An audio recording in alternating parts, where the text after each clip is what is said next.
HANA Artificial Intelligence initialized. Role analysis, Juggernaut. Aegis. Task has arrived. Justice will follow. The latest in government contracted robotics, this mass-produced Juggernaut unit operates under the protocol known as Automated Enforcement for Governing in Skirmishes, or Aegis. They are built and operated to enforce law and order, primarily running frontline combat operations for task. Searching. Juggernaut. Nash. Toxic good shot. Decommissioned by task, all Nash Century units were quickly replaced by superior Aegis models in 2092. After being decommissioned, this particular unit was reassigned to Riot Management at the same prison that housed Kronos and other lifers. It was subdued and reprogrammed by... Error. Query from Grid Force rejected. Nash database wiped. Redirecting. Resuming analysis and beginning Juggernaut combat evaluation. The Juggernaut is a heavily armored frontline tank best suited for absorbing damage, defending objective points, and engaging in close-quarter combat. The Juggernaut's primary weapon is the Instigator shotgun. It fires a burst of armor-penetrating buckshot that is highly effective at close range. Long range, not so much. Its all-fire brandishes a massive blade that can cut both armor and flesh. Up close, a few shots from the Instigator, followed by an impale from the blade, can kill nearly anything on the battlefield. When evaluating the Juggernaut, it is important to note its ability to charge to the front line. Although the Juggernaut looks physically heavy, technological innovations in recent manufacturing using hadronium have yielded durable yet lightweight materials. Ideal combat situations indicate the Juggernaut should charge to absorb enemy fire and defend key objective points. To assist in frontline defense and damage absorption, the Juggernaut can generate a temporary hollow deflector. This hadronium source barrier expires after a short duration. Interesting. Field analysis also shows the hollow deflector can be used to block off choke points and undermine enemy movements. As designed, the Juggernaut can reinforce itself with supplemental armor to further increase its defense. While these units are not capable of maintaining energy at all times to power armor protocol, the temporary boost in defense can help during strategic combat operations. Evaluation summary: the Juggernaut should lead the charge and be the cornerstone of objective defense. With a wide array of defense-oriented programming, at least one Juggernaut is recommended for successful field operations. Analysis complete. Uploading data to the grid. HANA out.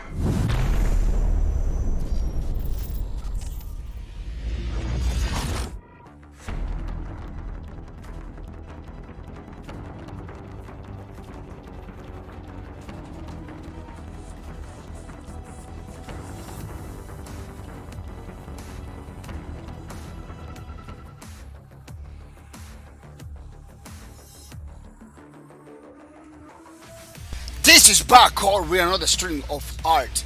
Today is November 15, 2020, and we're coming back to do another page for our Love Breakers for Neighborhood.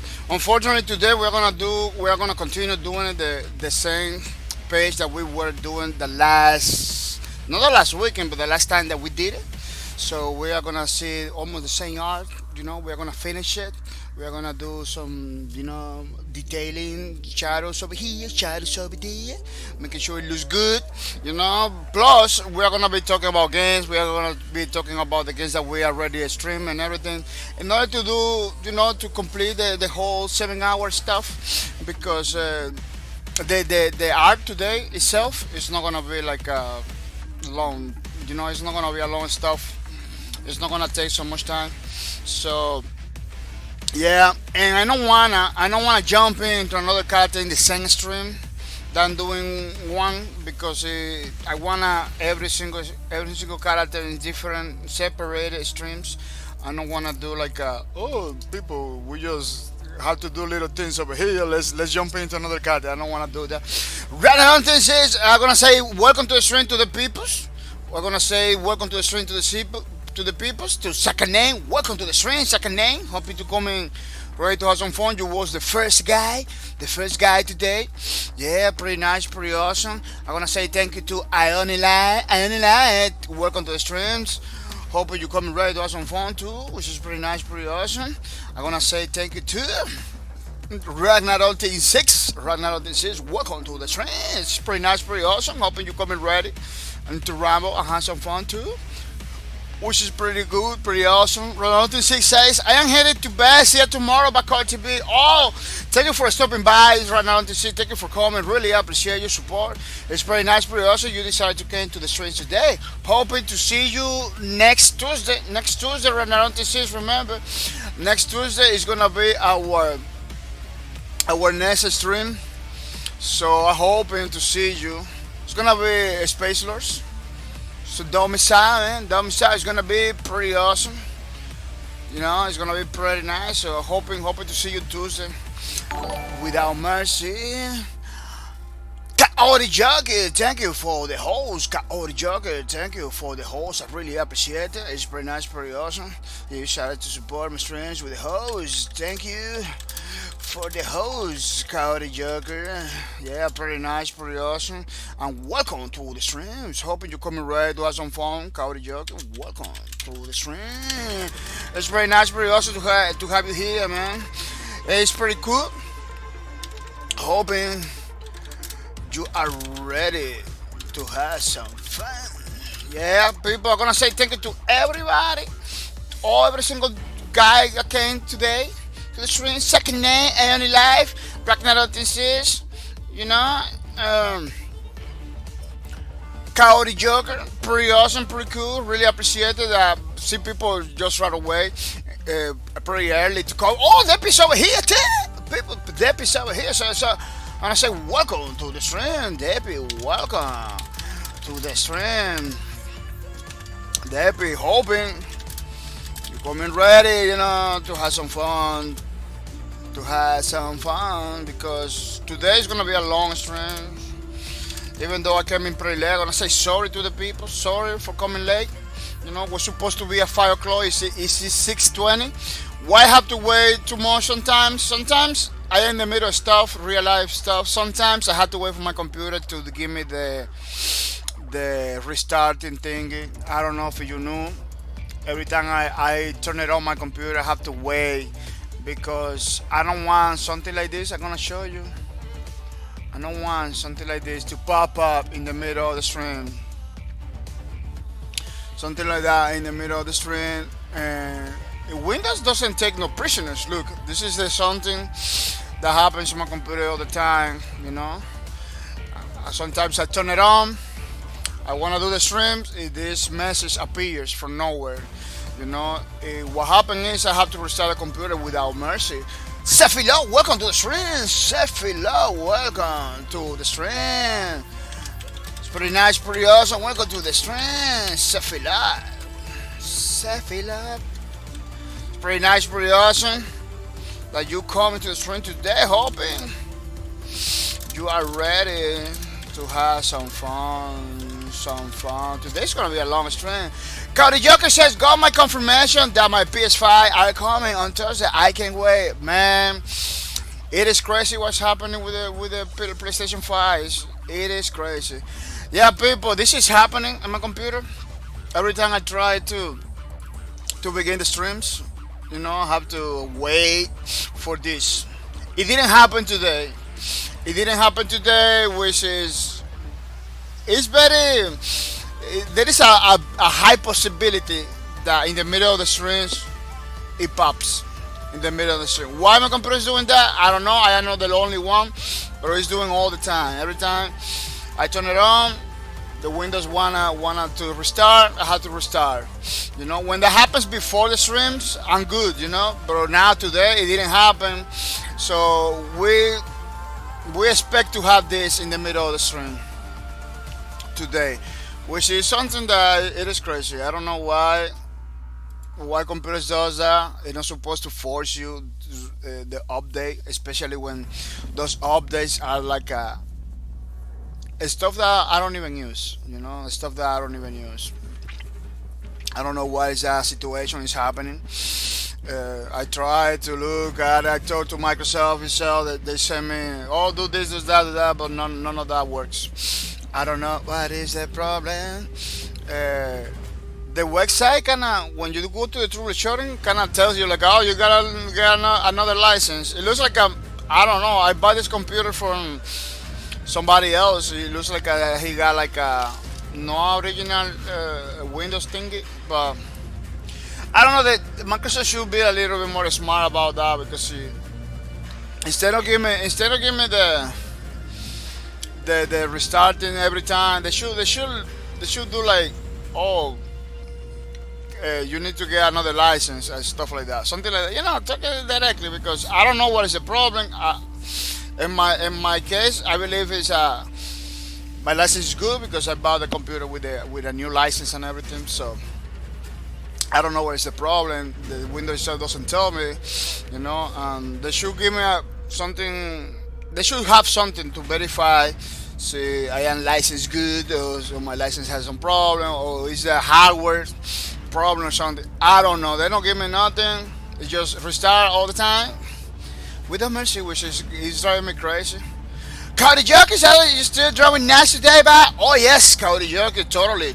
We are gonna be continue throwing the Nash. Look, we got over here, We're gonna continue doing the little details and the little shadows and everything. It's not a lot. It's not a lot to do. So we're gonna be talking about video games too. We're gonna be doing the video game talking. Remember that we used to do that back in the days. We used to have like the podcasts and the talk shows, but unfortunately, we had to remove it from the schedule. It could come back. The talk shows and podcasts. Or maybe just chatting could come back. I don't know. Nobody knows. But I'm really missing those days where we used to talk just about game for 7 hours. It was pretty good. It was pretty nice. It was pretty awesome. But I believe for that to happen, I need to change my schedule. It is possible that I could change my schedule for the morning, like back in the days, so we can talk all the time, every day, without mercy, because only stream gameplay streams without the mic are kind of nice for me. But sometimes I want to talk to you, talk to you guys, and I cannot do at that time. So in order for me to do it, it has to do like at the morning streams, very morning, like later in the morning, because gameplay streams are pretty early in the morning.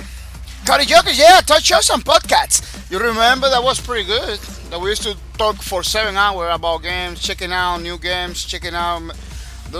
It was pretty awesome. I really like those. Well, I don't know how I'm gonna do it. I don't know if we're gonna do it in the morning, like morning the Sunday, and then come in the afternoon with the art. At some point we did it like that. At some point we did it like 4 or 5 hours in the morning, then like 4 or 5 hours in the afternoon. I don't know if we are gonna be able to do it like that. I'm gonna try to figure it out, a way to do it, because man, those shows and podcasts were super awesome, man. I almost say awful. Yeah, they were pretty awesome. Kind of missing it. I'm missing it, man. I'm missing talking about games. I don't even know which new games are coming or anything like that. Kind of disconnected. The tech shows and the podcast were a way. It was a way for me to connect, to know about the games that are coming, to know about the news. A lot of you guys came over here and telling me about new games too. It was pretty nice. I love talking about games. I can be talking about the games the whole day. I love that. That's my favorite activity is talking about games the whole day, every day, without mercy. Second name's awesome. That I knew. All false. All false. That's a new word. Yeah, totally. Yeah, I tried to say also, I say awful. I knew what it did. Pretty cool. Yeah, that was crazy, man. Sometimes I'm drinking my coffee, so I don't do that, but it happens, people. It happens. People, don't forget, our streams are 18, mature only streams, people. So you are a minor, if you have 17, 16, you're not supposed to be here. You're supposed to be in another room. Remember, in Twitch, you can use the platform from 13 and up. You know, so you are 17, you are 16, you are good to go to another room, another streamer, support those guys that maybe has better content for you. But so you are here in Backcourt TV, you need to have 18 enough. I'm sorry, I know a lot of people want to be part of Backcourt TV. You know, I know because they know I'm super. They know I'm super. Care about you guys, you know, supporting the gamers, supporting the developers and everything. They like that. They want to be part of Backcourt TV, but unfortunately, a lot of those guys are like a minors, and I cannot have it. I cannot have it here. I cannot have it here. But if you are 18 and up, you can stay there, no problem. But if you are less than that, you know, you should go to another room. You should support another streamers. You know, because we have no content. We have no content for kids over here. You know, we try. You know, but it's always, you know, it's always something happening in the games. 90% of my games are like for mature only. You know, so that's another reason. I don't wanna, you know, kids to see, you know, the ladies and the space lords or something like that. every single game is like a mature only. Because I'm a big guy, you know. I'm a big guy. I'm not a kid anymore, so that's why I play games like that. We a lot of guns, we a lot of skins, stuff like that. Yeah. So I hope you are no minor. You know, you stay over here in the chat. You know, for the people that are not minor, don't joke about it. You're gonna be banned. You know, in the past, some people joke about it. He retracted from the joke, and I keep it there. I didn't ban it, but don't joke about it. If you joke about it, it's gonna cause me a problem. It could cause a problem to the platform, to the whole platform, man. That's why we are careful, very careful, to not having like a kids in the streams and everything, because we don't wanna hurt the platform. We don't wanna hurt my channel, you know. Because it's only take one day. Take it one day, one situation, everything goes down. You know, we don't want that. We have to be very careful about it. People, this is something that we like you to do. I know it's been super hard for a lot of people to say hi, you know. But I see today many people saying hi, which is pretty good. It looks like a lot of people are understanding the situation and helping me with that. Really, really appreciate it. But still, there is a lot of more people. There is a lot of more people that still come into the stream, lurking automatically without saying hi, not anything. You know, and then they're reading a card or they do something, you know, in the chats, and it kind of feel weird, you know, because I don't know if that person wants me to shout out, give a shout out. Then I don't know if that person wanted to keep themselves private. It really gave me like this you know. I don't know what the decision I'm gonna take, you know. It is kind of crazy. Carrie Jack say hi, people. Yeah, pretty good, pretty awesome. Yeah, it only takes 1 second. It makes me happy. I know you are there. And you automatically become part of the history of this channel, you know, because you are in everything. I every single stream that I do, I post the people, you know. I don't know if you knew. I post the people in the Twitch, you know, like this. Paladins. Ioni Life was here. Ragnarok was here. Magic Medic was here. Kuara was here. Narcarola. Georgia Pauline, Buzz Lightyear was here, making a comeback since a long time ago. You know, you become part of the history of the channel. So if you wanna be, it's not like you wanna be. You know, it kind of feel bad that you spend like 3 or 4 hours in the streams and you know, not be part of. You know, like 3 or 4 hours in the stream. At the end of the day, you know, doesn't appear and nothing about Backcourt TV.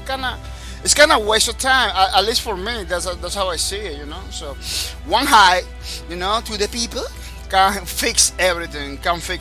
Yeah, it's maybe you don't believe it, but yeah, it's really important. It's really important to create this community sense and everything. Yeah, pretty good. People, don't forget to check out my Twitter. My Twitter is a pretty awesome place to know about all the things that I do in the channel. You know, you want to know more about the things that I do, check it out on my Twitter. And it's pretty important you follow, or you don't have to follow my Twitter. You don't have to follow. You don't have an account, but you click over there and you bookmark it, and you bookmark it in your browser. You can check it out from time to time. You can see stuff like this, you know. You can see stuff like this. Sometimes I cannot do a stream. Like yesterday's streams, it went bonkers because the game that's supposed to stream, it didn't want it to run. It was crashing all the time. Every time I executed, it crashed. It crashed. It was missing a file, and I went to the Twitter of that game. And a lot of people was complaining, like, man, I cannot run the game. I don't know what's happening. It was many complaints, so I decided not to do the stream. You know, I could jump into another game for that game, but I don't want to do that because my mind and everything was prepared for that specific game. Because yesterday was a 7-hour streams. I cannot just switch games right there. You know, have to without having the mindset. Yeah, I got a ton of games I want to play, but I don't want to. It could be a nice opportunity to try a new game that I never play in the streams, but I really get kind of upset about the situation. I decided not to come to the stream because I don't know if you know, I don't like to be upset and come to the streams in that way. It's not the way to do it, which is crazy. I don't know. The bots are coming back, man. The bots are coming back. Back in the days, we had a lot of problems with the bots, but it looks like it's coming back for more. They're coming back for more. It's kind of crazy. Yeah, people, check it out my Twitter. Check it out. Don't forget to check it out the Twitter for Flowbreakers, so you know more about the games that the characters that we're doing, where they come from. You know, so check it out. The Lawbreakers, follow Lawbreakers Twitters. Yeah, it's not working. Like you ask question over there, and nobody gonna tell you nothing because the Twitter nobody's is like operating that Twitter or anything like that. So don't expect your question to be answered by the Lawbreakers team or something like that because it's not working anymore. But you can see all the graphics, all the stuff, all the posts, all the comments. You know, from Bosque Productions, there was like the developer of the Lawbreakers. In my opinion, one of the best studios out there, developers. You know, supporting the community, supporting everything, and creating pretty awesome games. Lawbreakers was an awesome game. There was like a kill by drama, kill by drama. That's what it is. Radical High was another awesome game that they did, Kill by Drama too, because the release of Radical High created another bunch of more of negative comments, drama, stuff like that. It was crazy. People, don't forget to check it out, the Outrage Twitter. Outrage is the application that we are using to create our Lawbreakers fan art book, every single page, you know. Follow Outrage Twitter. Again, you don't have to have a Twitter. You just click over there in the link in the chat, and you can go over there directly. You know, every single page that I'm putting over here they are totally public, so you don't have to create an account in order to check it out. Everything that I can check it out over here, you know. But if you have an account, you can follow. Please follow those guys because those guys are pretty awesome. Outrage is pretty awesome, in my opinion, one of the best softwares, painting softwares out there. As you can see, many artists are using it. It's not just me, you know. It's not just me. It's not just me trying to push this game and trying to tell you, no. A lot of art, a lot of people are using it from different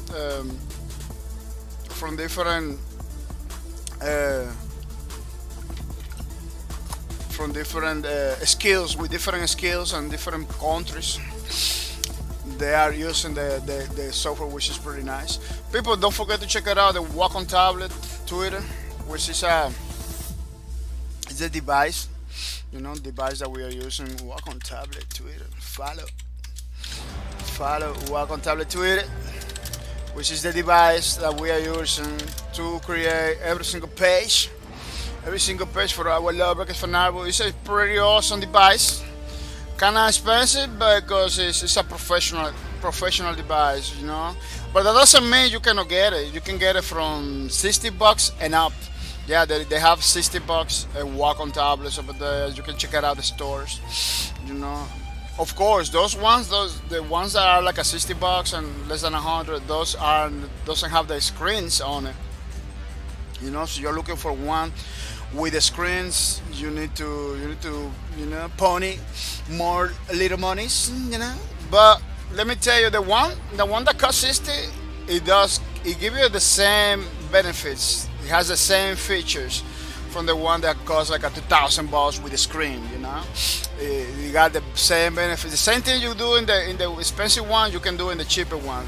This one is the one I have basically. This is the one I have basically.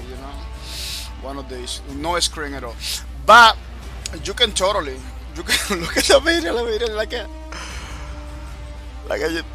they're digitizing the cupcake. Yeah, the same thing that you can do in this one, you can do in the other one. It is pretty cool. It is pretty nice. So don't don't get fooled by the price. Don't get fooled by the price. It's quality. Wacom only does quality products. Highly recommended. Highly recommended. Yeah, and it's pretty good for drawing and to learn to draw. And so you're a professional. So you're a professional. I believe you got already a Wacom tablet, because that's why almost every single professional it works. Yeah, there is other tablets that are not Wacom, but we don't cover that. We don't recommend those because never use it. Maybe they are good, but I never use it. I don't know those brands. I don't know the names of those brands, but yeah, there is other things that you can use over there. But I highly recommend the Wacom. I've been using Wacom for my whole life, and I continue using it. It always been like impressive for all the things that they do. It is pretty good. People, this is our schedule for this week. We're gonna be playing Tuesday, November 17th, Space Lords. It's gonna be only a gameplay stream, so don't expect me talking in the mic. Maybe in the future we're gonna change the schedule so we can talk at that time at 3 a.m. in the morning. As you can see in the bottom, it is difficult for me to talk because people are sleeping, people are going to work. It's kind of crazy. Wednesday, November 18th, we're gonna be playing Bleeding Edge. Pretty awesome games that I was pretty skeptical about it. The more I play, the more I like it. Those Bleeding Edge are the games that you need to play it in order to know how the game it is, in order to like it, because you're not gonna see just by watching streams. You need to get the feel for it. Unfortunately, it has a $30 price tag that could be a problem for many people. You can get one of those Bleeding Edge. You can buy. So you get a lot of stinky card from my streams. You can get it. Totally free by watching my streams. I don't know. I don't know if I'm gonna put something on the Twitch points for you to redeem games. I'm looking forward for that. So see, I put some bunch of games over there on the Twitch points. So you wanna get those, I can give you the Bleeding Edge, or give you something from Space Lords, or I can give you something from Elite Dangerous. But I'm thinking about it. I'm thinking about it. It's still not something that I'm confirming, but that's the kind of the idea that I wanna do with the Twitch points. Which is, I believe, is gonna be pretty awesome. Yeah, people. Thursday, November 19th, we are gonna be playing Elite Dangerous. Pretty awesome game. I believe they have something for free right now. I don't know. I'm not pretty sure. I believe if you buy Elite Dangerous, they give you something for free right now. Yeah, it's $29.99, but they give you, I believe, they got something free. I don't know. I don't know if it's the Horizon. Let me see if I click on Elite Dangerous. They should tell me. What kind of stuff they give you for free. I believe is the one of the DLC, the Horizon DLC, the Horizon. Elite Dangerous. Oh, I really they include it in the game because I don't see the Horizon DLC anywhere. Yeah, I believe they include it.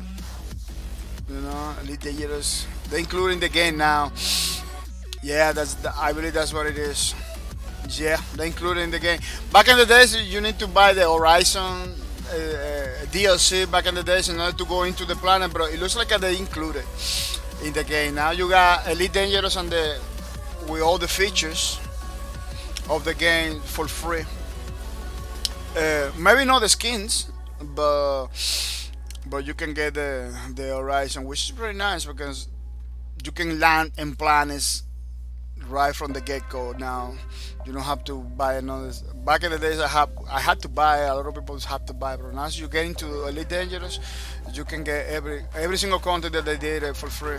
Second name, Elite Dangerous is going to be free the next week on Epix. Oh, it's gonna be free. Wow, pretty awesome, pretty nice. Oh, that's pretty cool.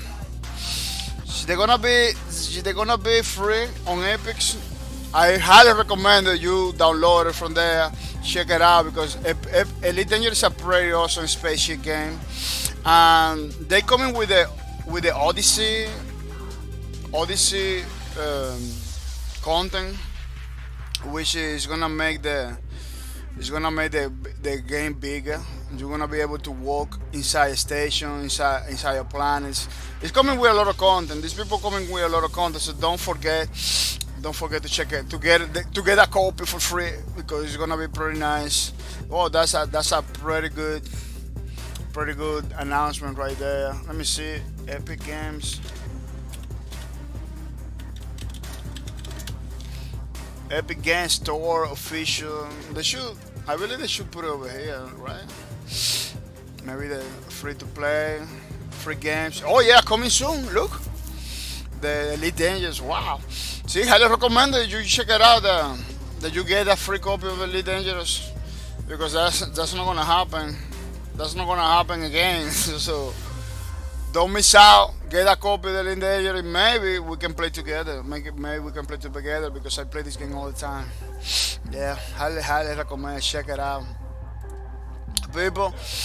The Thursday. Remember, we play Star Citizen on Thursday, but this time we're gonna be playing Elite Dangerous this Thursday, and this Friday we're gonna be playing Star Citizen. I cannot move it because Star Citizen has a event right now. It's called the Expo, the Aerospace Expo. You know, and so in order for me to check it out, you know, in order for me to check it out, the exposition of chips and stuff like that, I had to move the game to another well, everything went away. Yeah, I had to check it out in order for me to check it out. That's what I wanted to do. In order for me to check it out, the exposition, I need to move it to the 20 because the 20 is the day it's gonna begin, and they're gonna show new chips. I believe they're gonna show the chip. I'm not confirming nothing. Some people say yes, some people say no. I don't really know if they are gonna show new chips, but it is pretty nice to go to the exposition. This is the exposition page, the Intergalactic Aerospace Expo. Yeah, Intergalactic Aerospace Expo. It's only 4 days. 4 days is gonna be the 20, right? 1, 2, 3, 4.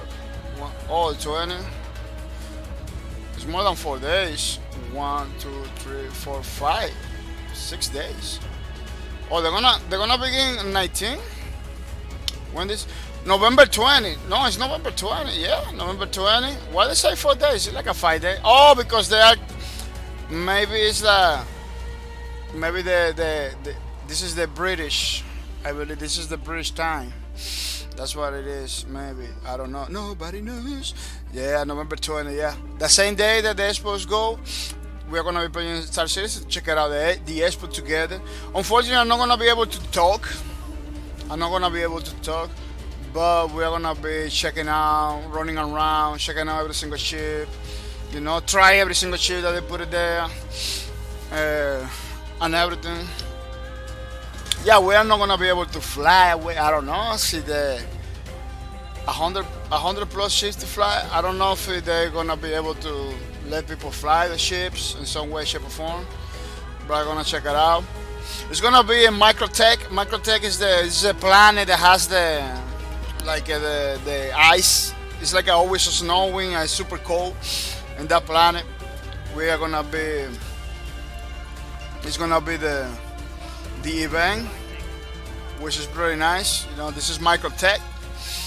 This is Microtech looking from New Babbage from the airport. The airport is over here, and then you can see the yellow thing, the yellow building. It's not in the game yet. Maybe they're gonna put a few days before the 20.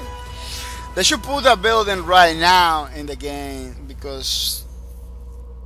But I believe what they're doing, you know, they're trying not to people go over there before. Some people has access right now, like the concierge people, the people that really back this game like heavily. We have many. Look at this is the airport, New Babbage. This is the airport and everything. Yeah, the people that really support this game, like with a lot of money and stuff like that. Those guys has like the backers, you know, the true backers.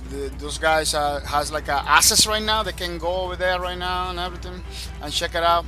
But people like me that came kind of late, we have to wait until the 20, which is it's gonna be pretty awesome. Every single day they have like a different manufacturer. In November 20 they're gonna have an Argo, they're gonna have a Grey Cat, they're gonna have Consolidated Online. Then the 22, 21, 22 they're gonna get Aegis. Oh, Aegis is gonna be like a loan, pretty awesome. November 22, Emperor Aerospace, then Crusader, Tomber, Kroger. Yeah, every single day they're gonna have like a different manufacturer, which is pretty nice. I really am interested in the RSI. RSI is like my line of ship that I really like it. They are kind of industrial but a luxury at the same time. Yeah, they are not like because Aegis is like a luxury, and there is some other Anvil, but it's pretty luxury. There is some Origin is luxury, 100%. Yeah, there is a game. There is species that are like a beautiful only. There is other species like a utilitarian stuff like that. It's pretty nice. It's pretty cool. RSI has like that mix between those. People, Saturday we're gonna have a Space Lord. We come back with Space Lords. The next Saturday is gonna be a long stream. Unfortunately, the game that we tried to play yesterday, we are not gonna bring it back until they fix it. You know, so I remove it from the list until they fix it. When they fix it, I'm gonna be checking out. When they fix it, I'm gonna bring it back. You know, but we're coming back with Space Lords. Gonna be 7 hours talking about the game. You know, playing the game, having fun. Then Sunday, we are gonna come back with our Love Breakers fan album. Hopefully, with another page for Nash. You know, I already got the guy that wanted to do the Nash that I wanted to do. Kind of similar to the other Nashes, you know, standing, because Love Breaker has a problem that a lot of pictures are not appearing in the game already. They are difficult to find on internet. That's what it is, you know. A lot of Love Breakers pictures are super highly difficult to find, you know. So we have to take it from screenshots. We have to take it from other stuff. You know, you can find a lot of repeated. You can find a lot of repeated pictures, stuff like that. It's kind of disappearing. You know, the time passes, websites get closed and get shut down, so we can we cannot find pictures. So it's crazy. People, let's say thank you to Hasogidon. Hasogidon pretty awesome dude, supporting my streams since the beginning, since a long time ago. You know, supporting the stream for 31 months in a row, which is 2 years and 7 months, which is pretty good, pretty awesome, pretty nice. Hasogidon has been since the date of Lawbreakers, you know, supporting my streams without mercy. I'm gonna say thank you to Hasogidon for that kind of support. Really appreciate it. It really makes me happy. It really helped me to continue forward. You know, this is something that really appreciate it, because it basically keeping my channel alive. You know, by subscribing to my channel, which is pretty good. That doesn't mean if I don't have subscribers I'm gonna stop streaming. No, that doesn't mean. But it is really nice when somebody take it seriously and want to help you and everything. You know, it's pretty nice. It really changes your mind. You know, it give you hopes that tomorrow everything is gonna be alright. It's gonna be better. You know, well, I'm gonna say thank you to Hosokido for that support. It's pretty nice, pretty awesome. So you can keep it up, people. Just keep it up, people. Let's talk about the Steam gift card. Remember, 300 points. You can get a Steam gift cards. We got Princess League. They can redeem today. Saddest Kitty can redeem today. Guatemala. Maybe we'll redeem later down the line. Today, maybe today. Tikur, maybe today too.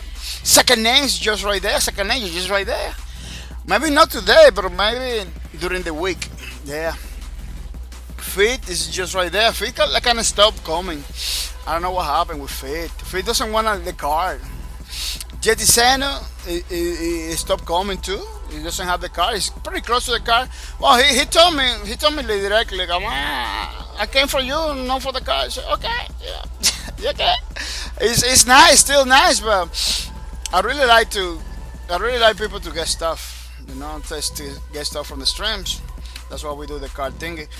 And for a lot of people, it's not fun to get stuff from the stream. I don't know why.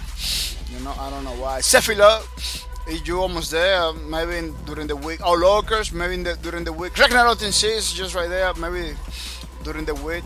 Yeah, pretty nice, pretty awesome, pretty good. Keep watching, people, in order to get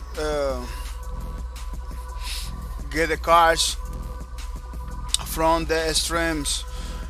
Maybe in the future we're gonna be using the touch points, or no now.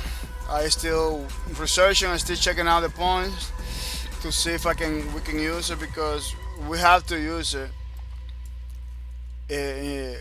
in the way that makes sense for us. You know, right now the points on Twitch are nice, but they're still missing many features that is already there for the Streamlabs. It's already there for the Streamlabs. Something that Twitch should be pay attention to the Streamlabs. It kind of make almost similar stuff, but I don't know, because everything for companies like Amazon and stuff like that, every single decision, it has to make sense for them. You know, it has to make sense, business sense. Something that is only them can know, only they know what they really wanted to do with the points. But it is pretty nice. It is pretty awesome, people. As you can see, this is the project that we have been doing for a long time ago. It's the Lawbreakers fan album. It is something that we decided to do since the days of Lawbreakers, and I believe this is Nash. Yeah, I was trying to do Ages, but I believe I did Nash by mistake. Yeah, I believe I did Nash by mistake. I don't know. I'm not pretty sure, because I don't remember Ages having like this face like that. But I'm not sure. Yeah, Ages has like a wolf kind of face. You see. You know, does have like a, but I don't know when he's covered, because he's covered his face the same way that Nash does it. Yeah, as you can see, we have many catches from the game, Lawbreakers. We are gonna continue doing it. We almost finished it. We're almost finishing this, which is pretty nice. So pretty soon you're gonna be able to download this from official website, the Backcourt TV, my official website, or from the Twitch channel, or from the YouTube channel. You know, we're gonna put links everywhere for people to get a free copy of the Lawbreakers fan album, which is it's something that we decided.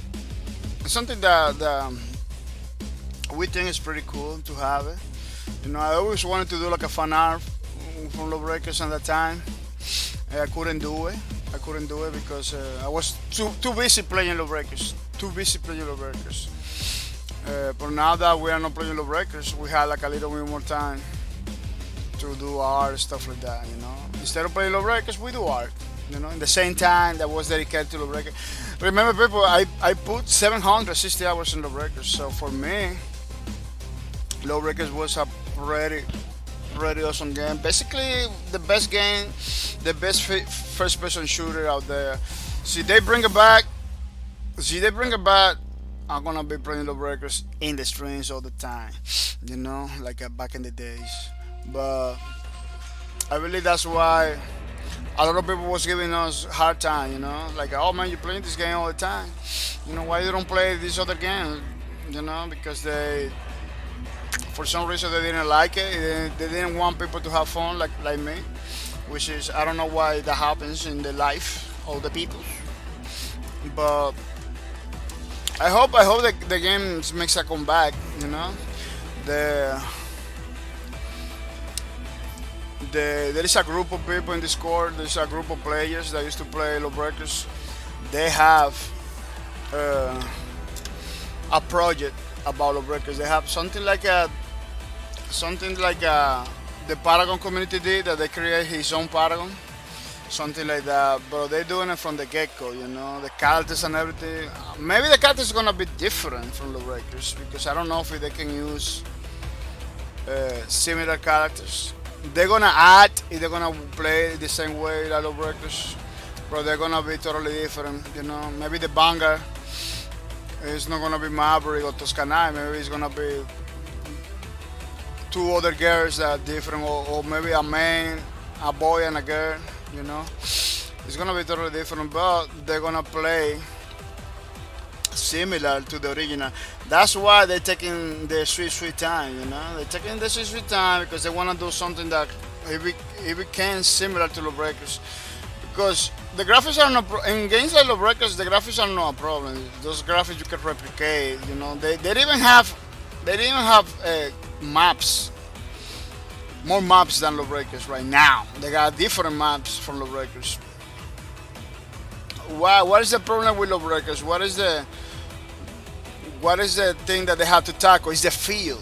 You know, they need to make sure the game feels like Lawbreakers, because that was the complex part of Lawbreakers, the feel. You know, when you fly with your character in 0G, it feels like they did in Lawbreakers. You know, when you are fighting with the Vanguard, that kind of feels like Lawbreakers. When you are doing things with every single character, that feels like that.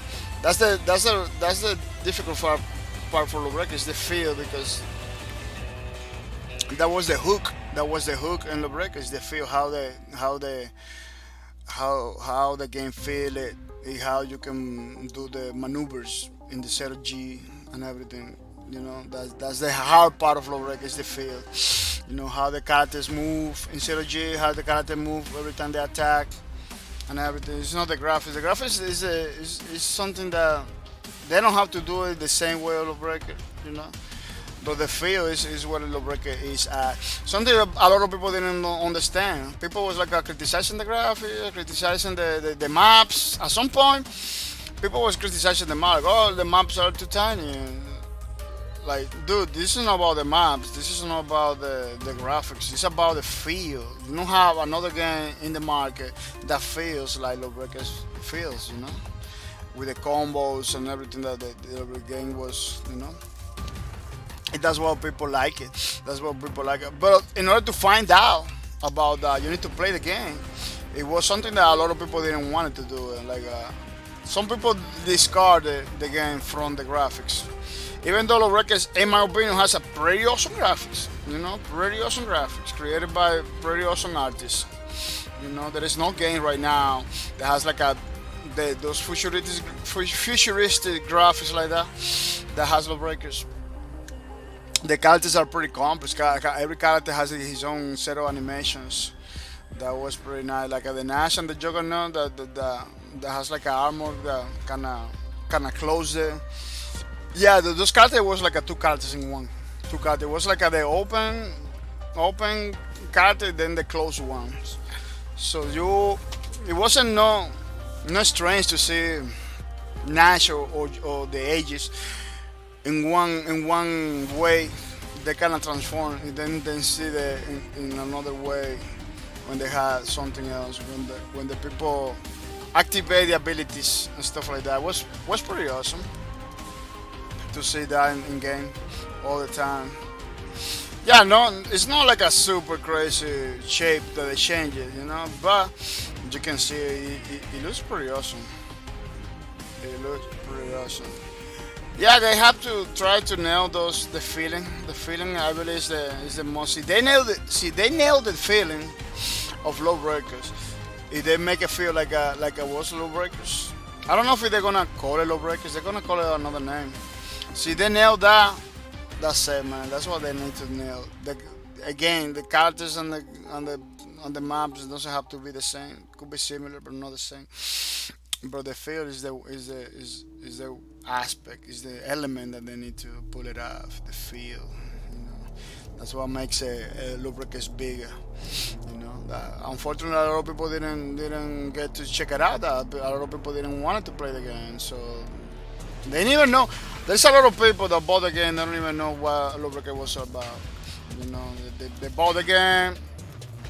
They didn't never try it.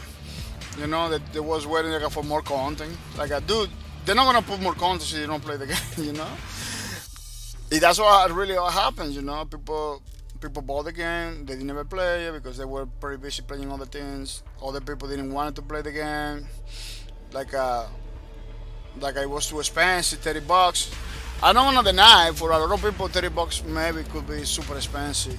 You know, because maybe they don't live in the USA. Maybe they don't have a job. You know, the price thing is very subjective. Very subjective. You know, $30 I believe is a pretty good price for a game. $30. You know, but for other people, they believe that they need the game for free. That was always a controversial theme in Lawbreakers. You know, some people, oh, I want the game for free. Other people, oh, I want the game less than 30. You know, which is, in my opinion, I believe Bosque did a pretty good job with the pricing. You know, the game was intended to be free, and that's why a lot of people was complaining. You know, it's intended to be free, supported by the community, but in order for Bosque to put the game out there pretty fast, in order to make something beautiful, you know how beautiful is Lawbreakers, they need to go for a publisher. If the publisher wanted the game to be a price tag of 30, like that wasn't the decision of Cliff Lesinski. That wasn't the decision of Bosque Production. That was the decision of Nexon America. Once they began to work with them, you know, they need a price tag, because publisher, that's what the publisher does. They put price tags on everything. They do commercials, you know. That was no, of course, Cliff Lesinski, you know, and Bosque Production. They need to push, you know, they need to push the $30 tag. Once they got the $30, they need to talk about it. They need to tell you and get them, you know. They need to, because that's the only way the Nexon was kind of willing to help them to do, so the game has a price tag. No, there is out there. It's hard to find a publisher that doesn't put a price tag on the product. You know, they put a lot of millions, couple millions. They need to get the money back. That's what publisher does. That's why a lot of people didn't like the decision to go publisher. You know, they wanted Bosque Production to take the sweet time, you know, and do a free to play game. I don't believe Chris Lesinski was in the position to take the sweet time. I don't believe he could have been paying those employees with a free game that maybe not gonna make the money back, in order for him to do that, something like that, they need to, I don't know, get some government involvement or something, that could kind of help pay the employees while while they're doing the game. I don't know, something like that, because there is a lot of games. I don't know if you know, people, a lot of free-to-play games has like a government grants that help those games keep they alive. I can name two. I can name two games, that has something similar. I believe Space Lords has something similar, some kind of government grant or something. EVE Online has something similar too, I don't know now, because Pearl Harbor is kinda boy EVE Online, kinda they didn't buy the game, but they had like some involvement in it, and EVE Online. But I believe the government of Iceland is still involved in EVE Online. Yeah, a lot of people didn't know that. A lot of free-to-play game has like some government stuff on it, involvement. Some people from the government, they like the game, they play the game, they support the game. Maybe not with the government like funds or anything like that, but they got like some people in the government support publicly. It's not something that goes private, it's something that goes publicly, because I believe the president of Iceland has been talking about EVE Online like many times. This is not something like a private, anything like that. It's something publicly.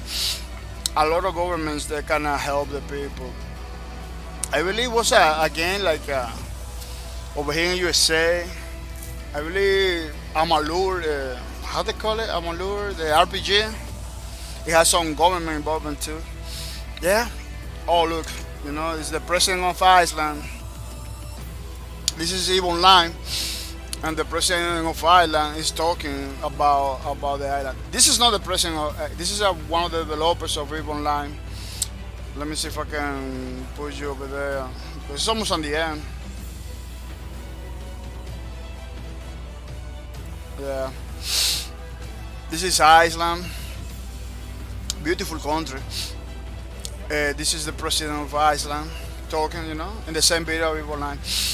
Yeah, they support EVE Online because EVE Online represents, I believe, the 30% of the economy of Iceland. So don't believe free-to-play games is just supported 100% by the players. There is a lot of free-to-play games that are being supported by the governments, because there is in every country there is like a technology support from the government, grants, stuff like that. And some games get those, In this case, EVE Online has been almost like a symbol from Iceland, which is something awesome, man. That a game, can be basically represented by the governments on countries and stuff like that. Not every single game, not every single free to play is like that. There is some free to play that they need the people's involvement in order to do something, to keep it themselves alive. Not every single game is like that, but there is a lot of games that are like that. In the case of Lawbreakers, they didn't have that. In the case of Lawbreakers, they didn't have that. They have to go publisher. So they wanted to do the game kind of fast and beautiful in the way they did it, because it was super hard for them to get some funds just by the players. They didn't have the manpower to pull it off a free to play game. They need a store, with many schemes, many stuff, every month basically, in order to keep the game alive. Yeah, every single not every single game free to play game, but a lot of the free to play games that I play, they have like a store that they update all the time. Like a Planet Side 2. Planet Side 2 has a store like I believe every month or every week they have new stuff. They have new stuff in the store. New weapons, new skins, They even have like a play community enabled skins and stuff like that. Pretty awesome. I believe the community enabled content in Planet Side 2 is the best. It's the best. It's like the most beautiful one. Yeah, the developer one is pretty nice, but the ones that the players did from Planet Side 2, it was super cool. The helmets and everything.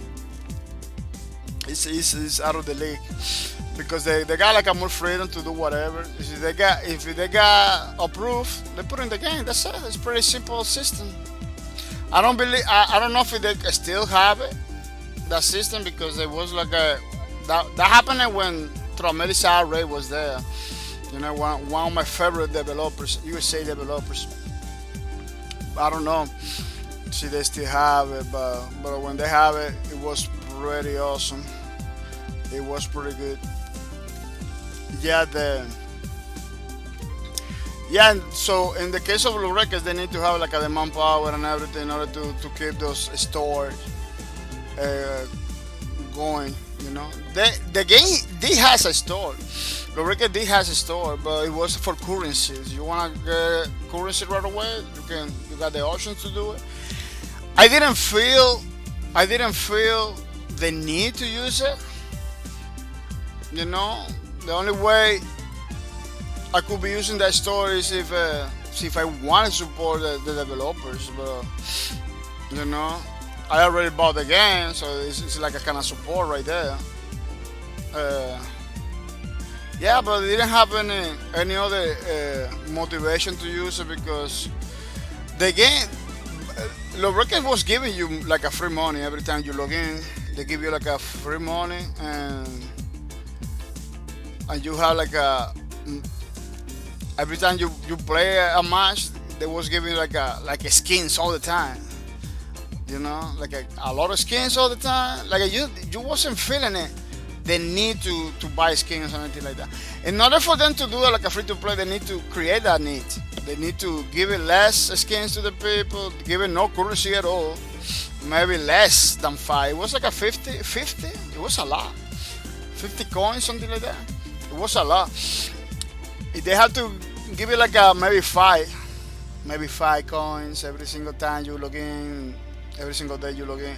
They have to minimize the free stuff in order to kind of create a need for the people to get the currency to get the skin, because Low Record wasn't like that at all. You play the game, it was super fun. You don't even care about skins because the skin was given for free to you. They need to basically fix the game in order for them to go like a free to play. They need to do many changes. And once they stop doing new content to do many changes, people are gonna backlash like, oh man, why you do this? Why you do this? New content? You just focus on the free to play thing. I remember when EVE Online went like a free to play, because now you can play EVE Online for free. It's not free to play 100% because you can play the game for free, but there is so many features you cannot do. There is so many chips that you cannot play. Let me see. I believe they have a EVE Online. EVE Online is basically the best for the things that I'm telling you right now. It's like the best example. That's why I'm showing you the EVE Online thing. I believe they got a video when they show you all the things that they have for free.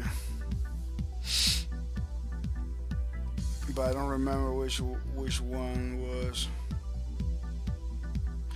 They have a lot of stuff that you can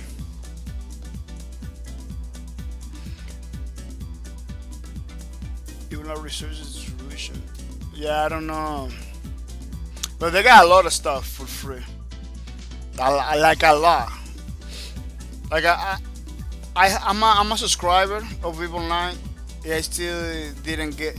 I still playing with the chips that are free.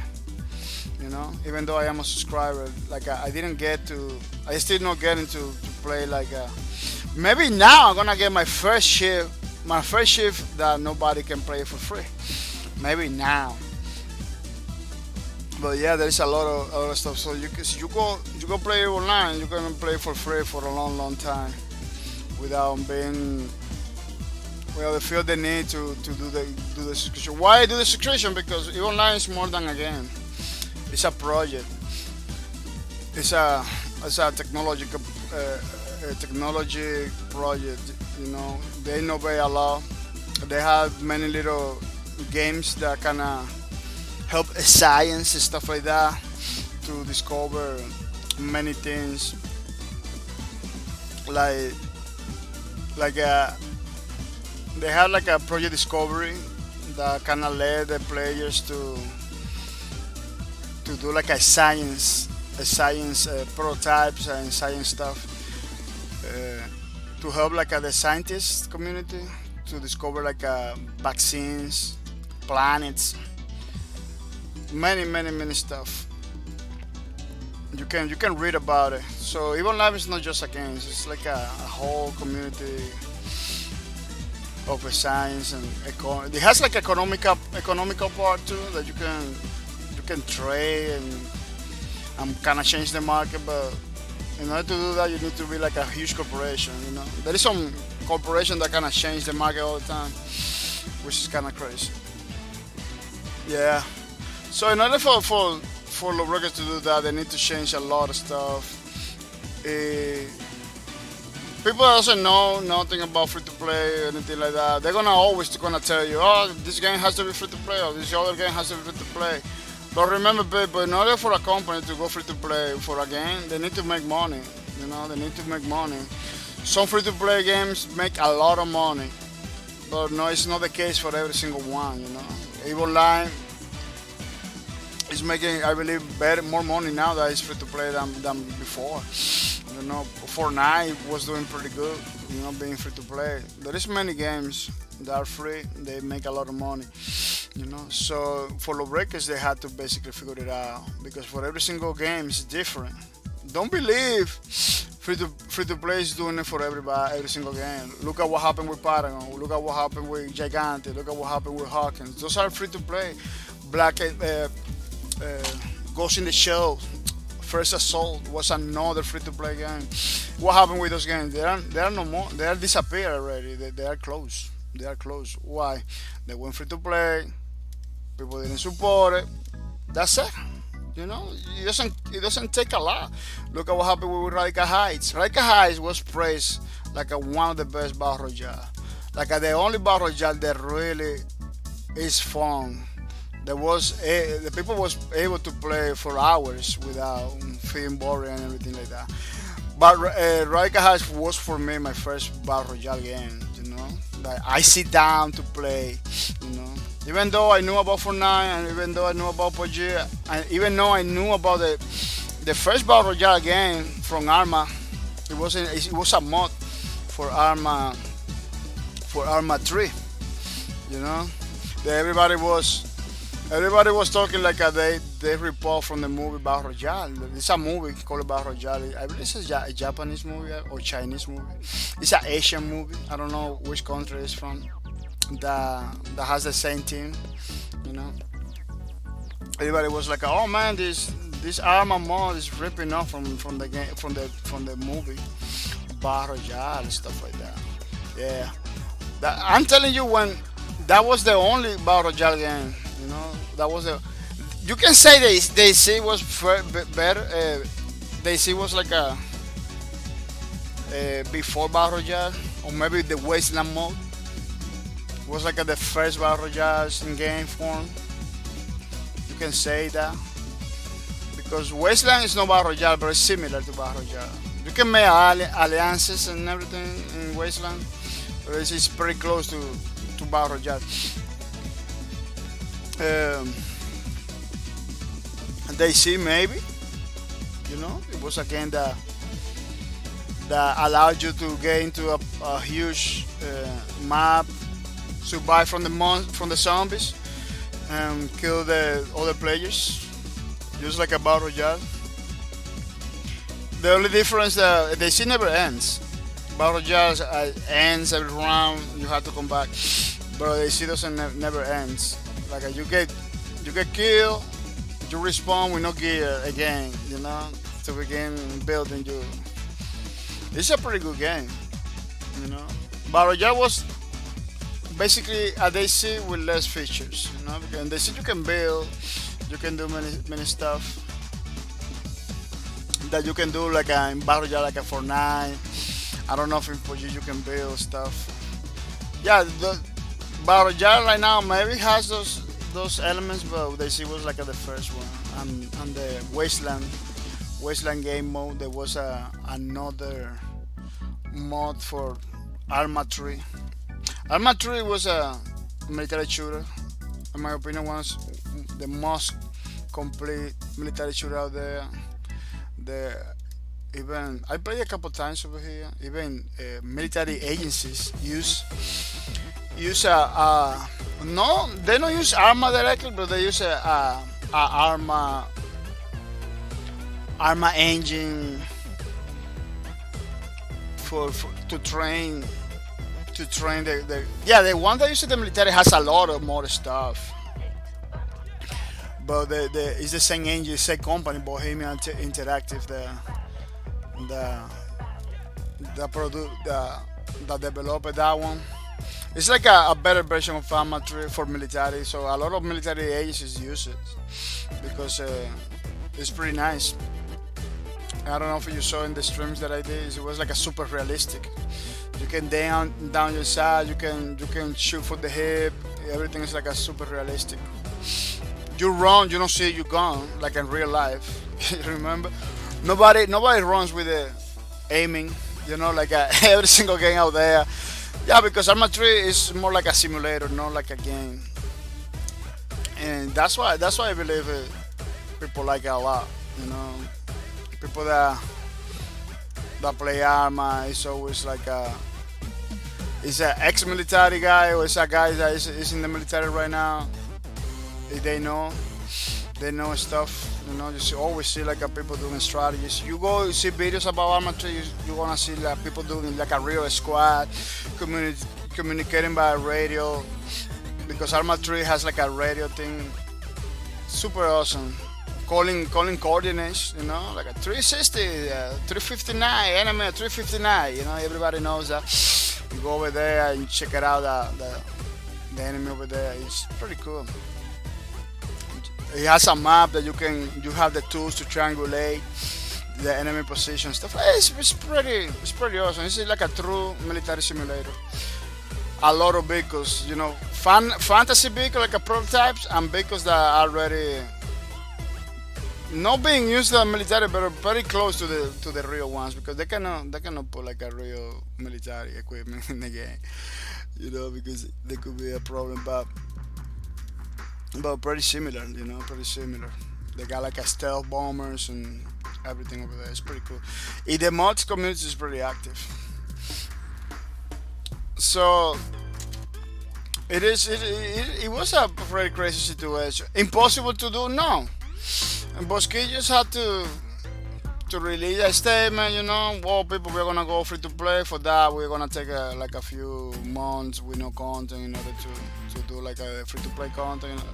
Just had to talk to the community. I believe the community could be pretty happy, even though I don't agree with that realization, because I don't believe free to play is the savior of games. You know, we got the global agenda. You can. Everything I'm talking over here, you can look at it on the internet. The global agenda situation, they went free to play. They made more money being free to play, but what happened? They disappeared. You know, they disappeared. Yeah, we're talking about Hi-Res Studio. Hi-Res Studio, I don't want to say they like to kill the games, but they can abandon the games from time to time. It doesn't matter if the game is doing good, they just abandon it. You know, it happened with global agenda, basically. It happens with Tribes Ascents. I don't know. Is my still doing good, but they're not even talking about Smite. I believe they have like a new update right now. They don't even make it like a hype about it. Paladins, it has a new content too. Those games are doing super good, but Smite and Paladins, but I don't know. They don't seem to be like a hype. They're hyping in Rogue Squadron more than anything now. Rogue Squadron over here, Rogue Squadron over there. You know. Yeah, at some point you're gonna see no more Paladins or no more Smite at some point because they are like that. They move on for new things. They do one thing, and they move on. They have been pretty lucky studio. Everything that they put out there, it makes noise. It looks like they kind of figured it out how to do marketing pretty good because it makes noise. Everybody jump into it. It's like almost an indie developer in the Riot Race studio that has like a lot of luck about it. I don't know if they really nailed the marketing because a lot of companies don't seem to nail the marketing. Sometimes the game dies without nobody knowing about the game. It's kind of crazy, but Hi-Res has been a pretty good job by making sure people know about the games. It's kind of crazy. Yeah, they like to do that, but in Global Agenda, it was at $30 when they came out. When they came in. So you don't know what was a Global Agenda. I'm gonna tell you, Global Agenda was the first MMO created in Unreal Engine, created by Hi-Res Studio. Yeah, that's one of the achievements that Global Agenda has. It was very important at that time because kind of shows to every single developer out there that yes, you can do a MMO in Unreal Engine. Remember, Unreal Engine was an engine for first-person shooters and very simple game loops. It wasn't created at that time. It wasn't created for MMOs or anything like that. Hi-Res Studios say, "Oh, we are gonna do MMO in Unreal Engine." It kind of looked super good at the time because it was like Unreal Engine 3, I believe, or Unreal Engine 2. I believe it was 3. The same from Unreal Tournament 3. And it looks super good, totally different from Unreal Tournament 3. Let me tell you. The graphics and everything. Hi-Res Studio did a pretty good job with Unreal Engine at that time, and it was the first MMO Global Agenda. Pretty good MMO. Always feel it. Global Agenda always feel it like it needed more content. But Global Agenda has a lot of content. The last time I played, it was like the whole day playing all the time because it's a super fun game. It's a super fun game, and they went free to play, and they did more money free to play than not free to play. But what happened? I don't know what happened. After that, they just kind of abandoned Global Agenda. They went full Smite. Like the Smite was the game that they were working on it. Once they released it, they were in full Smite, man. It was pretty sad for a lot of people that play a Global Agenda, like me. See like servers that were like full of people all the time, and going like no people at all. Because a lot of people kind of jump into the Smite thing. They like it. If they like Smite, they stay over there. Then they released Paladins. Paladins, it was another success for Hi-Res, especially because they were doing like a content every month. It was like nobody can compete against that at that time. Like a lot of games was like doing like a content like every 6 months or every year. Paladin was like every month. I believe still doing it. Yeah, they were pretty crazy creating content for Paladins, something that no lot of developers could top it. It was super crazy. And now we got the Smites, we got the Paladins. We don't have the global agenda. We don't have the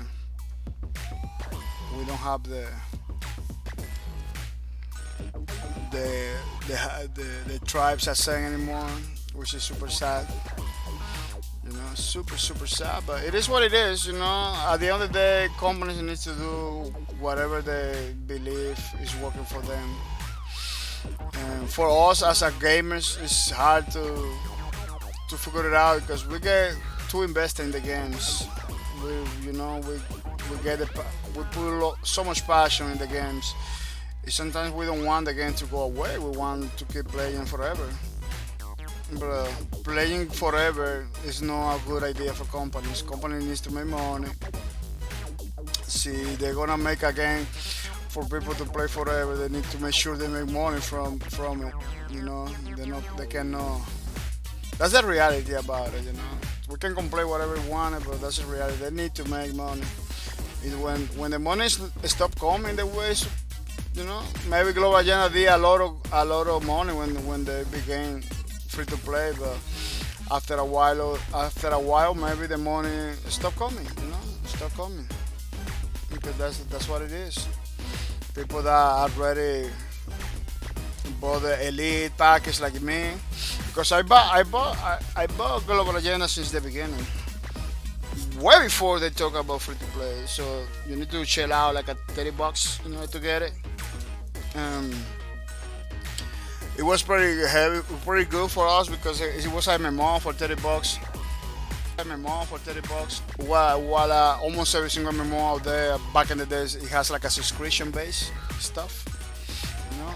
Then they went free to play, which is I understood why they went to free to play. You know, because it was in the free to play era when every single MMO was coming free to play. So they were like we had to do something about it, or we are not gonna be able to continue. And they did a free to play thing. I didn't feel bad because every single person that bought the game, it became elite. Becoming elite back in the days in Global Agenda was super hard. I believe you had to buy another package. It was hard to be an elite. Not a lot of people was being elite. Then when they went free to play, every single person that bought the game was elite automatically. I was like, wow, man, I'm elite now. Now I get tokens every single match that I play. It's the possibility to have like a new skins and stuff for free. It was pretty nice. So I didn't complain a lot about that at that time because it was something that it had his perks. They did a pretty good job in the free to play. Let me tell you, it was a pretty good free to play. It wasn't no buy at all. And they were praised for that too. Like, oh man, high res gonna create a different way of free to play, you know, where everybody gets stuff for free. Yeah, they gonna create. I cannot tell you how it was 100% because I don't remember. But I only see people talking good things about that when they did it. Unfortunately, the game is no more. I got the game still. I don't know if I'm gonna be able to install it. Like I installed it the other day, last year I believe, and it was working. I played a little bit, but I don't know. I don't know if it's still alive this year.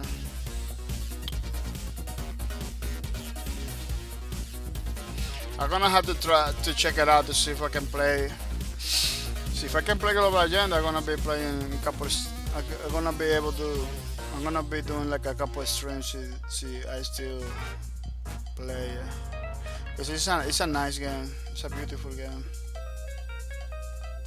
Yeah, I don't know if there is like enough players in order to play like a agency versus agency and many missions. Many missions get disabled because the lack of people. Yeah, back in the days. Yeah, the Global Agenda was a pretty important game back in the days. But unfortunately, it's no more. It's not between us. It is not between us. Yeah, people. Today we are gonna do like a little shadows and stuff like that. Hoping to see if I can. Hoping to see if I can. We can do like the whole 7 hours stuff like that. Because maybe you say, oh, you don't have to. You don't have, But let me tell you something. We are here to support the viewers. These long streams that we do on the weekends is a way for us to support you, to bring you back, to give you the opportunity to get those points, to give you something back. That's why we always try to get the time that we're supposed to stream. In order to give you opportunity to the people, stuff like that. And I really like to talk to you guys. I really like to talk to you while I'm streaming and doing stuff. The weekends is the only days that we get to talk, because I don't know if you know. I don't know if you are coming to my stream all the time. From Tuesday to Friday, we don't talk. We do the streams without talking. And as a way for me to be active in the community, and to give the opportunity to the people to redeem, to get the points and stuff like that. But we don't talk. We just play the games and have fun. Which it's not bad at all, but it's better when we talk with the people and everything. And we get to answer questions, stuff like that.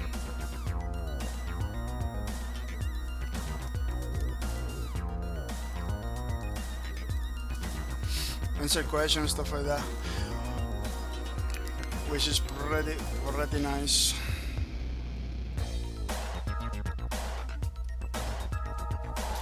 Which is pretty good.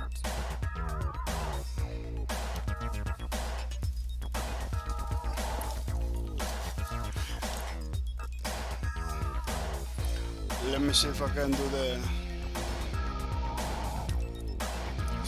do like the same kind of details. Let me check out my sound, because I didn't check it out today. Oh yeah, it's pretty good. I can hear myself talking. Yeah, so for Low Records it was like a super hard for them to go free to play, because they need to make the money. They need to make the money. Remember, Bosque Production wasn't a studio. Bosque Production was like a new studio. They need to do the money back. Especially not just because it was like a new studio or anything like that. Remember that Bosque Production has like a lot of very legendary developers on it. We got the guys that work on Gears of War over there.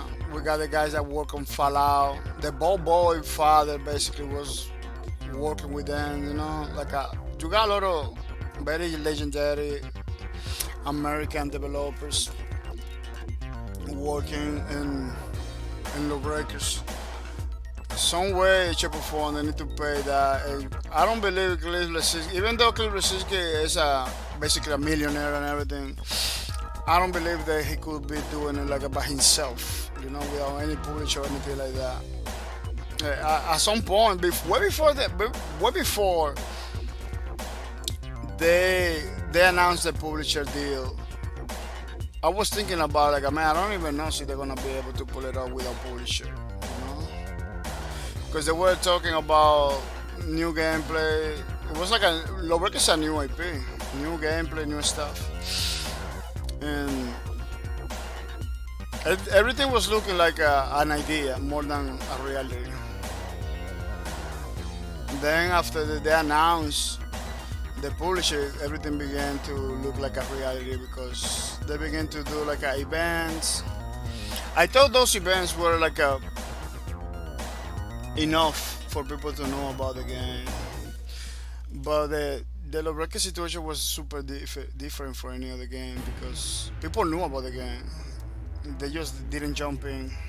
They just didn't play it or didn't want it to play like 100%. I'm not gonna deny. Before I began like streaming every day the game, I was like that at some point. Like I don't know, I don't even know if that is the game I'm gonna be playing. You know, but Lowbreakers and Bleeding Edge kind of looks, yeah, are like in the same boat because Bleeding Edge is a game that you need to play in order to know about. Some games you don't need to play. You just watch a couple streamers. If you decide to get it, you get it, you know. But some games you need to play, unfortunately. Some games you need to, even though you like what you see, you don't take the decision until you play it. That's what happened with Lowbreaker. Lowbreaker is a game that you need to try it out. The developers kind of knew about it. You know what? They kind of realized that because they were doing events, they weren't putting those controllers in people's hands all the time. Like giving free copies of Lowbreakers all the time. Yeah, Lowbreaker was able, you were able back in the days to get Lowbreakers for free. You know, even though they didn't want free to play, they give you a lot of copies of Lowbreaker for free. That's another reason why I didn't want the game to, you know, I was against free to play because the developer itself is giving the game for free. Like they did a lot of free weekends too. You know, free weekends too. You can play to see if you like it or not. Yeah, they even though the game wasn't free, they were doing a lot of free events, free stuff. Me myself, you guys streamers like me, another guy that was giving like a Lowbreakers fan art Lowbreakers copy of Lowbreakers and everything for the people to try it out. I know somebody that gave it like around 6 copy. We're talking about almost $100 on Lowbreakers only for free to the people. So yeah, some people get it for free. I believe the streams, you get into the streams and you get free copies of Lowbreakers too. Yeah, they were working pretty hard in that. I knew people that get it for free. It was playing with me. I don't know if Christian Nelson get it for free, but I really one guy that used to come over here. They told me like, "Oh man, I got my copy for free." Like it wasn't no strange. It wasn't no hard to find somebody that got like a free copy of Lowbreakers. But I don't know. People are still complaining. People get still with the trolling campaign. The drama killed Lowbreaker basically. You know, to say that the developers didn't do this or did that is like an overstatement because the drama, it was a drama operation behind it where people was talking about the developers past experiences, you know, like, oh, he did that in the Gears of War thing, or he said something when he was working for Bulletstorm. Like, dude, that was happening many years ago. Why you bring it that into the Lowbreaker? This is a new beginning. The guy, he learns a lot. That I was talking about that. He was like looking like a one of us. You know, he wasn't looking like a back in the days. Back in the day, Clipper was totally different from the gaming community. He was like at another level. You know, he was talking at another level. But now he came back like a more humble. And he himself tell everybody, oh, man, everything that's happening right now is making like a more humble and everything like that. Because he kind of realized that he was like not into the community. Because back in the day that wasn't the thing. Back in the days, it was hard to create community. You know, it didn't have Twitter, it didn't have Facebook. Back in the day, it was like you put a blog on your website, that's what it is, you know. Some people found it. People found it, follow you. It didn't have like a follow. It wasn't no tools at all back in the days to create community. It was something that you have to do it by yourself. create your own website, create your own blog, create your own stuff. No Facebook, no Twitter, nothing. Maybe MySpace was around. And MySpace was like a nobody, people not even knew what it's all about. You know. Now it's not like it wasn't like today's social media climate that everybody know what social media it is and how they use it. Some people make even money in social media, so it kinda helps social media to Twitters and the Facebook to be like a more famous and everything. Being used for people that never used social media before. Like there is so many little things. Now we take it for granted, but it wasn't there when the days of Gears of War or the days of, even though see I really when Gears of War came in, maybe Facebook was there, but it wasn't the thing that we have now. Yeah, it was limitations. It was a lot of limitations, and this is something that people also know. People bring back from to lawbreakers a lot of stuff that doesn't even have to do with lawbreakers. It kind of destroy because a lot of those people was like a very influential people. You know, to give you an example, you got months after lawbreakers release, like a 1 or 2 months, you got people creating videos on YouTube talking about the game being dead, stuff like that. It was like that was like the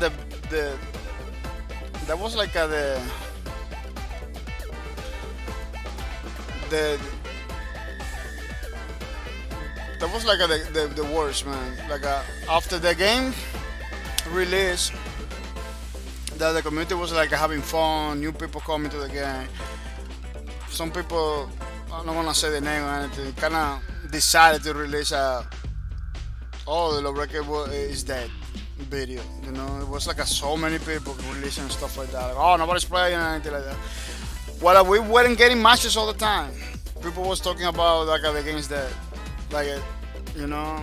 And I posted to those guys, dude, we are playing the game all the time. I don't know what you're talking about, you know. But it was like a trolling campaign. It was like a trolling campaign because nobody listened to us. Nobody listened to me. Like, even though I was telling everybody like the game is super alive and we are playing every day. Look at my streams. Everything was like they don't even care about it. Like it was pretty bad. It was like oh, you gotta chill. Those videos are old videos. Like, dude, I just streaming right now. Look, I go to my Twitch. You know, it was like they didn't want it to do. Like they were legitimate trolls. We're not talking about players that couldn't get into the game. We're talking about people that I believe not even play the game. Not even play the game. They didn't care about they didn't care about people that really was playing the game or anything like that. It's like a crazy situation, man. Crazy situation. And I found that many users on Steam with 1 and 2 minutes of gameplay. 1 and 2 minutes of gameplay. I tell you 1 and 2 minutes of gameplay because I want to be fair with those guys. Even though they just heard the game, I want to be fair for those guys, you know. Because a lot of those guys, they were having like seconds of play, you know. But let's be fair. With 1 2 minutes of gameplay, talking like the game is not working for them, that is too hard, that this game doesn't have no matches, stuff like that. Always negative, not recommended. With 2 minutes of gameplay, like I don't know now, but back in the days, be able to download a game or to get into a beta. First thing, Steam shouldn't allow people from the beta to give a feedback, like a review. You can give a feedback to the developer, but no review. That was crazy. You know, again, like I was in beta, because I'm pretty sure those guys, they had like a 2-3 minutes of gameplay on Lawbreakers. and then post like a not recommended review. There were people that were playing those were people playing from the beta. Those are not like people playing from the that bought the game or anything like that. Those people were people from the beta, you know. And but not a lot of not all of them, you know. Then you can find people that really bought the game just to post a bad review and then maybe refund it. Because remember, you need to stay with 2 hours with a game on Steam in order to you can refund a game before the 2 hours. You know, so you play the game for 2 hours, you're not gonna be able to refund it. But because those guys were playing the game for 2-3 minutes only, just to give it a bad review, man, they were able to put the review. They were able maybe to refund it. Pretty crazy. We're not talking about 1 or 2 guys. We're talking like a bunch of guys, like a lot. Basically, like a freaking campaign of people, review bombing and stuff. You know. That's another thing. That's another thing that this thing had to fix. Like they need to put that you only can put review after 2 hours. You got 2 hours gameplay in the game. Okay, you cannot refund it, but you can put review. Something like that. A person like for 3 minutes gameplay, like a putting review. That's not supposed to. They're not supposed to let a person that 3 minutes, 2 minutes, like a putting a review. You know, I got those in the old videos because unfortunately the store Holo Breakers was taken down. I don't know why they took it down, because even though the game, there is a lot of games that are not in Steam anymore, but they have like the store is still there. They have like this store is it doesn't show in the search results by petition of the publisher, something like that. They had that feature in the Steam, but Willow Breaker was like they just shut it down right away. Even though I was able to find it, didn't have the message. I don't know if that's something new that Steam is doing or what, but back in the day they didn't have that message. It was like disappeared right away. I was able to find it by searching it in Google and everything, but it was hard to find it. Yeah, people with 2-3 minutes putting reviews. That's something that they need to fix it. I don't know if they fix it already, but that kind of killed game the Low Breakers. You know, there was other people that was aware of the situation. Like, oh man, I can't to buy Low Breakers, brother. There is a lot of people talking negative about this game. I don't even know if we're gonna be able to buy or play it. You know, people that maybe got the game, if they were like talking about it, like being a victim maybe, you know, in order to make aware of the people, the situation that's happening, you know, or maybe it was legitimate players that were like trying to get into the game.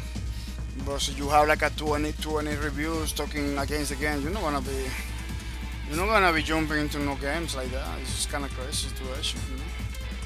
So in some way, shape or form, we need to understand that. And it was super crazy. Yeah, because I say that because we don't have no way to, you know, to make sure. See, a lot of those guys were like owners of the game, or they really wanted to get into the game. You know, a lot of those appear with 1 or 2 minutes. Like, you know, you don't buy a game to play for 1 or 2 minutes. You know, those are people that kind of refunded the game after they put the review. If the review stays over there, like, there is so many things that I think has to. They need to show see the people refunded the game. They need to show. First thing they're supposed not to let people with less than 2 hours put a review. Like, I know there is some games out there that doesn't even have 2 hours of content. That they, you know, like indie games, stuff like that. in that situation it's gonna be like a super crazy. We in the games like that, it always a crazy situation because a lot of people play the game and then refund it. You know, because the game itself doesn't have 2 hours of content. Like a lot of indie games has like a lot of problem with that. Indie games always gonna have some kind of problems with stores and stuff like that. Especially with Steam because I don't know if they fixed that situation where people was buying the game, playing for a couple minutes and then refund it. That shouldn't not allow. Even though the game doesn't have 2 hours, they shouldn't be allowed to do that because you know it's crazy. The refund part, yes, if people doesn't see people want to refund it, okay, they can refund it, but the review part, that's the problem. You know, the review part, like you see, they should allow people, only people that has more than 2 hours, that they didn't refund the game. You know, didn't refund the game, has more than 2 hours. People that are gonna stay with the game, they are the ones that are supposed to put reviews, not the people that refunded. Like, because that people explode that pretty easily. And maybe you say, oh, because you make a beautiful game, nobody's gonna be giving you negative review. Yeah, that's true. So you make a good game, nobody's giving a negative review. But look at what happened with Grand Theft Auto. Grand Theft Auto was review bombed at some point. You can find articles on the internet about that. Grand Theft Auto, pretty awesome game. You know, in 3 days making billions when it came out. You know, it launched in Xbox 360, in every single console, Xbox 360, PlayStation 4, on PC, everywhere. You know, it was an innovation in that genre. You know, Grand Theft Auto, one of the biggest games over there. You know, it got review bombed. So it doesn't matter if you do a good game. You know, the game, for any reason, people will find any reason to go over there, buy the game, play for 2 minutes, put a review, and then refund it. You know, this is basically an abuse. You don't even care about the game. You don't even care about the developer. You don't even care about the community. You just want to put a wrong review, a negative review. And that's why the whole Steam store have to change with graphics and with charts and stuff like that. You know, but I believe they still have to that part. You know, they allow people to review only the people that are gonna stay with the game that has like a more than 2 hours. Putting review after a couple minutes is not. It's not fit. It's not the way. You know, it's not the way.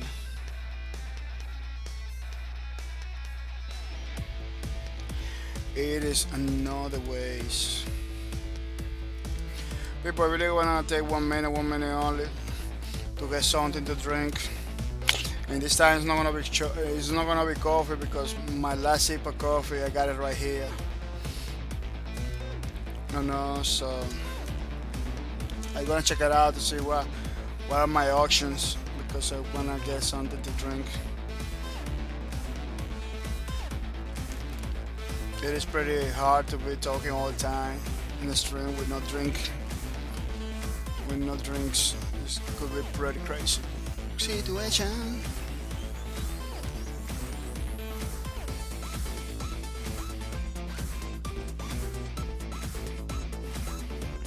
Yeah.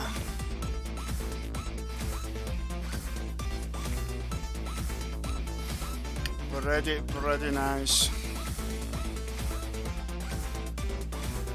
And when we come back from the break, we are gonna be talking about some games, checking out the Twitch, checking out the bestseller thing, stuff like that, like we used to do in the talk shows and podcasts, to see what's going on. Because even though I know the games are coming out and everything, I cannot disconnect it from that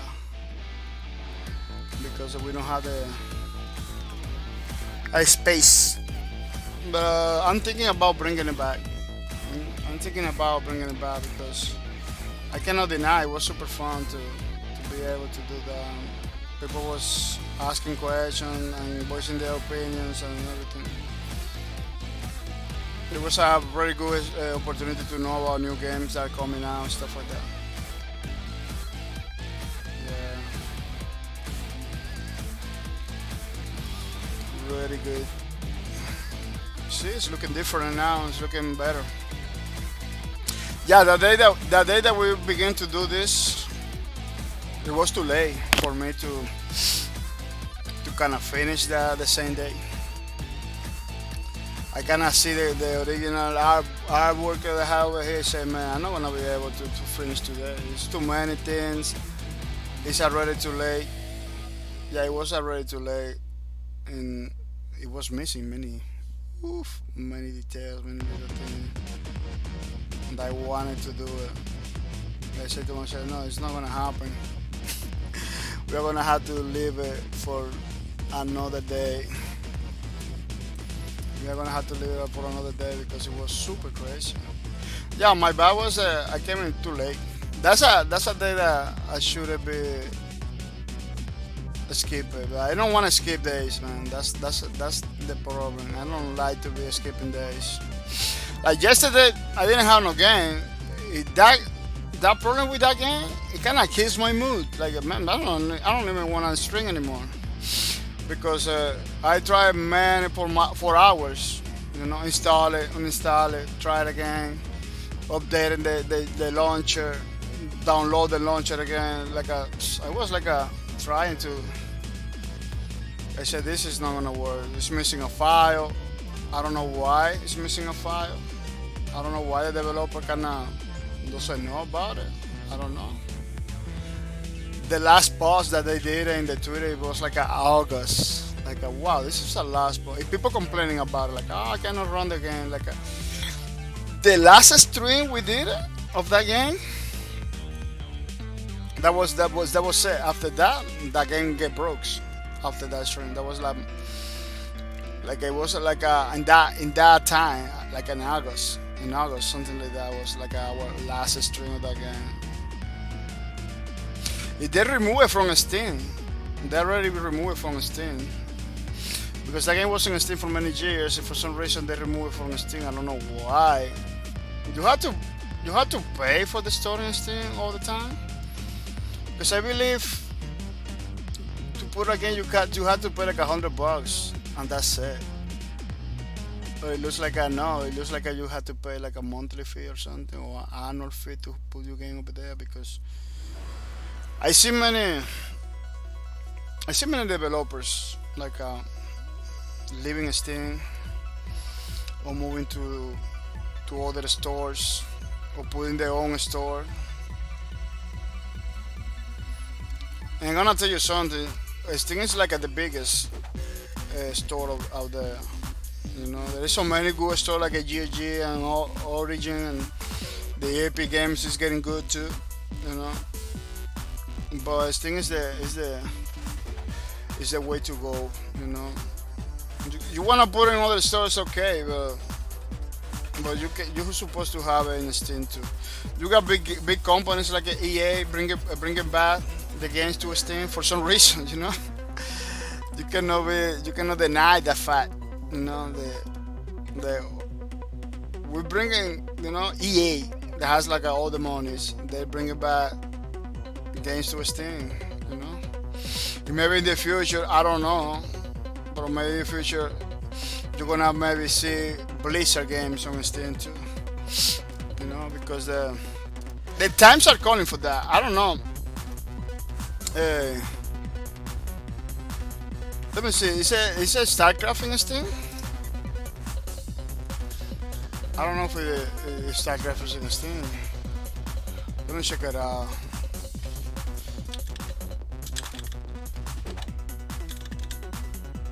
Oh no Blizzard games on Steam. Well, Blizzard never has been in any stores, so kind of makes sense. But maybe in the future you're gonna see that Blizzard games on Steam because Steam they continue like that. Si they continue like that, you're gonna see a lot of developers putting games over there on Steam, or bringing them back to Steam. In the case of Blizzard, maybe not, because Blizzard always has been like his own thing. You know, he never. They're kind of missing out, you know, with the Steam thing, but they have their own community, strong community. Like World of Warcraft is huge. You know, people playing. You know, Blizzard Battle.net is basically a cultural stuff. Battle.net was like basically the. No, it wasn't. It wasn't working like a proper store back in the days, but it was the way to play games online back in the days, specifically Blizzard games. Yeah, people are gonna take 1 minute, 1 minute. All I need to get something to drink because this coffee is getting little. When we come back, we are gonna continue working with the Lawbreakers finale, but without mercy. So don't go anywhere. You know, watch on Lawbreakers gameplay without mercy. This is always good to watch.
Yeah, people, we're back, and we're back for more Lowbreakers Fanarbu. Making, making, taking a break to get some coffee, stuff like that. But I couldn't find coffee because I got no more coffee. But I was drinking so much coffee today that it's not even good to at this time to continue because it could kill my dream, my sleep schedule. Yeah, people, let's check it out. Some Twitch games, to see how they are doing in the Twitch. One thing I'm gonna tell you is like those numbers that these games has on Twitch. It kind of doesn't mean nothing, you know. It kind of means how popular they are, how many people are watching on specifically on Twitch. It doesn't mean nothing like that, nothing more than that. Because these games I've been playing other platforms too. You know, I'm being playing other platforms. Well, for Twitch, which is the biggest streaming platform right now. You know, we can basically, oh, maybe, you know, it's popular on Twitch, which is something. But it doesn't tell you, you know, how many people are playing, how good or how bad is a game, you know, because you can see in the first row, like games that maybe you never heard about it, you know, and doing good, you know. That's what happened. That's what happened with Among Us. Among Us was like in the top all the time because people that like to play the game.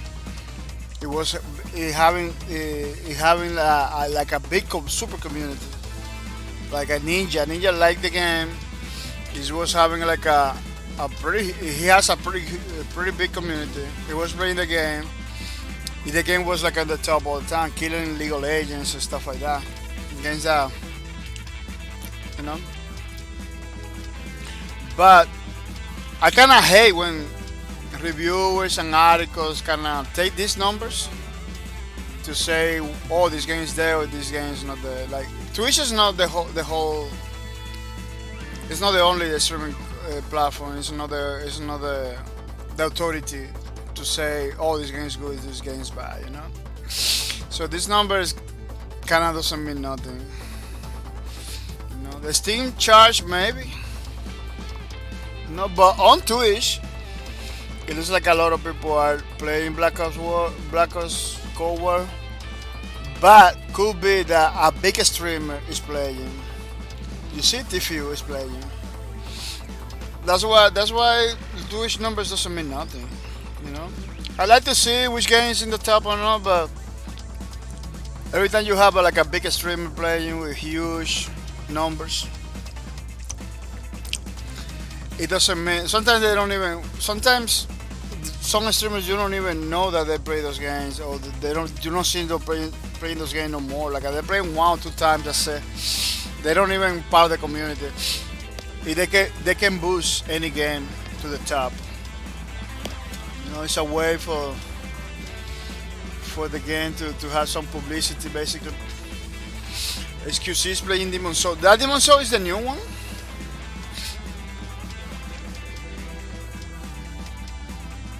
Or is the old one?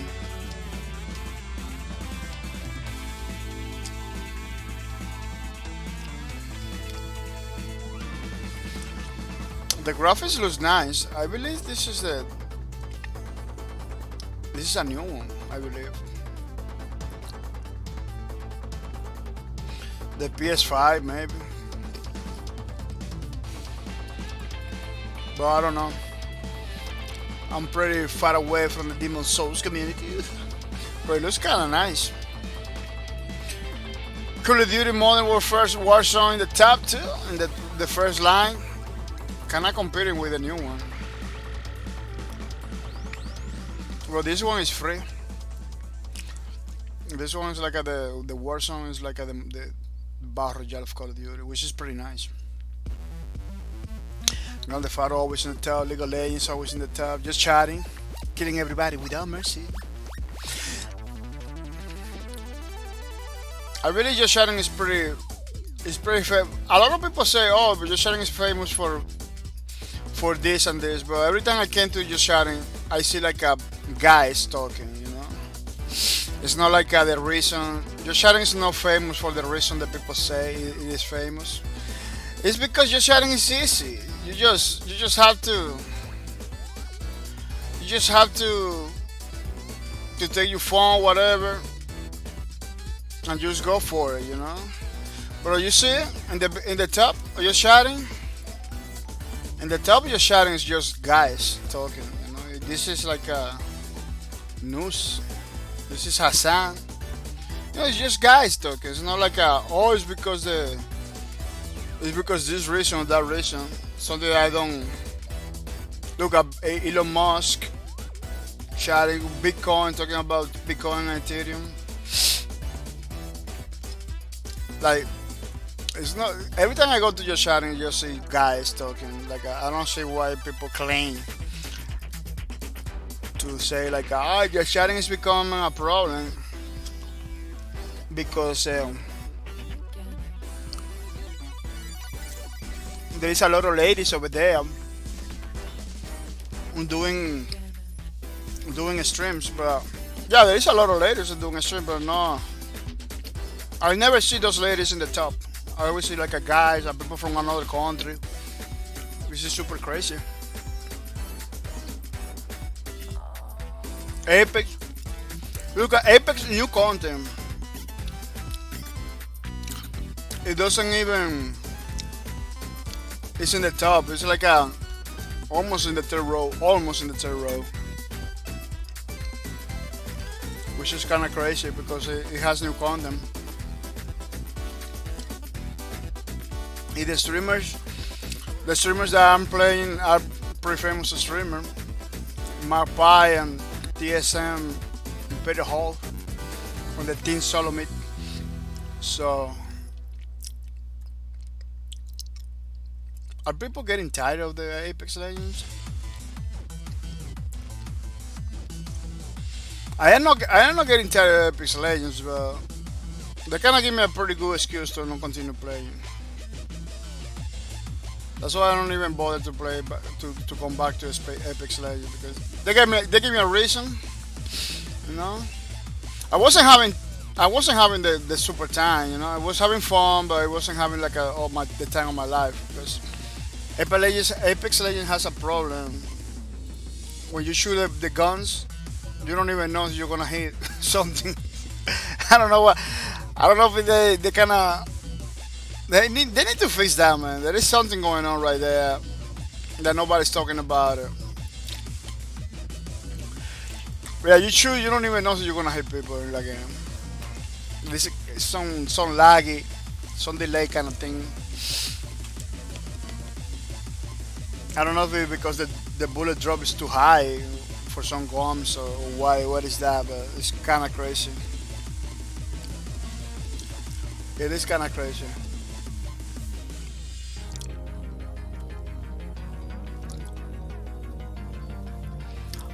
Yeah. In order to see if a game is doing good or not, it's better to go to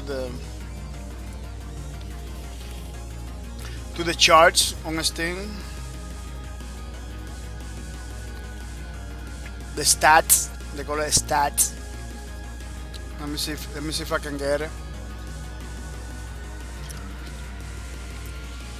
I don't know if we got it over here. The stats. It's supposed to be here. It's not the top seller. The top seller can give you an idea, you know.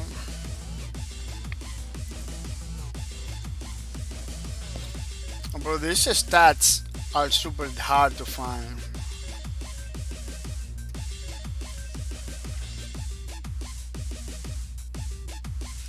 I don't know why they don't have it like a right there, you know. It's always like a difficult to find.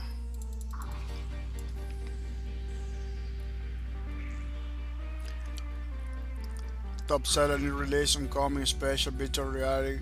Yeah, it's super hard to find those. I don't know if you have to go to this one. This is one in the application.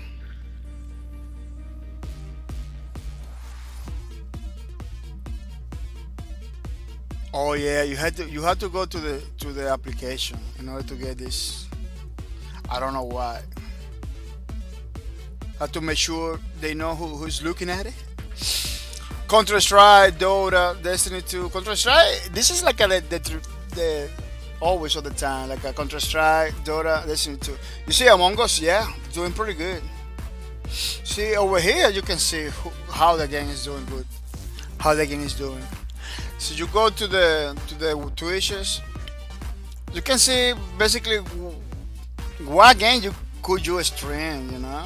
Like a Twitch is the number for Twitch kind of tells you, you know, for the streamers. If you're a streamer, kind of tells you like, okay, League of Legends is a game that everybody plays.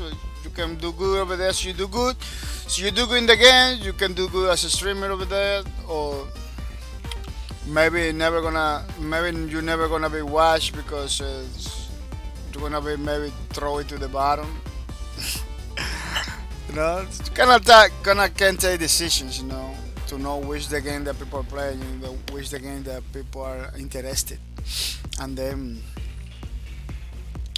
play the game so you like it or so you wanna create a community for that specific game. That's it. But to know for real which game is doing good, why it's better to come over here and check it out. Remember, this is only for Steam. Games like they are in other stores, it doesn't appear over here. So there's so many games that you're never gonna see over here because there are no in Steam. But basically, Valve games are always in the top. Counter Strike, Dota, Team Fortress, always gonna be in the in the top. Oh, Apex Legends on Steam is doing good. 55,000. It's not bad at all.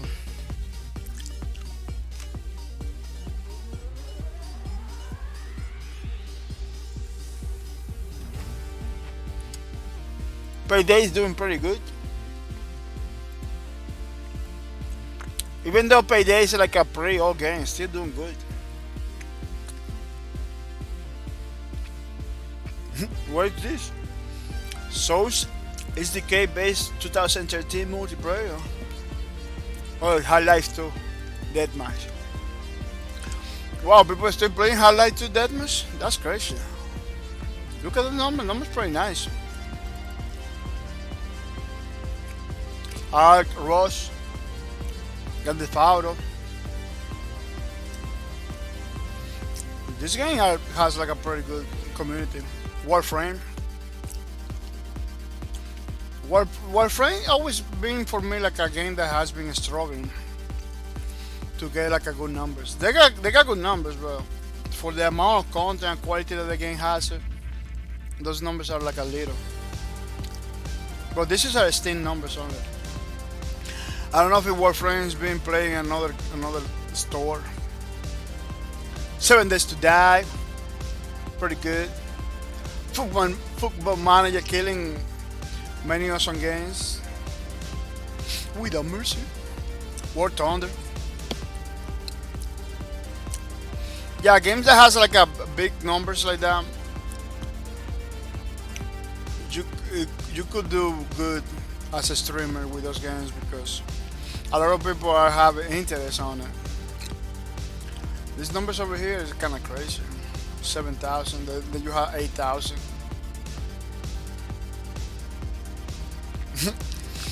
Wow, what Payday is over there on top of the 100,000? Oh, because this current players, right? Oh, you take into account the current players on another peak. Oh yeah, it took the current players. That's how they know that people are playing right now. How many? Which is nice. It's better than the peak because you can pick 1 million in the whole day. That doesn't mean that 1 million is playing right now. So it's still good.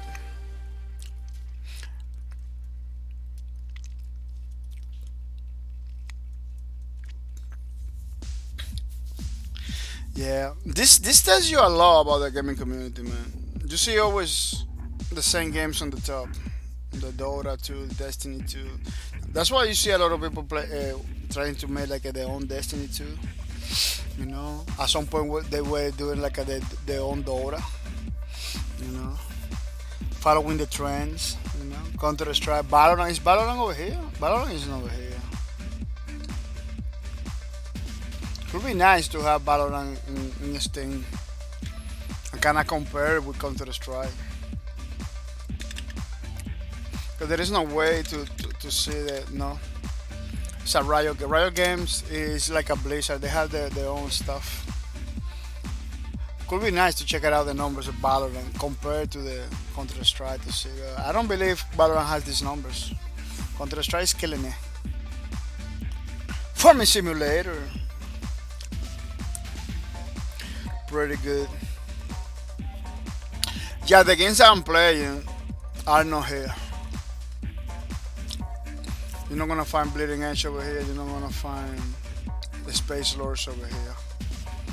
You know, so I know that, you know, because that's what I wanna do. That's what I wanted, you know, to support those games that doesn't have like a.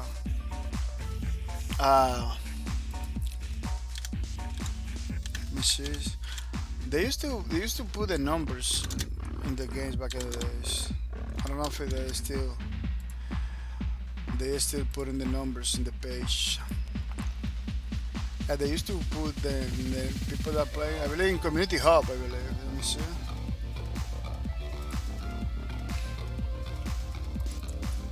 I don't know. See, view stats. Global achievement.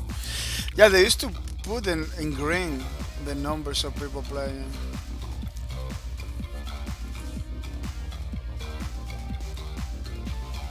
But I don't know. It looks like they remove it. And it's not this one. It's not like a 94. 94 is in group chat, not playing the game. Yeah, they cannot remove it. But back in the days, I remember they used to go to the store and they show you. Yeah, the problem is those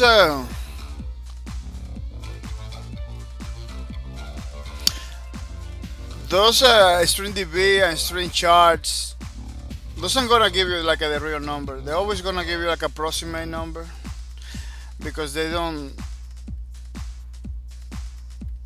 use like a direct way to check it out the numbers. It's like some formula with the profiles and yeah, they got something going on that never tells you 100%. That's why at some point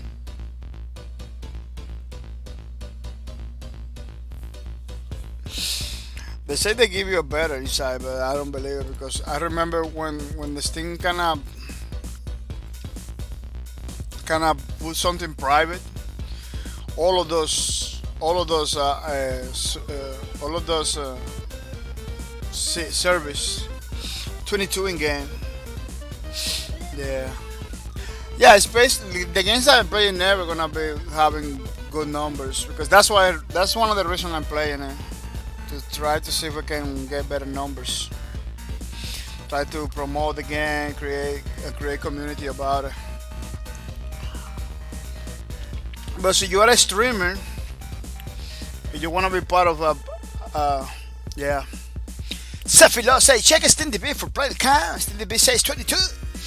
Yeah, which is pretty nice for a Space Lord, but it could be better because since Space Lord is a pretty nice game, but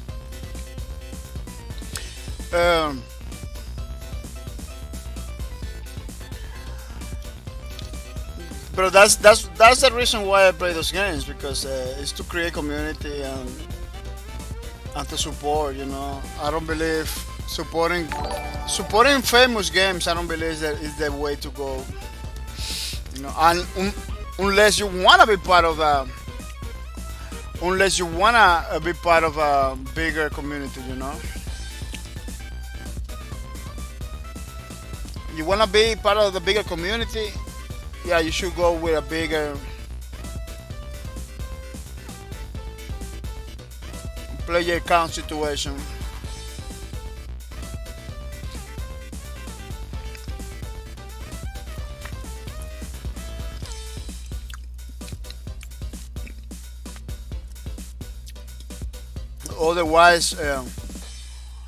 Otherwise, you're never gonna be like have like a bigger player count.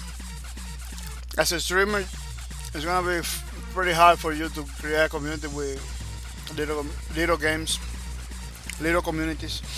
But in my case, I don't care because I focus more in the game that I want to play.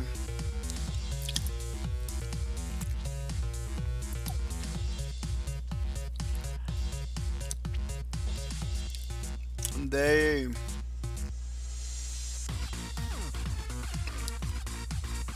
I play the game that I want to play. Some people just jump into the famous ones.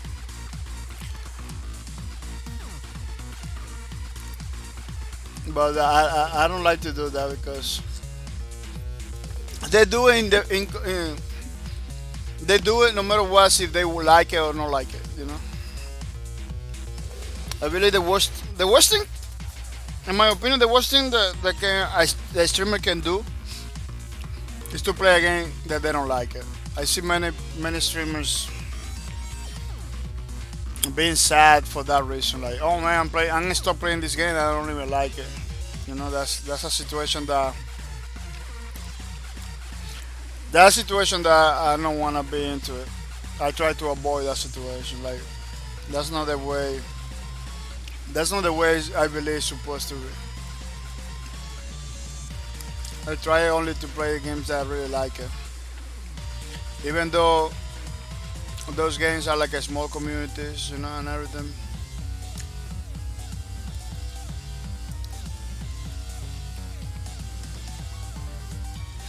And let me tell you, small communities are pretty fun because you get to know people. Otherwise you're never gonna be able to know. A streamer that has like thousands of people, maybe it's a business. It's a good thing in a business sense. Maybe it's a business, awesome stuff. But you know how it's gonna be hard for you to know people with thousands of people. It's gonna be hard to talk to those and everything because 1,000 people talking in the chat. Watching your streams is gonna be hard. It's hard to manage. But if you have like 10, 20 people watching your streams, it's better. It's got better group of people. You get to know them. You get to know to do stuff with them.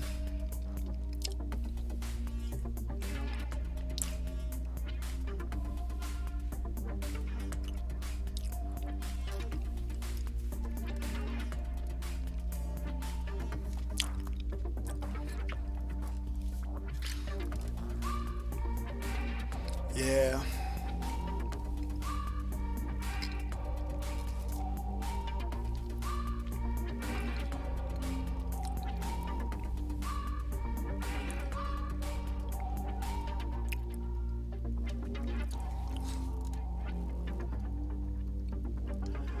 That could be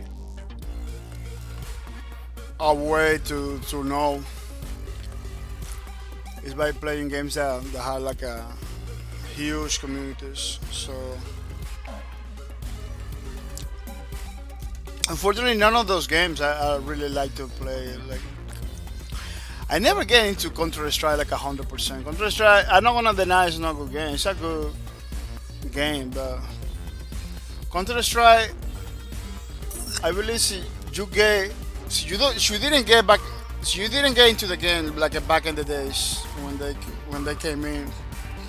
It's gonna be hard for a person now to get into it. I believe a lot of people that play Counter Strike, they were playing Counter Strike for many years. You know, yeah, you can have the case of the new guy that was playing basically PUBG, try Counter Strike, they like it, you know, because it's a good game. But in my case, it's like I don't see myself like I'm playing Counter Strike.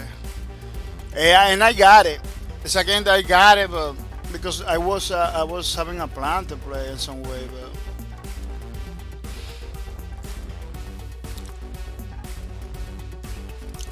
but I don't know.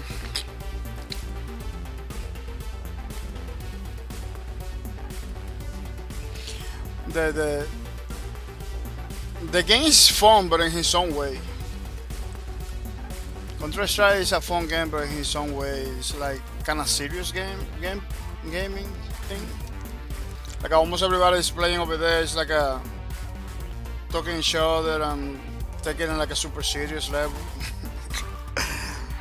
Like I wanna play a game for because they are fun, not because they are like a super realistic or anything like that. Like the players are like a super into it.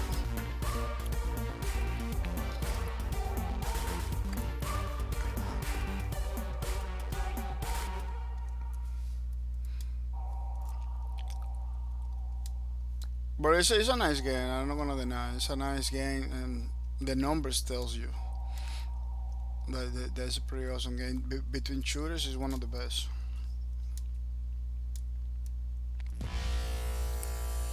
They got like a pretty unique gameplay mechanics. You know, you cannot run and gun.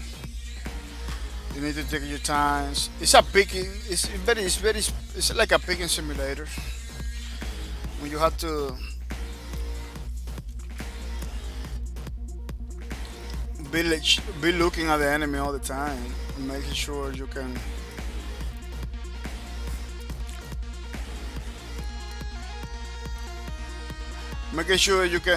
shoot it first than making sure you can shoot it first before they shoot at you, because sometimes in Counter Strike when somebody shoot basically because they got a target already, somebody's gonna die. Basically you see everybody like a picking and taking their time, kind of camping, and going forward a little by little. When somebody shots, somebody's dead. Somebody's there. It's pretty challenging in that part. I like challenging games, but Counter Strike is like a very challenging.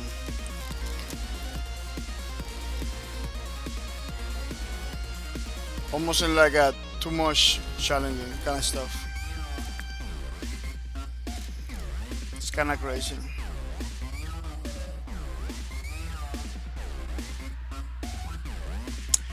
It is kind of crazy. This hand, even in the original, in the original picture that I have over here, it looks weird. That hand over there, it's kind of looks super weird. Kind of difficult to understand the way. Well, this robot has like a pretty long fingers and hands too. He kind of looks human, but the proportion doesn't have, I don't know, human proportion. It has like a long arms and fingers.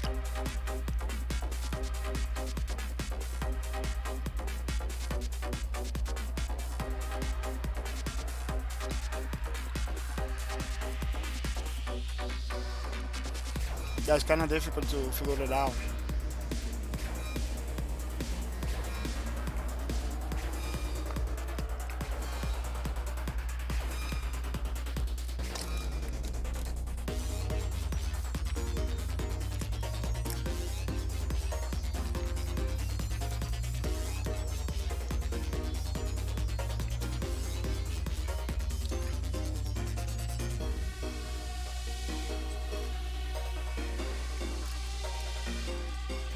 That's the that's one of the problems to working. Try to draw something from 3D model. Sometimes you got your pieces of the model that doesn't look right, but you cannot figure it out either.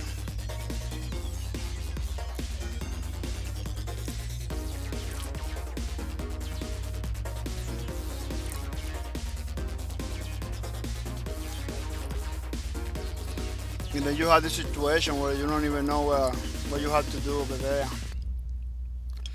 Because for some reason you cannot understand what they're trying to, what they did in the original. Let me see if I can do something about it.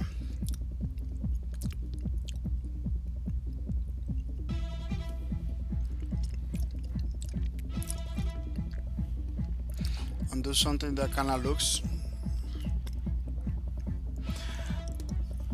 right, more than correct. Try to do something that looks right, but even though it's not correct, something like that. Like it's kind of looking better because he has like a this rounded stuff over there. But in the angle that he is, it doesn't look good.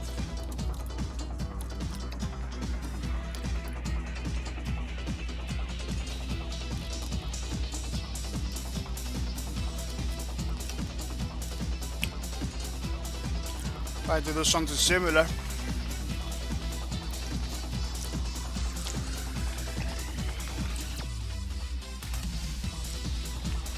This is like the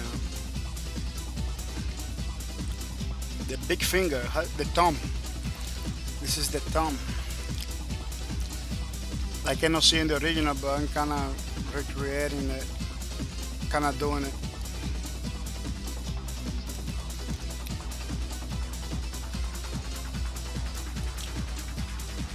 Yeah, sometimes in the 3D model, original 3D model, you have like a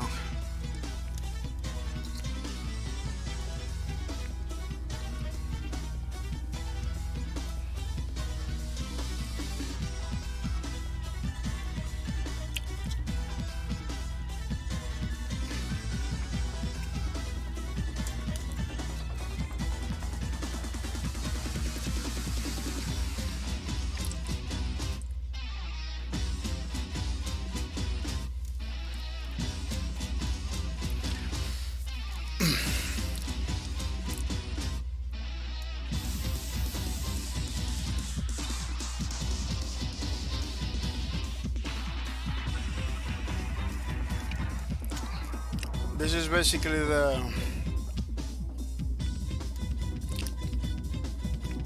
one of the problems to create to draw from 3D model. Sometimes the 3D model doesn't look right. You need to fill the blanks basically. Now with ray tracing, a lot of the stuff are getting like fixed automatically. Because now that people are doing like a ray tracing models, it kind of looks like realistic with the real lighting and real shadow. You get less problem to figure it out,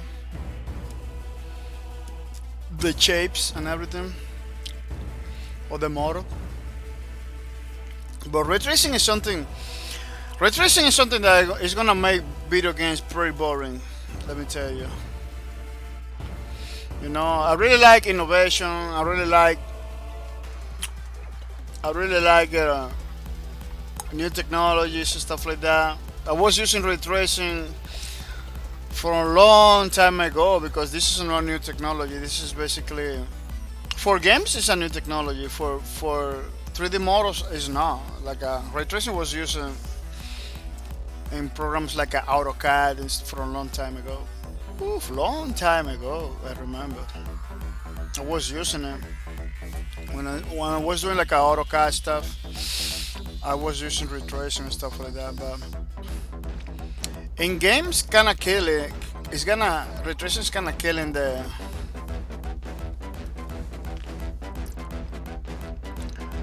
gaming aspect of the games, you know, by making it like a more realistic. And now we got that realistic effect almost in every single game out right now. That's kind of killing it for a lot of people, including me, because I kind of like realistic game, but I don't believe a realistic ray tracing kind of thing belongs to every single game out there. Games like Dark Souls, stuff like that, okay, maybe Call of Duty, okay, but you know that we are doing developers doing games. They go for the realistic route. Now it's easier than ever to do like a realistic graphics game. But I don't believe every single game is supposed to be like that. Like ray tracing is not for every single game. And it's kinda killing it for many games for me. It's that I remember Borderlands when the Borderlands tried to be like a realistic in the beginning when they created Borderlands at the beginning. The first trailer of Borderlands was super realistic. It was like a almost real life stuff. And people didn't like it. People didn't like it. There was like a wow, this game was kinda weird. This game that is coming in is kinda weird. Everybody was like a wow, what is that? It's a nice trailer, it's not a bad trailer at all. But even the developer wasn't feeling it. Like, it looks cool, looks realistic, but that's why they changed it from realistic to cartoony. And when they did the transition from realistic to cartoony, everybody was like, wow, look at how cool, look at how fun. Like, even though we can do ray tracing and realistic shadows and everything, that kind of makes the game looks better, more photorealistic. I believe cartoony games are gonna be. It will not replace cartoony games. Games like a Fortnite, Paladins,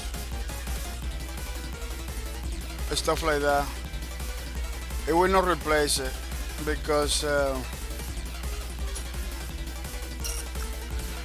I try to avoid those games, you know, those games that have like a Rock Company. That's the only reason why I don't get into Rock Company like 100%. Is the way it looks, you know.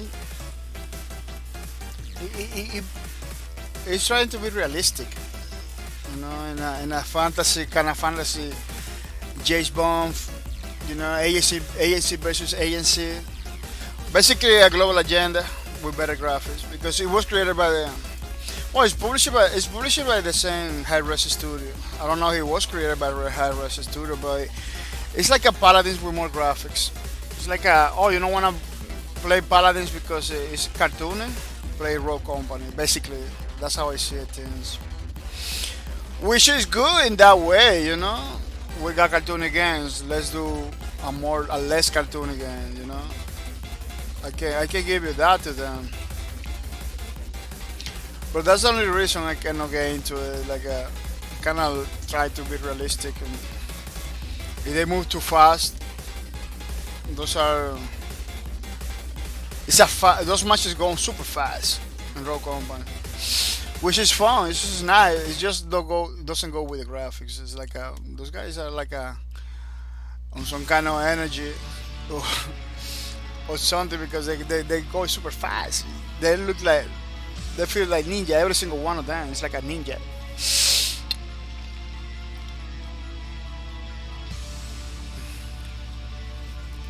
Like a Rock Company models, the graphics are pretty nice, but they should. I don't know. I don't like the realistic graphics that everybody's putting in the games. Kind of makes it boring at some point. Rage 2 they kind of unrealistic, bro. The pink hues that they use, they play with the colors in Rage 2. It looks super interesting. Every single Far Cry, a lot of them, the colors. It's a game with many colors. You know, as I believe if you go realistic, photorealistic, but you still play with the colors, it becomes like a less boring. But when you go like a full-fledged opaque, you know, like a Call of Duty Warzone is very dark. Call of Duty Warzone is very dark. Call of Duty Black Ops 4 it has a lot of colors. In my opinion, Call of Duty Black Ops 4 kind of looks better as a game than Call of Duty Warzone. Warzone, as a it's better because it has like a realistic graph in the graphical department. Kind of better because it has a realistic graph, high definition and stuff. You can see how beautiful it is. See, that's what you're going for. You know, I'm not saying it's ugly or something like that. It's pretty nice, but I really like more the Black Ops 4 graphics because Black Ops 4 has a lot of color. It's beautiful. You know, it's realistic. You have realistic house, realistic people. They got color. Games that go for realistic, for that realistic approach, they tend to go like a very opaque, very dark, and to make sure that people, you know, look to make sure it looks realistic. They go very dark, very stuff, very so many effects in the screen, like blur and chromatic aberration for some when you're looking at through the scopes. They put in a lot of stuff that I don't know if it gameplay wise is pretty good. It's hard for me. One of the reasons I don't play Warzone is because it's hard for me to see the people in that game specifically. I'm not blind color or anything like that, but that game has a problem. Do you know which game does a pretty good job with the colors? The Psycho. The Psycho is kind of cartoony. It is cartoony, but kind of looks realistic. It has a lot of color. I believe for games, they should go like in that direction. You know, you still got your weapons, you still got your almost realistic maps, but everything has color. Everything looks beautiful. I believe the Psycho did a pretty good job. Not going 100% cartoony, you know, but it still has the colors from cartoons, you know.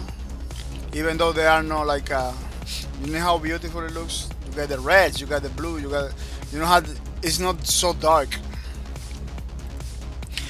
The going super realistic in games kind of killing it for me. It's killing it for me for many games. I really like to see my glowing greens and my glowing stuff. Look at how cool it looks that part over there. You know, with cartoony graphics. There are no that cartoony, but you know it has like some kind of realism in the colors. You can kind of have an idea from the different materials that they're using. Yeah, the guy that did the Psycho, the graphics, they did a pretty good job. The maps are gorgeous. The places are pretty beautiful. You know? Yeah, after a while, you don't even notice the cartoony aspect of the game. Something like that. That mix of realism with cartoon is better than go for 100% realistic approach. Like, it's killing it for me. Let me see, Warzone is not. Oh no, it's not here.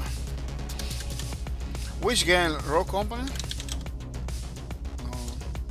Wow, that's weird that none of those games are in my Steam. Yeah, the Psycho. Another game that I really like it. The graphics is Space Lords. Space Lords It's cartoony, but it still has that realistic colors, realistic vibe into it, you know. But it has they got his own ways to do the characters and everything. I believe for games this is better than go like a full-fledged realistic. Realism in games is killing it for me. Like that belongs to movie, that belongs to other things, but for games, it's kind of killing it. Yeah, there is some games like a Dark Souls and Demon Souls and stuff like that kind of benefit from that because the thing kind of require that seriousness and stuff like that. But we reach a point in games now with the ray tracing technology and everything that as a developer you should be very careful where to put realistic graphics. If you're gonna do it, at least get the fun of the cartoons and the stuff. Space Force is a pretty good job with the characters and the colors and the style. You know, it's pretty awesome. That's why one of the reasons I'm playing Space Force, because the graphics are pretty unique. They just don't take it like a realistic model and call it a day. You know, they took a time to take the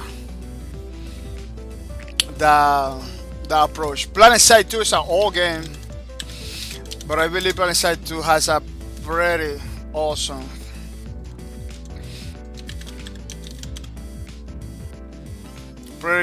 style on the graphics too. You know, it's not realistic, it's not cartoony. It's between, you know, it's a sci-fi, but it still has the colors. It still kind of looks realistic, you know. But it's not like real life stuff. You know, it's like a space and everything, which is, for me, it's pretty good. You know, kind of looks realistic, but it has cartoony visual cues. You know, and it makes the game fun. It makes the game fun. Those games that I'm putting over here are games. Those are games that I'm putting hours on it. Like a Planet Side 2 is 1,000 hours on it.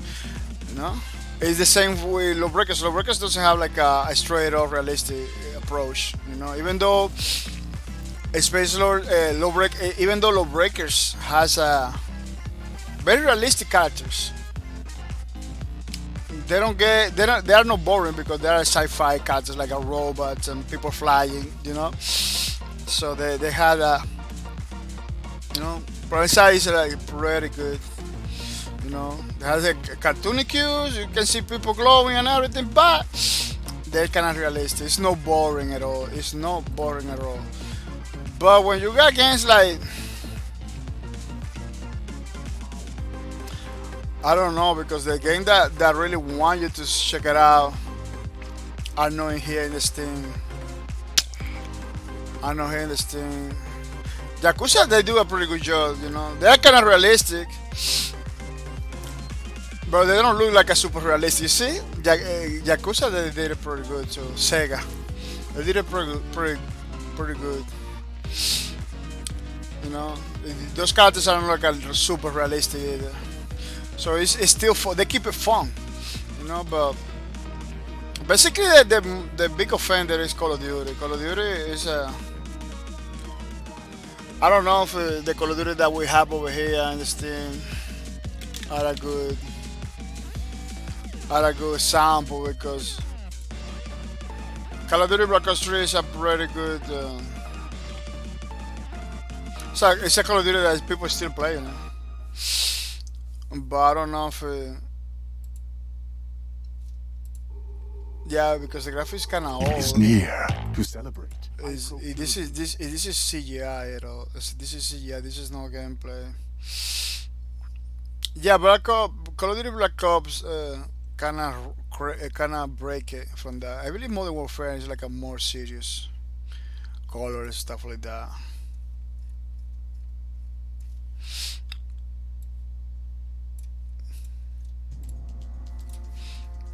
Yeah, I believe Black Ops, Modern Warfare, but I don't know, because now with the Call of Duties that we have on Steam, they're pretty old, so you cannot see that. They don't use ray tracing either.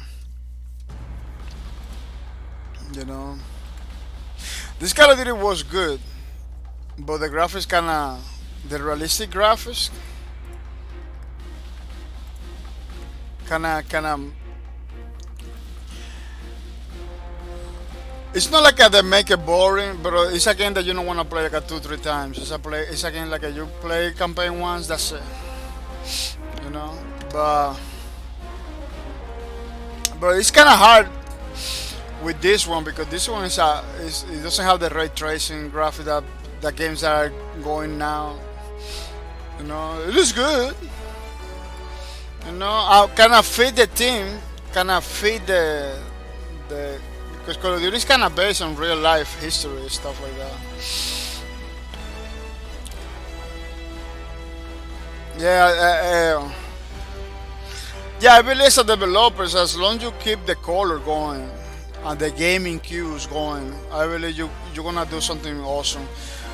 But if you go like a full fledged realistic, I believe that is something that people people could get bored like a right away. At least for me, I'm getting bored on seeing like so many realistic games right now. Like everybody's going for the realism, and I don't believe it's a benefit for every single game. Not every single game is supposed to be realistic. You should keep the Brink. I believe Brink was the first game that did that, with the characters, like a real life, the look cartoon, which makes the character very interesting. You know, even the maps, it has a lot of color. You know, they kind of, if they say in the developers interview, they say that they want to break the brownish and the black dark themes with that games. You know, it's a dark place. It's a dark crazy stuff that's happening, but they wanna kind of break that from the monotonous realistic graphics, because that's what it is. Realistic graphic kind of get monotonous because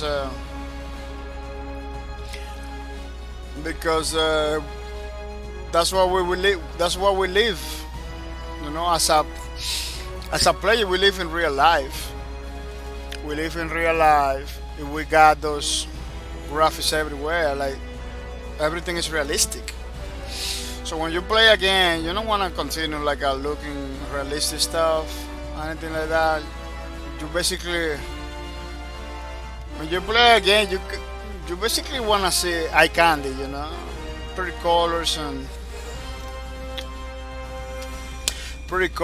pretty shapes and interesting characters. You don't want to see like the same person that you can see in the streets with a gun. You know, that's not what you want to see. And Treyarch kinda does better than in that way than Infinity War. Infinity War with the Modern Warfare, they try always to be realistic. You know, that's what Warzone is like. It's so difficult to spot people. Everything looks dark. You know, and but the games that Treyarch does, like I really Cold War, the new Cold War right now, I really it has some more color. Treyarch put like a little bit more color than Infinity War. But yeah, Call of Duty is the big offender with the realism. Every single Call of Duty coming realistic and stuff like that. I really like it. The Modern Warfare, Advanced Warfare, and the Infinity. Even though I didn't play it, but I really like it because even though they look good, they look realistic, they went for this feature stuff. So you got characters with crazy colors and crazy skins and pretty awesome stuff. It was pretty fun to see those characters. But now that they're coming back to the Cold War and to the Modern Warfare, Call of Duty is becoming for me like oh man, they're coming back to the realistic stuff that I don't appreciate a lot. because I don't know. I am not in that point anymore. Like I want to see realistic stuff. I see so many realistic stuff that I kind of tired of it. Like now they can do by default they can do anything realistic now with the ray tracing technology that people are using now to make games. Like there is some programs over there like a paint system painter and the other one I don't remember. That is from another company, Marmoset I believe they call it. That they can do pretty realistic colors, pretty realistic opaque stuff, physical texture, physical something textures, PBR, physical base resolution stuff, texture, physical base texture. Like there is the software that do pretty awesome stuff like that. You got like that realistic look into it.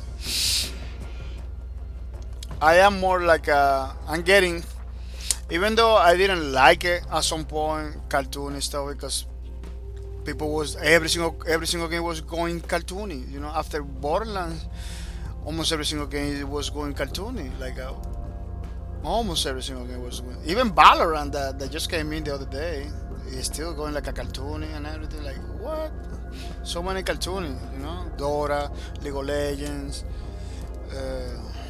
Fortnite, PUBG kind of break the cartoony thing. It went for more realistic, but it was saturated. Yeah, at some point, cartoony was saturated. But let me tell you, I kind of want more cartoony games now because now with the ray tracing and stuff like that, people just like going for the realistic. I don't know, maybe I'm wrong, but Rogue Company should use more cartoon cues and less realistic. Why? Because those guys doesn't look realistic when they move. They move like a freaking cyborgs. I believe Hyper Escapes is going something like I want it. It kind of looks better Hyper Escape in the graphics department. But it's kind of hard because Hyperscape is like a first-person shooter. You don't see the characters. You see the characters in the lobby. They kind of look realistic, but because it's in the future, they got like those pretty colors and everything. Yeah, I believe as long as you keep some color in your realism as a developer in your game, realistic game, I believe you got a pretty good formula. The boring part, after a while you play a game that looks realistic, you get bored because there is nothing. There is no eye candy. Realistic stuff doesn't have eye candy. It's kind of crazy. There is a game, Atomic Heart. Atomic Heart is like a based on realism. It's like a realistic stuff, but nothing over there you see over there is realistic. It's like a crazy alien technology. That game, a lot of people are waiting for it. That game looks super interesting. It's like a Bioshock kind of game, but Bioshock did it good too. It's realistic, but it has his cartoony enemies and very crazy situations.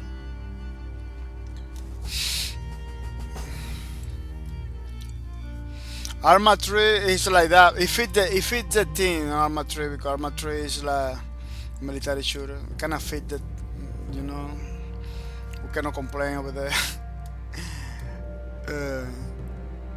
Why Arma 3 works for Arma 3 but doesn't work for Call of Duty? I'm gonna tell you why. Call of Duty has so much crazy going on in the campaign, and if Call of Duty looks a little bit more cartoony, that's why the Treyarch campaign, the campaign that does Treyarch and everything, kind of looks better because they put more colors than Modern Warfare.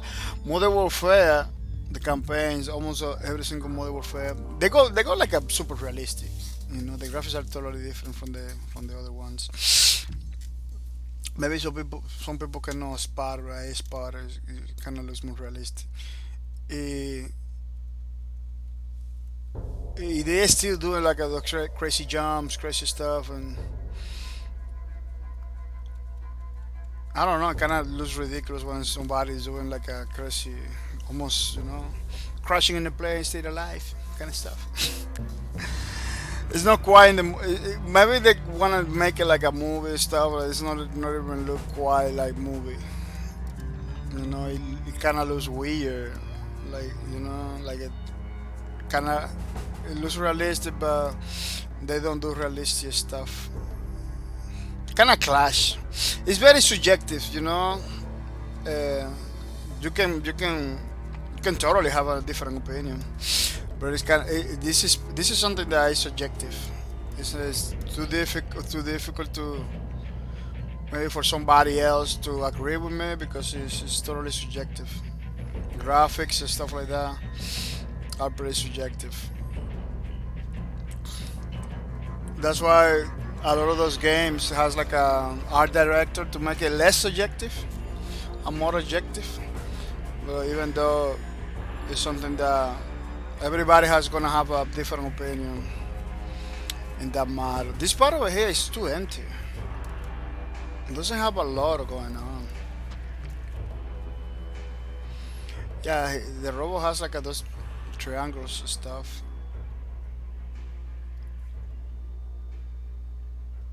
Going on, but it doesn't have nothing else. Maybe fill it up. Maybe fill it with more triangles than the original. Could fix it. 'Cause this part is pretty empty. You don't wanna just fill them out with blacks everywhere.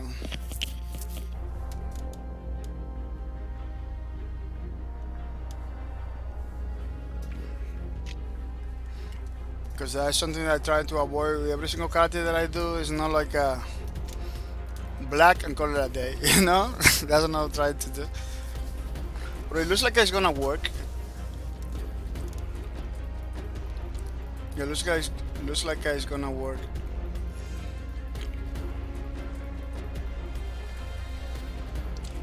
Yeah, basically, this robot, I remember when I was doing Aegis. Even though Aegis, I did Aegis like a super fast in one stream. I was having a hard time because they got a lot of little details. I don't have to put all the details, but they kind of looks better when at least when it's a robot. They kind of looks better with a lot of details. Maybe if it's a human, a person, you can get away by not putting a lot of Westy Malo, welcome to the stream. Westy Malo, welcome to the streams. I hope you're coming ready to have some fun. It's pretty nice, pretty awesome. You decide to say hi to the people. To the stream, wasting my life, wasting my life. Hoping you're coming ready to have some fun. Yeah, congratulations on the redemption, wasting my life. Congratulations on the redemption, wasting my life. Hoping you get a new game or some looty loots.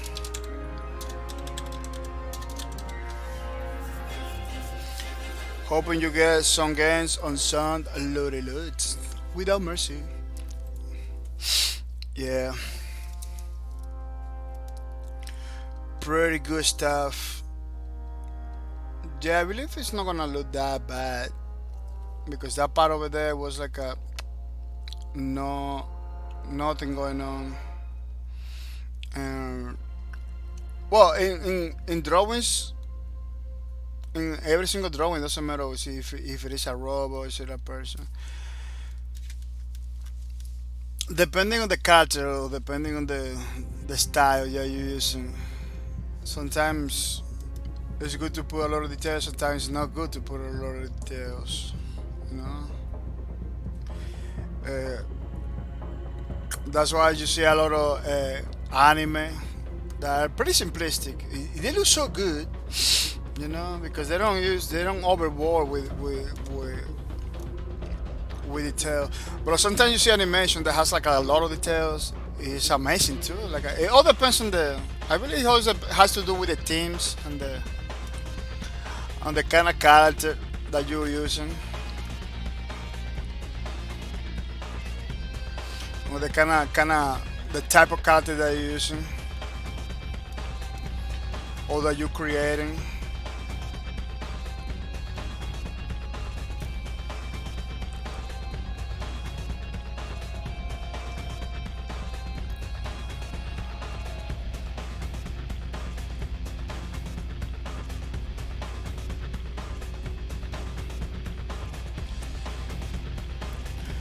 Yeah.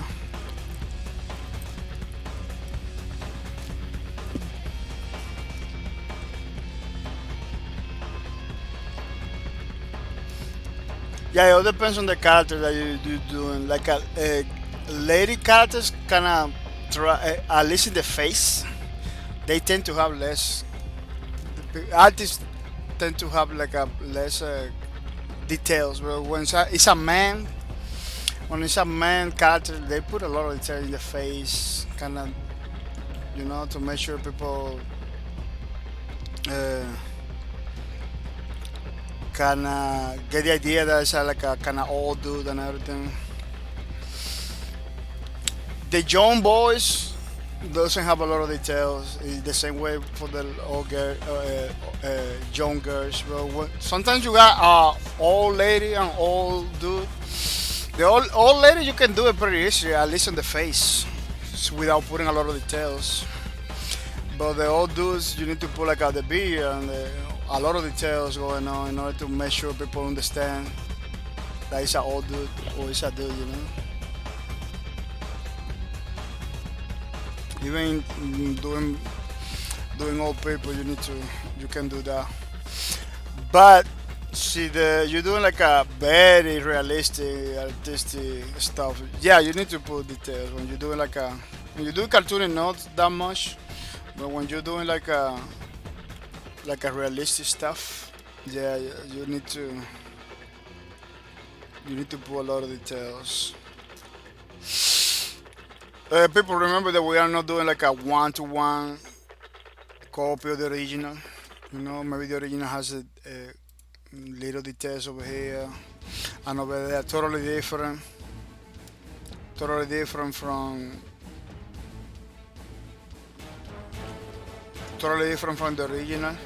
It's because we are trying to create our own version. We're trying to create our own stuff. We are not copying over here. That's why we are not copying. That's why it's kind of nice to do it without copying. A lot of people copying stuff. They put a color on top. If they call it a day, they call, I did that. Sometimes they just recolor, and that's not good because you don't transform. You don't transform the character or anything like that. I believe. I don't believe artists recommend that you gonna do something. Try to put something in your character that is personal. That is you from your own style or whatever. Something that the original doesn't have it. In order to, I don't know, maybe discover a new style, or maybe telling to the people that version is not from the original creators. They always recommend that you gotta go for your own stuff, even though you are drawing other people's work, like we doing right now. We try to do the thing kind of looks like the original, but we need to put our own touch.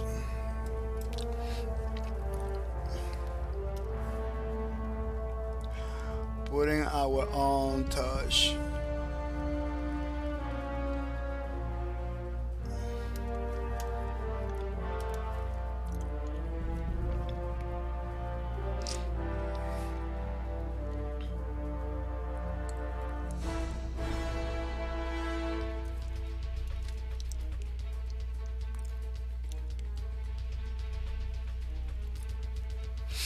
Yeah.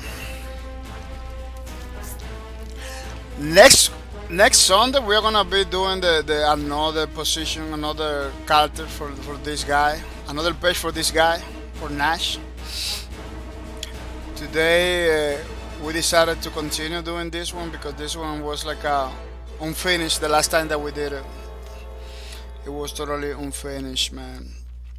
If we try to finish it today, we try to finish it today.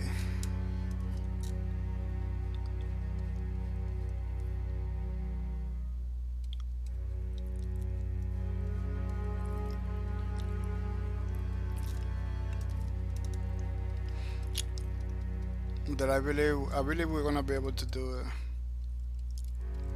Yeah, the robots always take so much time because it's a lot of little things that they have going on. Sometimes you kind of force it to do it because that's what they're gonna tell you. Oh, it's Nash, it's this robot, it's that one. You know, it's not like a, so you don't get confused from this or any other character in the game. Well, from Nash or any other character in the game, it's totally hard to get confused because Nash is it has a, well, between Nash and Aegis you can get confused a little bit. So you will have to put the little details that Nash has that maybe Aegis doesn't have, stuff like that. But that's basically the idea behind it. Because say you can confuse. I was confused back in the days about Nash and those lines doesn't look good. And Aegis, I was confused. I thought it was the same robot. But they kind of look alike when they close the armor. They kind of look alike. But it was with the time that I kind of realized, oh no, it's not the same. It's not the same dude. This is totally different. If by reading about it, like Aegis is a newer version than Nash. Nash is pretty old version. It was like the first version that they were using in the task, which is like the police department. They use the robots and everything like that. They got humans too, because the Axel, the enforcer, is a human. It's not a robot.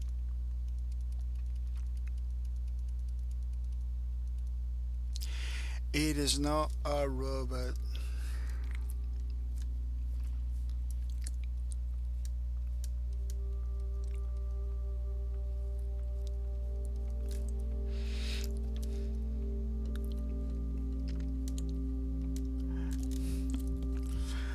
We are thinking about another project for Lawbreakers after we finish this. We have in mind another project, but that project is gonna be super complex. So complex that we are not gonna be able to stream it. That is gonna be one of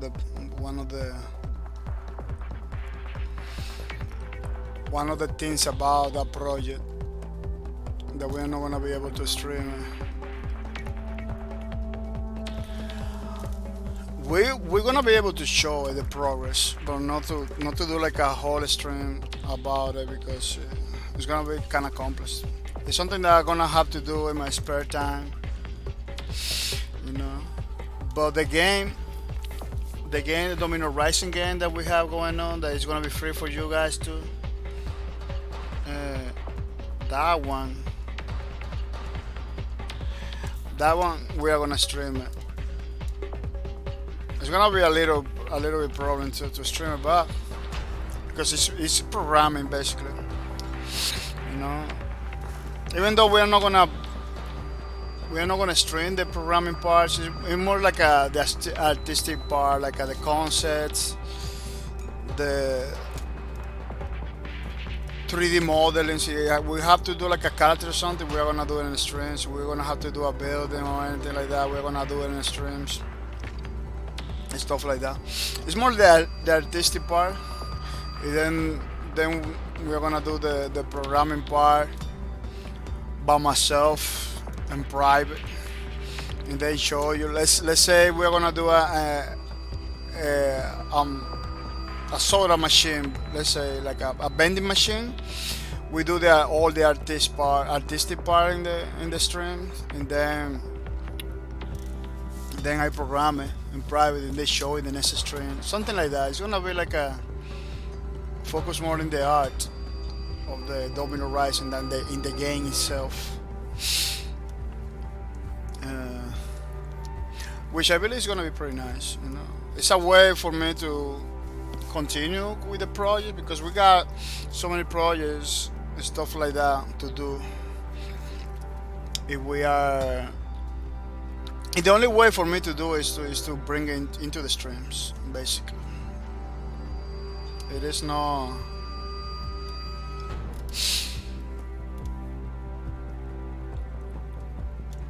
It is no.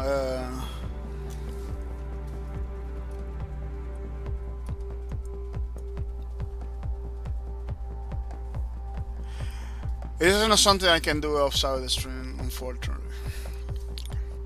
Because when you have a 10-hour job, and you have a full-time job, and the time tend to be like a little time.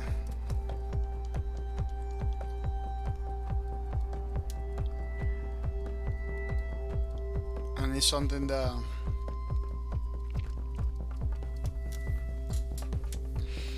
there is something that can hurt any project, man. Because the projects, you don't have to do it fast, but you have to do it. You have to do something one by one, little by little. Like a gaming, see, you understand how to develop games. Games are easy to develop, so you cannot understand. But see, you got a budget, you got a deadline. Like, oh, I had to finish this in 1 month, 2 months. That's where things get complicated. You see what happened with Cyberpunk 2077? That's the best example. You know, pretty awesome game. They show you a lot of trailers, a lot of graphics. Well, what happened? They delaying it all the time because when you are a big company like that, you got that problem, the time problem, man. You need to put a lot of people together in order to minimize time. They minimize time with money and people. That's how, basically, with money. That's how they minimize time. But for an indie developer, see, they don't require to finish the game faster. Like, oh, I can take my time, for example. See, they can take their time. I don't believe there is no problem at all. There is no problem at all to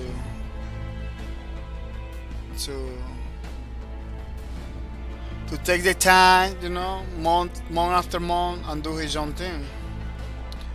But when you, as an indie developer, need to finish the game like in 2-3 months because you need the money to continue doing other projects, that's where the problems became. That's where game development becomes a problem because you need the money, you need the time, you know. In our case, basically in my case, that doesn't happen. I got my full-time job. I can take my time with a game or with any project that I try to do. I can take my sweet time, you know.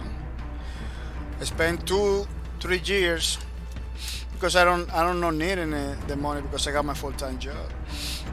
Full-time job sometimes became pretty crazy, kind of.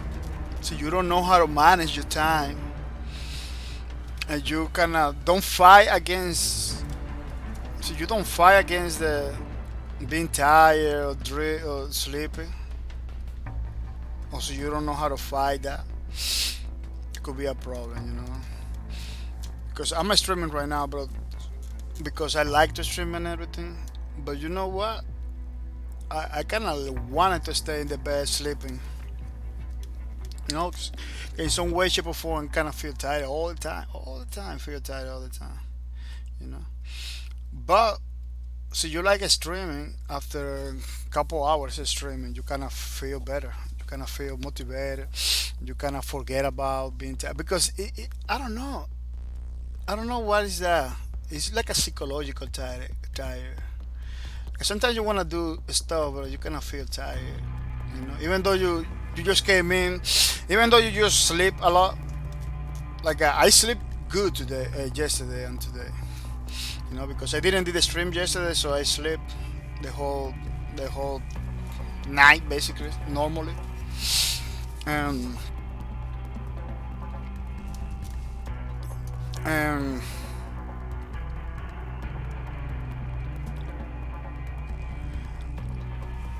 and that way,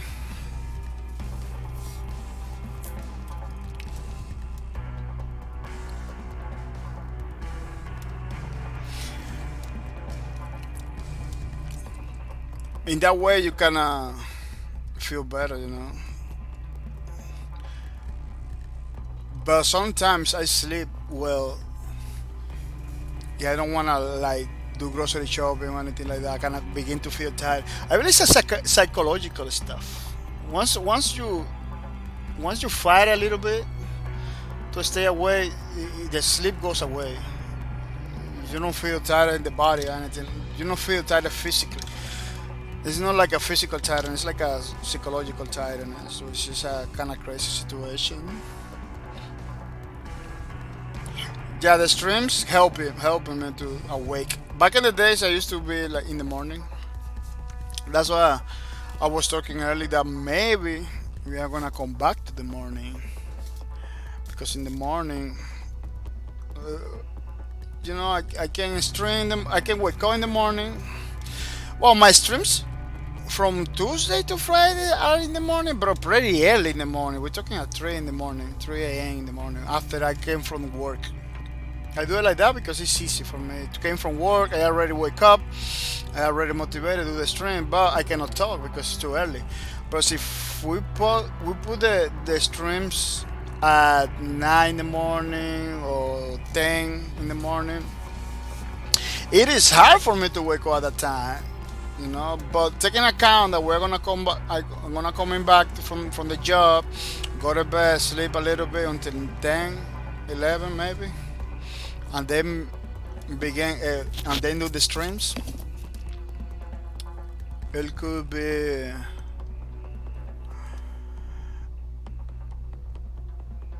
possible, but I used to do it back in the days. The morning has a problem. I'm not a morning person. It's hard for me to wake up in the morning and do things. At some point, the stream was becoming super difficult for me to do it in the morning. That's why I come back to the night. Yeah, in the morning was like a not right away. The first morning was good. Second morning was good. Like after a while was good, and then began difficult for me to continue. That's the only part that I don't like it. When the morning began like a super hard to continue. Yeah, and a lot of stuff that I'm doing right now is not in the original, but I'm trying to do something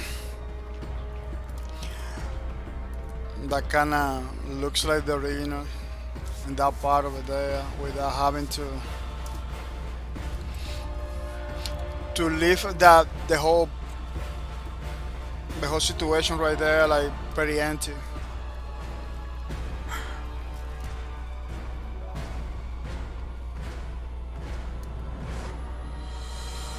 Because if I do like the original, it's gonna look like kind of empty. That part over there, they have something going on, but it kind of looks at the same time like an empty. It's kind of difficult to replicate when you do like a black and white.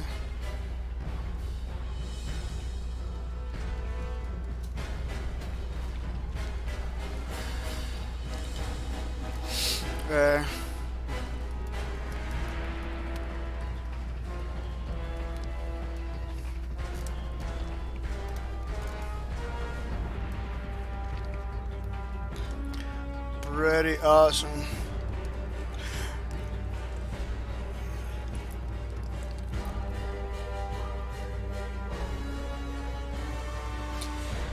Pretty nice.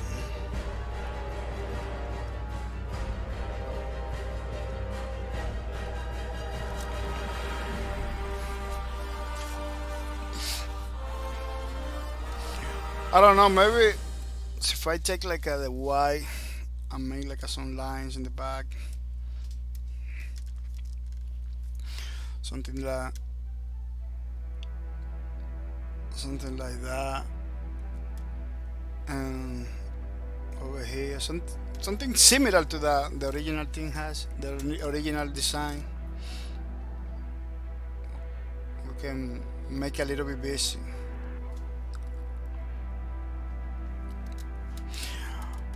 Because living for other characters could be nice, but for these characters, it's kinda, yeah, kinda looks better. It's kinda weird just to leave stuff empty like that, because it's a robot. There's always something going on in the. There's always something going on in the insides of the robot, you know.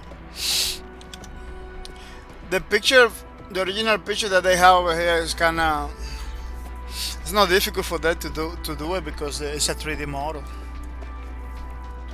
But when you're doing like a line stuff like this, it's kind of hard to replicate the 3D model stuff. Something like that. Something going on that tells you like there's something in the background. In the insides of the robot. Or the nachis.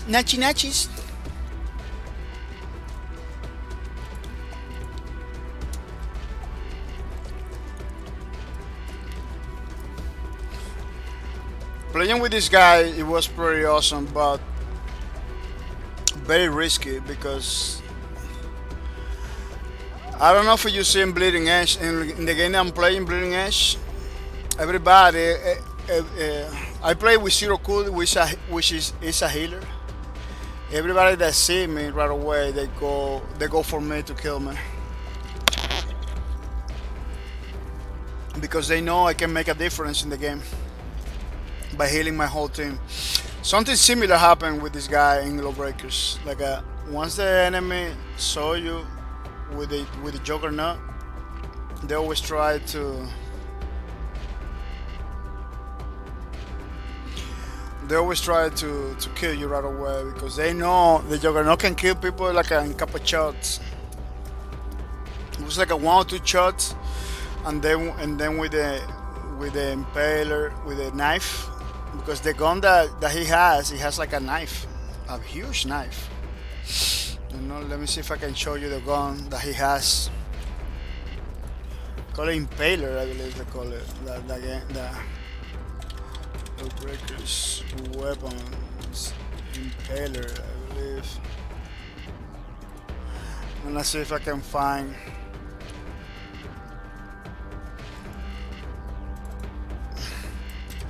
the Juggernaut one. Yeah, I found it right away. Wow! Look at this, is the gun that that robot uses. So you can shoot people with a barrel, and then you can melee just by, I believe, right click with the impaler. Man, that guy was dead like a couple seconds. You know, pretty dangerous, dude. This guy I'm doing it is super dangerous, man. That's why you always get ganked by the people. You always have like a 2-3 enemies going for you. You can defend yourself. You can defend yourself from the Juggernaut, or for those attacks. You know, because Juggernaut is a tank. So 2 or 3 people don't represent a problem. But you need to be on point. You know, you need to know how to do it. I'm gonna show you one gun that never got released on Lawbreakers, but was part of the You see this CK, the brand of this impaler. The same company created that this gun. It's like a flamethrower. You know, it has like a two modes. It has like a the flamethrower mode and it has like a the assault mode too. This gun never got released in the game, but as you can see, the developer were playing were working on it. You know, even they even has like a first person view of that gun. Look at this is like, oh look at this in this one. You know, it has like a first person view of that gun. So yeah, they did a lot of work in that gun, like just to release it. This is part of the content that a lot of people didn't know about it. I knew about it. That's why I was very, very, very happy for the records, because a lot of people didn't get to see nothing behind the scenes, you know. But I was always searching for love records, getting the names of the guys that are working on love records, you know, checking the art stations and stuff like that, checking for pictures. So I did my research all the time in order to have something to talk about, in order to see how love records is gonna be doing it. I was pretty optimistic, you know. These are the things. I don't know if they show it in the streams, but I believe those are the things that you see your game is going down, community, you know. The community is going down and everything. You should show the little things that you are creating behind the scenes, because it could motivate in some way, you know, the community, and maybe bring new people into the game. Wow, look at picture from Hawkins, man. I was talking about Lawbreakers. A picture from Hawkins appears in the search. Yeah, that was another game that kinda didn't make it. Yeah, it make it for a couple years, but they had to close it. The Hawkins was pretty good. So it was a pretty good mech game. Pretty fast. Basically, Hawkins was basically the first super fast mech before Titanfall. Super fast mech situation game. Just like Titanfall, but super fast. It then Titanfall release. Yeah, Hawkins released, I believe, before Titanfall. The idea from then, it wasn't not make like a super fast max, you know. The idea for them was like put like the Call of Duty gameplay in robots, stuff like that. Like you see how Call of Duty plays, it's pretty fast, it's pretty easy, pick up and play, pretty casual, pretty arcadey. That's what they wanted to do, and they did it. They did it. Those robots, man, it was super easy to work, and it wasn't not like a Megwater. Megwater is more like a tactical, pretty slow pace. That has it's not a bad thing. That has its own community, you know. People like a game like that, you know. You need to check it out, all the radars and all the stuff, you know. In my opinion, Meshwater should supposed to be more copy based game. Like you are in a copy, and you need to use your radars and your stuff more than anything in the game. In order to, you have to be able to shoot mech from far away. But in that way, you need to check out your radar, check out your communication, check out your stuff in order to pinpoint the enemy. Meshwater is supposed to be like that. I believe that's what they wanted to do, you know. But for some reason, they kind of, I don't know, maybe they did it, they didn't find pretty exciting, because sometimes you got an idea of a game, like, oh, it has to be like that. And when you do it, say, man, this thing is no fun. You know, like a game has to be in some way, shape, or form. It has to be fun. You know, uh, you got games like a Civilization that are pretty formal, pretty tactical, but they're still fun. You know, the the fun part of the game has to be there. And again, like about robots and about stuff, it doesn't matter how tactical you want to do it. You're gonna do something that feels fun. You're gonna put some elements in the game that kind of feel fun. I believe that this one, Mesh Water, the last one that they did, it's online. You can download it for free. That one in the trailer, they showed that like a super tactical. They talk about it like, oh no, you're gonna have like a heat sensors. You're gonna have like a radars, and I believe all of that is in the game, you know. But a lot of people play it pretty close, you know. They go forward looking for enemies. If they find enemies, they just get super close. They play the game very Call of Duty-esque, very in your face. That's not what Max Water is all about, you know. And I believe they can fix it by putting long range attacks in those mechs. Like you detect a mech like for miles away. You, if that combat has to be miles away. You know, that's why I really make water trees like that. You even have like a pretty awesome zoom that you can move around and look for enemies like from far away. You got like a retina zoom, something that I only see that game does. Like it's a little circle in the middle that you can move around looking for targets. If you kind of suspect that target is like in your left, you take the retina, you kind of zoom in over there. You all see there is a target over there. You can attack from far away. I believe, but I don't know if the new Mesh Water has it. I don't believe it. Like a long range missiles and stuff like that. I believe that that's what the gameplay that they have to put in the Mesh Water, because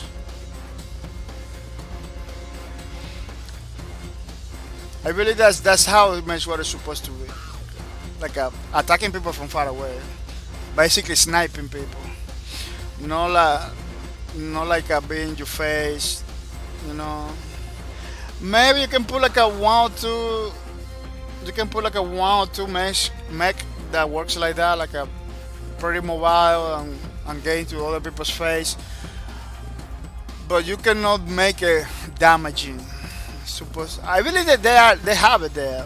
They have it there. Those little mechs that go super fast. But it kind of hurts a little bit the Mesh Warrior, very tactical, you know. And I only see the enemies in my radars, kind of thing, kind of gameplay. Could be pretty nice. But I don't know, the developers need to think about many stuff, not to make it boring, because Mesh Warrior needs to have a balance.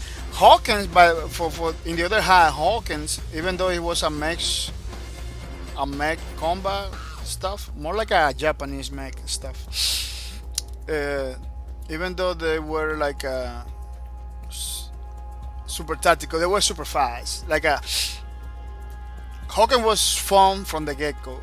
It wasn't not like a difficult to pick up and play. It was super awesome. You don't have to push buttons in the copy or anything like that. It was like a super awesome.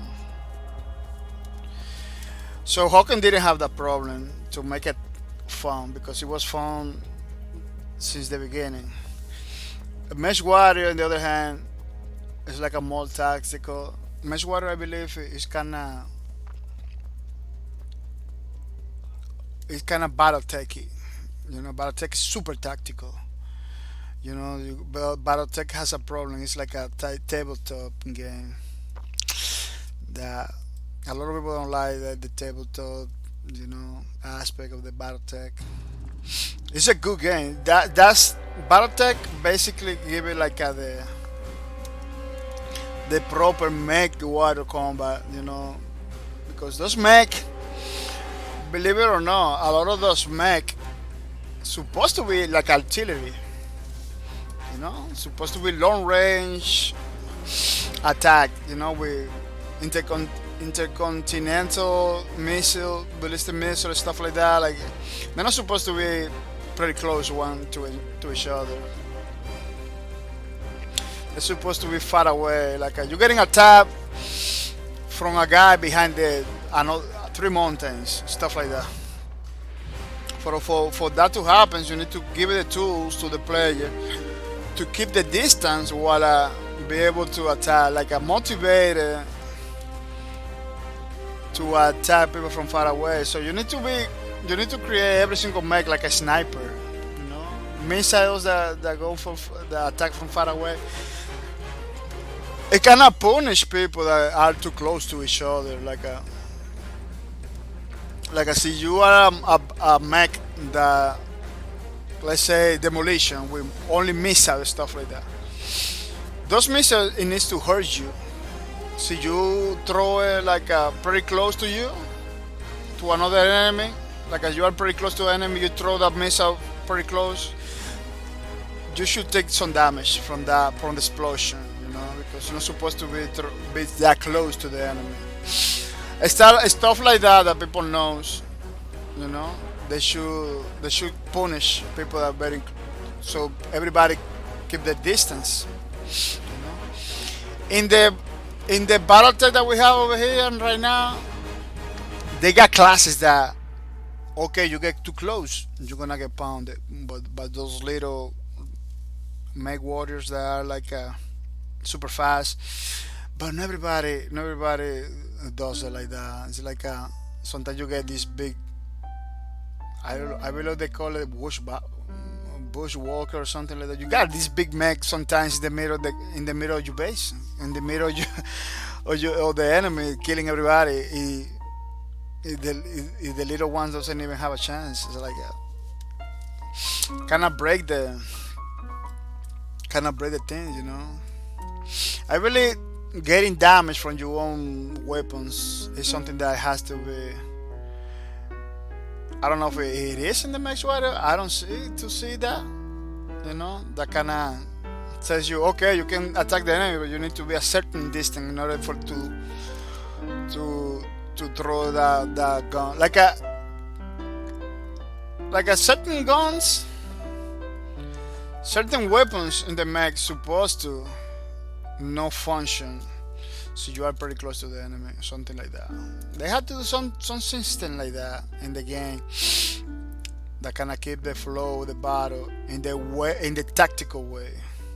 Like you got games like a Battlefield, but Battlefield everybody is like a running and gun, and then you have games like Arma 3. Why you don't have the run and gun situation on Arma 3? In Arma 3 you don't have that because when you're running, you don't see your gun. Your gun goes down, like in the real life. In real life you can run and gun. I don't know. Maybe with submachine guns you can run and gun in real life. But it's hard. It's a skill that you need to work. In Arma 3 you cannot do that. Or you're running, or you fight, or you're shooting. You don't run and gun like it happened in Call of Duty or happened in any other game. Those kind of punish mechanics. It has to be in the Mesh Water series sometime, because you are in a freaking Mesh Water. It has to be not difficult to understand, but it has to be difficult to master. Easy to play, but difficult to master. Like the movement of the Mesh Water could be slow, but easy to use it. Easy to use, easy to understand. Sometimes you has to be more like a tank, But tanks in games are easy to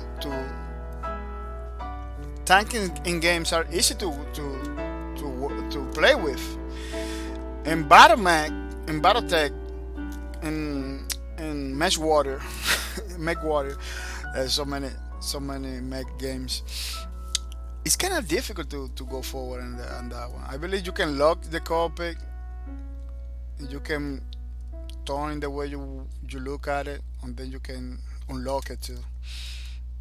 And you can like look up on some way, and then work in a way.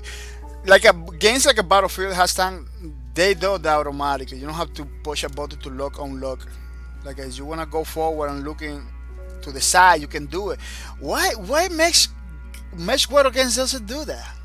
Like we got ready simple controllers.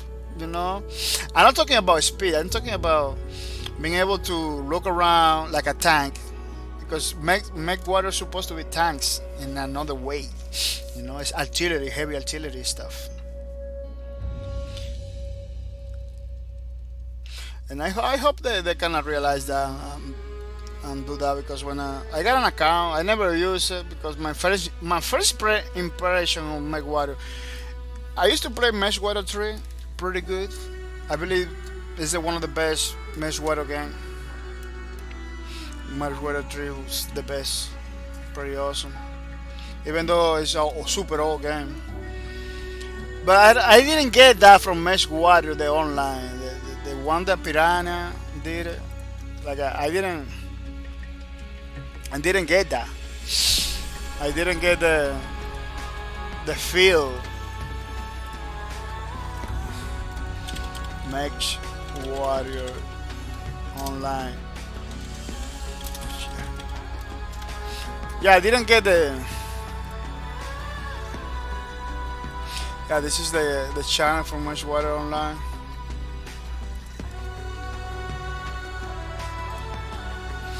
I didn't get that gameplay from this one, from this Mesh Water. You know. And didn't get the Mesh Water 3 vibe. In Mesh Water 3, you almost forced to play from far away, to take your distance, to not be like a two on top of the enemy, because in Mesh Water 3 you are on top of the enemy, you die. Yeah, I know the enemies are all the players, that it doesn't matter if you get close or not. See, they don't attack you. Oh, they hold the whole map. You don't have a copy view here. See, they don't kill you. They don't kill you. You know, it's just another player. But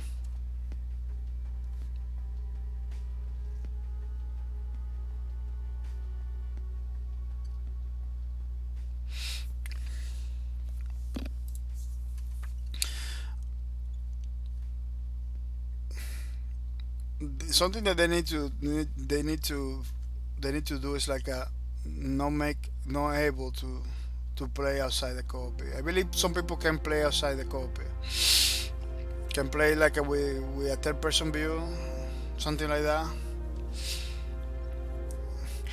Like the copy in the Mech Warrior series is supposed to be like the primary stuff. You go third person, supposed to take them out. You aiming and everything.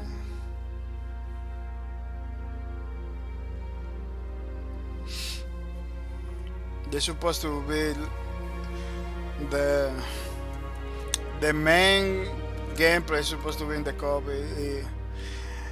In this Mech Warrior, it's like you don't have to.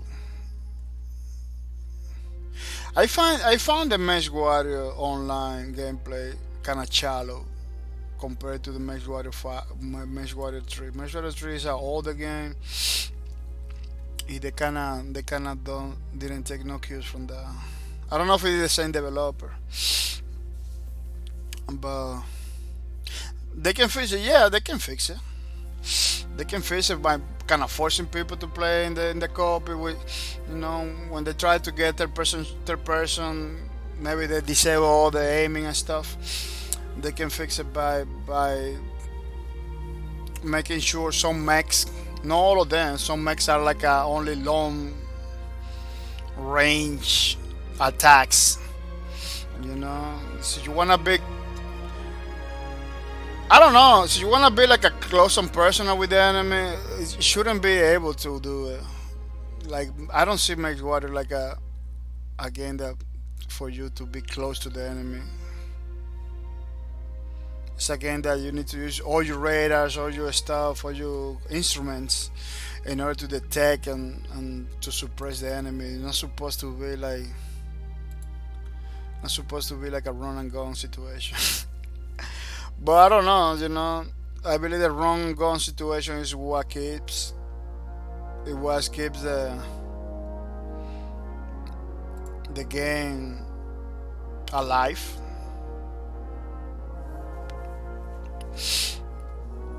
Could be that the reason why they make, you know.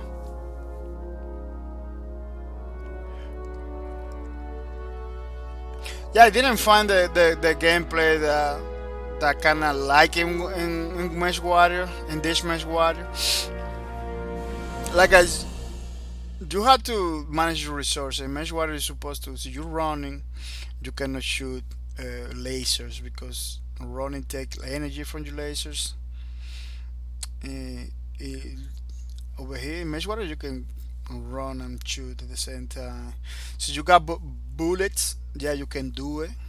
You can shoot bullets, but not like the lasers. Those lasers are not supposed to be.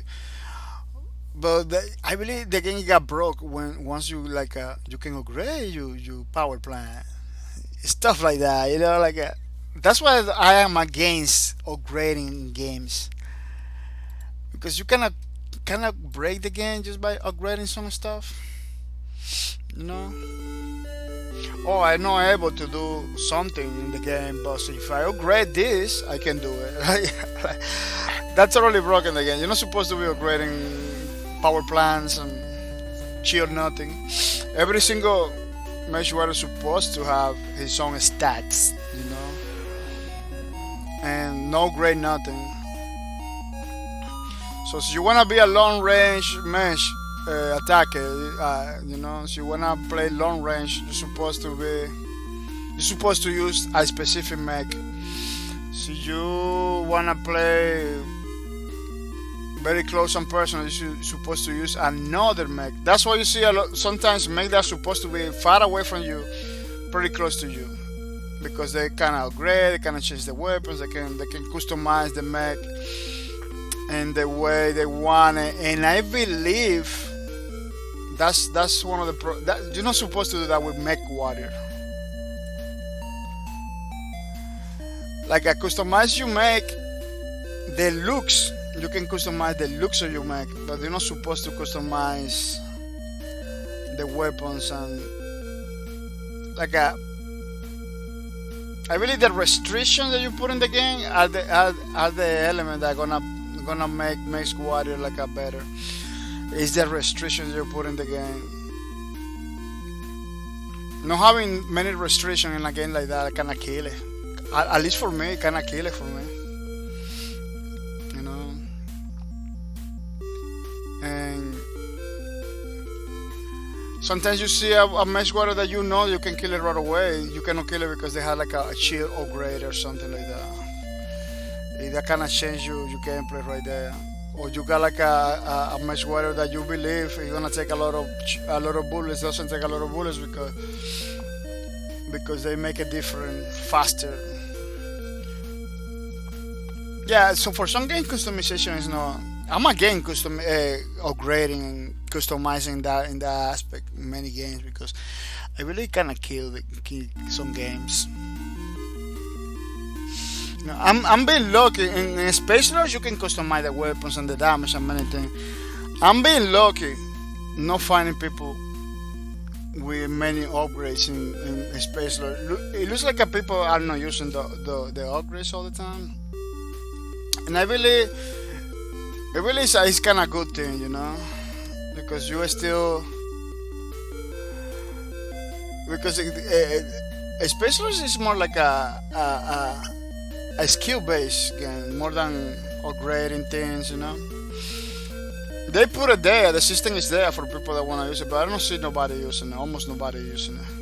Almost every single antagonist that you go for, they don't use it. But Spelo has a lot of customization stuff. I don't use it. I don't like it.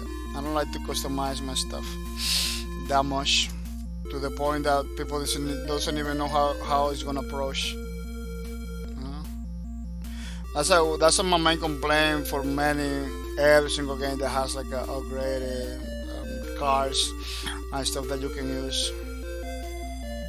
It's like let me see if I can put a little bit.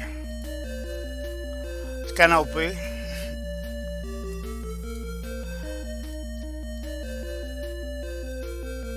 Yeah, this is kind of OP. I'm gonna put a little bit. A little bit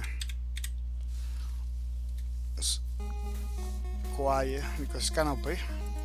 Those MIDI are pretty strong.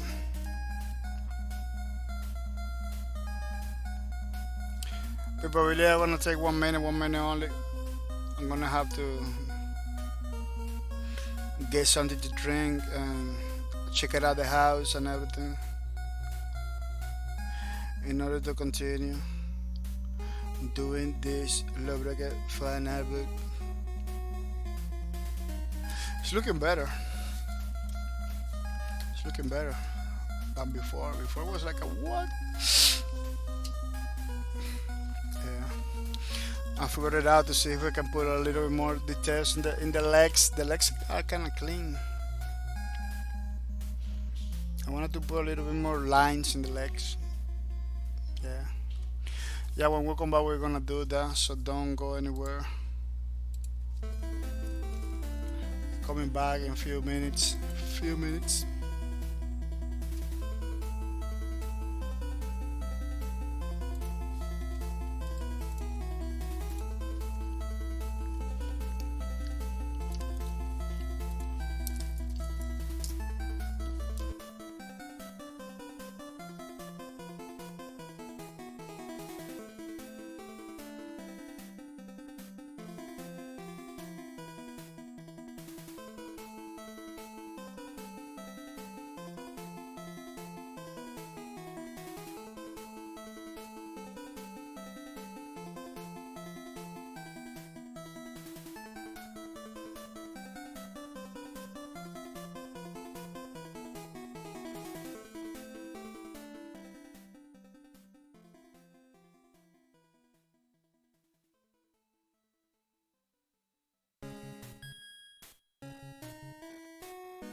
Yeah, people, I'm back, and I'm back for more Lowbreaker Fan Album, which is something that we set up to do from a long time ago. And we continue doing it without mercy every single Sunday. For you, it's gonna be totally free for you to download. Sir Cranks, welcome to the stream. Sir Crank, welcome to the streams. I hope you're coming ready to have some fun. It's pretty nice, pretty awesome. Do the stream. It's pretty nice, pretty awesome that you take some time, you know. Hoping you're coming ready to have some fun. That you're coming to support the streams without mercy, which is pretty nice, pretty awesome. See, Cran says, "What is the Dream Draw Master?" I was taking a break. Sorry. I was taking a break, checking out the house, making sure everything was fine over here, talking to my mom, and stuff like that.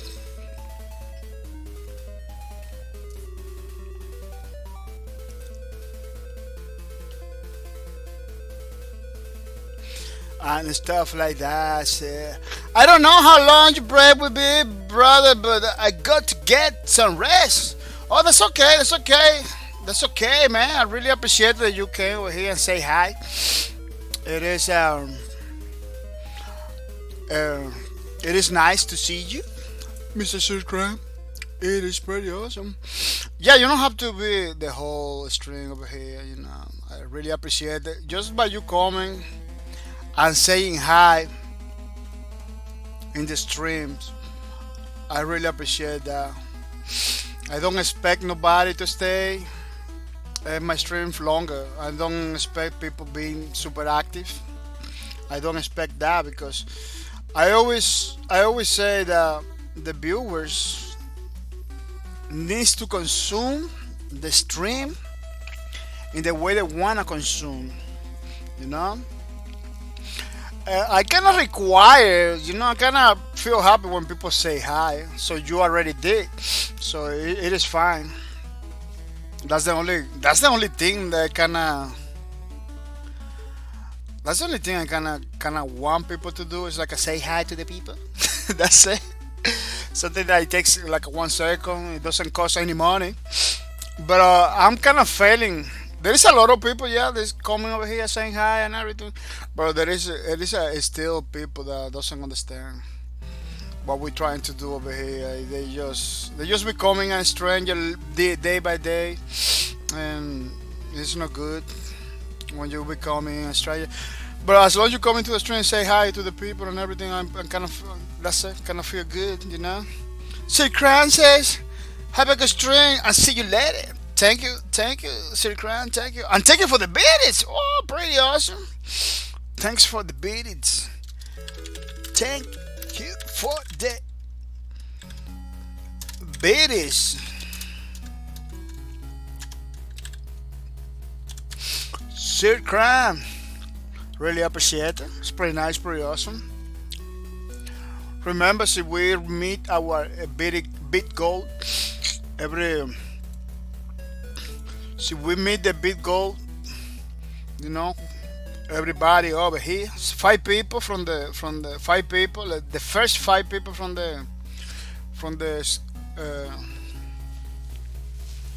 the 5 people from the first 5 people from the leaderboard are gonna have a 25 stinky car from the streams once we meet our beat score. Yeah, it's gonna be pretty nice.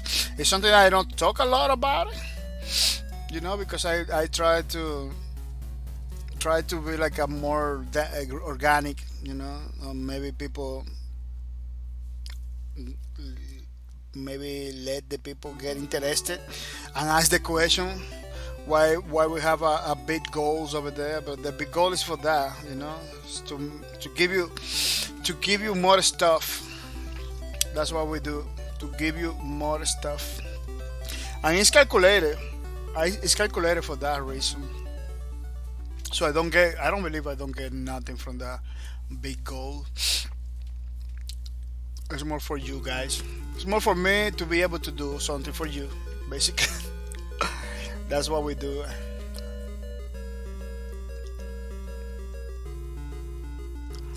That is the thing. So thank you for the bidding. Little by little, help us. It helps us to reach our goal in the stream. Pretty nice, pretty awesome, pretty cool. People, this is looking pretty awesome. Oh yeah, the legs. The legs. Something going on there. I had to do in order to make it look similar to the original. Not exactly like the original, but similar. To be close. To be close to the original stuff.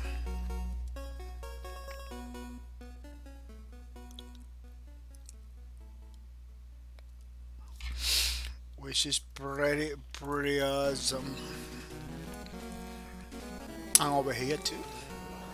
Yeah, they had like a double line.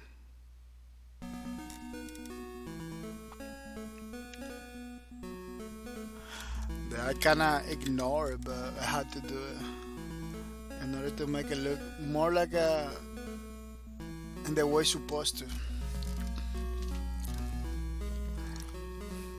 I don't know about you, but it's looking good. Kinda looking good. Yeah, the position maybe is not a position that maybe you like a lot. It's like a jumping.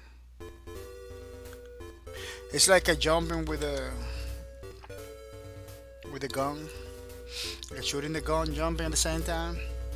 It has like this, you know. Bro, the next one is gonna be a little bit more serious. It's gonna be standing with the guns in the back and everything. I already got it for the next Sunday. It's gonna be a little bit more serious approach. I really like the characters when they're like to draw characters like they are like a serious pose, like a stance, a serious stance, and everything. This one is kind of wacky, and I did it because to show the wackiness of this robot, this character. This character is like a clown, man. This character is like the clown from Lawbreakers. He's always cracking jokes and everything, which is pretty nice. He was like the funniest guy in the whole game, the Nash. It was another guy, I believe this other guy was Declock, but Declock was less funny than this one. Was fun, I'm gonna tell you, but nobody beat Nash. Nash was like a joking all the time. Yeah, it was pretty nice.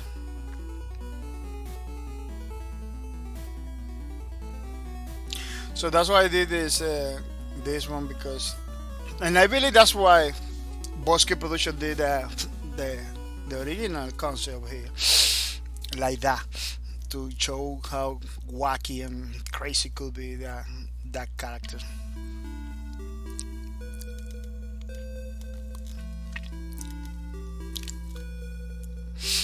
This is one of the things at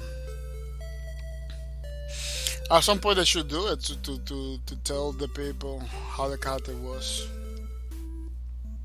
It was a blast. It was good to play. It was pretty fun. It was super fun.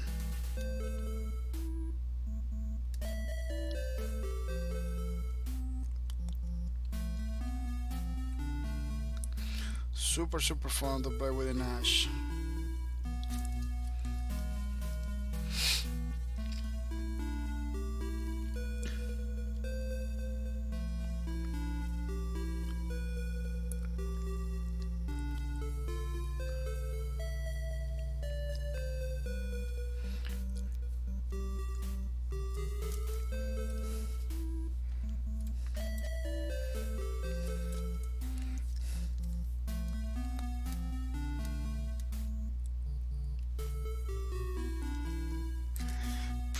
Pretty good.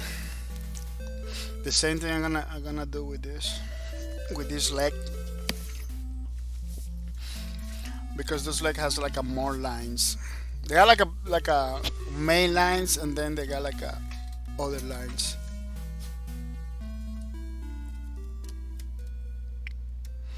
They got other lines close to the main lines. It's all about the lines, man.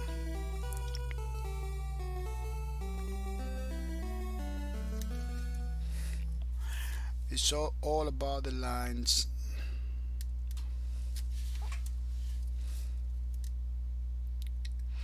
Yeah, because it's like they got like artificial muscle in the legs and everything. It's not like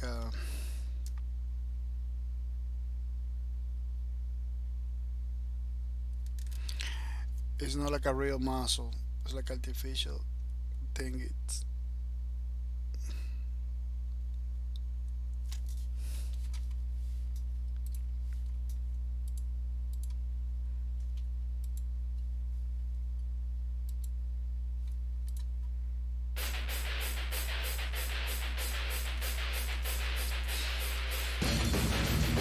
so it's kind of hard to replicate.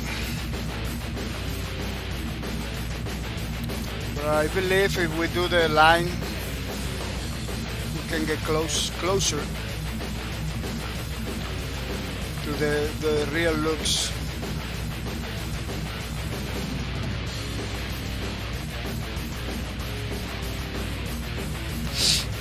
Yeah, I get closer to the real looks when we put like a more lines and stuff. People, you have any questions, don't hesitate to ask me. We are doing a project. Lawbreakers Fan Album is a project that we set up to do like a long time ago. And we're still doing it. We have a couple of years I've been doing it. But we are pretty close to the end. Pretty close to the end. It's gonna be, you're gonna be able to download for free, totally free, from every single website. From our official website, from our Twitch channel and for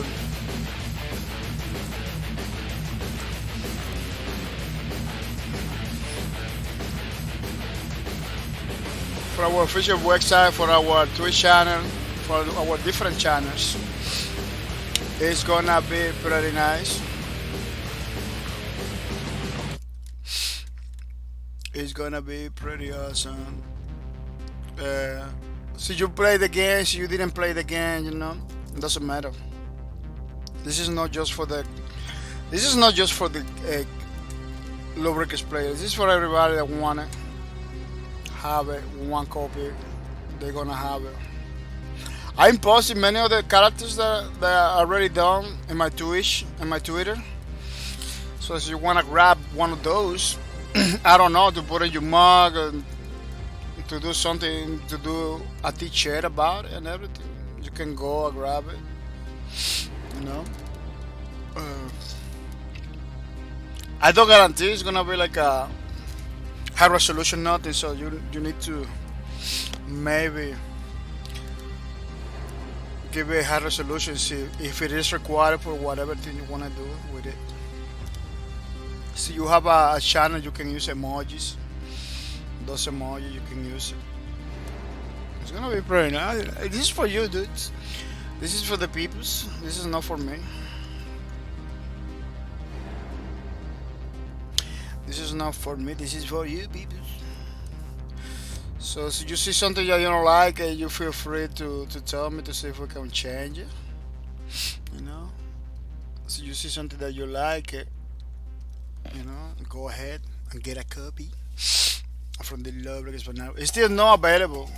I'm gonna do it once I finish, because there is so many little things that I wanted to put, like the names of the people that supported the streams, all of that. The people that came over here and say hi, you know, those people are gonna be in the book. Unfortunately, people that came over here doesn't say hi are not gonna be in the book, because I only wanna put the people that can participate in the streams, because the string is gonna be linked. The string is gonna be linked to every single page. So I don't wanna say, oh, you know, I don't wanna like tell the guy, oh, this guy support the stream. And then people watch the video and say, oh, but this guy is nowhere. It's nowhere in the chat, you know, because I don't know if you know that the chat is in the screen. You know? So I don't wanna like kind of mislead people. I wanna do something that I say, oh, this guy was in the stream, so, you know, and people can see it in the stream. You know, that's what we're looking for. It's nothing personal. It's nothing like going against somebody or anything like that. No, I don't know nobody personally, so it's not something personal. It's something that I never like it to be saying, oh, this person was in the stream, so this person did something. And then people check it out the video and say, oh, this person wasn't in the stream. How he say this and that. Because there is some people that whisper me and tell me many things in the whisper, but that's not the way to go. You know, see, you have to say me something private. Okay, you can whisper me, but see, you have something. So you say something that can say that you don't mind to say in the streams. Just do it in the streams, you know, and that way everybody knows you was here and everything. And that's why I don't post people that maybe I know is there, but they never say nothing, because it doesn't came out in the video. You know, that's the problem. It doesn't came out on video or anything like that. It's kind of crazy. It's kind of crazy to tell you, oh, this guy was there. Thank you to this guy for this thing. And then there is no way to show to people that you really was here. It's kind of a tricky situation. So I try to avoid those crazy situations like that for many reasons. And it's not just that, it's the only reason, you know. Another reason is privacy, you know. I know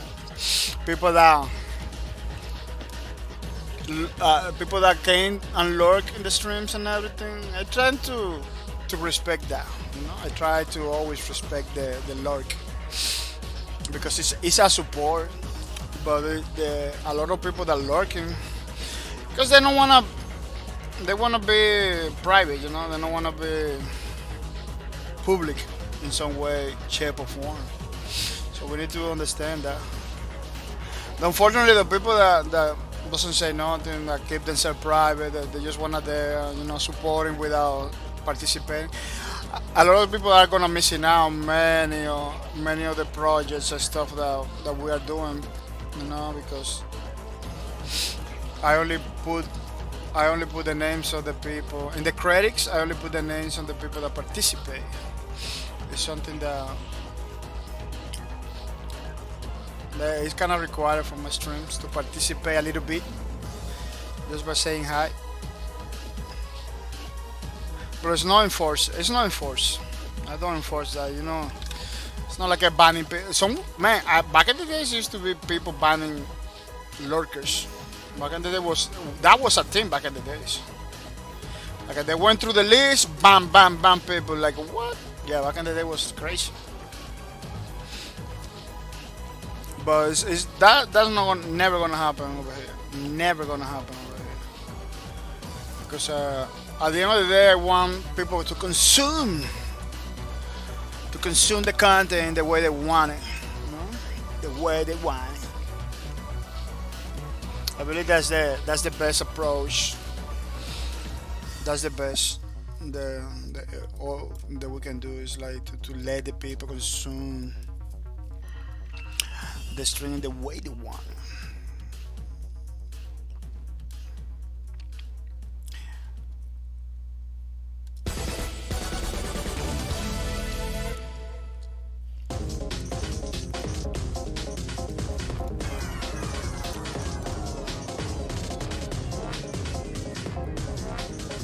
Yeah, this is even though this cut was almost done, doing the little details and stuff like that, it's like the most time consuming activity. It's very time consuming.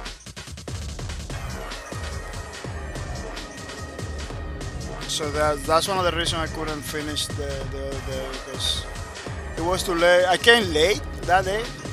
I came late. It was becoming pretty late. Yeah. And then said, man, the other part is like almost a full string. Yeah, it was missing. I was late already. I was about to finish the string, and I was missing a lot of details, a lot of little things. To say, man, this part is like the most it's like 2-3 more hours. I'm not gonna be able to do it. I'm not gonna be able to do it. In that day, that's what happened. I came like 4 hours later that day. Yeah, it was. I came like too late. Too late. It was super crazy.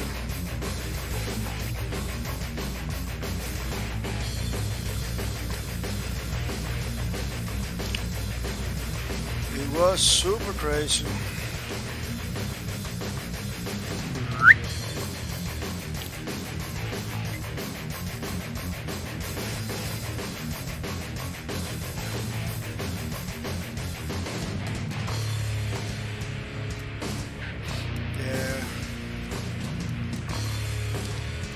That's like a division between the. It's like this is like a protector that he has. He has it in the other leg. He has it, but because I don't have that part in the. You see, I don't have that part in the thing. I can't skip. Maybe he loses in battle. In my version, he loses in battle. He loses that part in battle.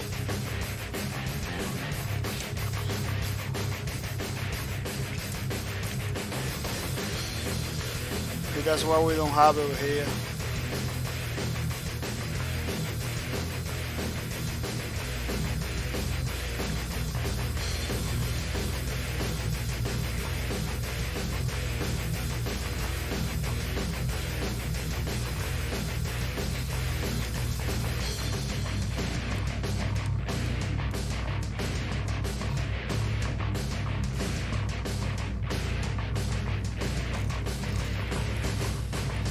Those little shadows in order to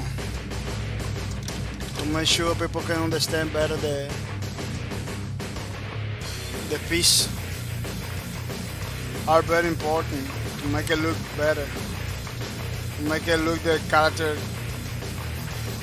more cool.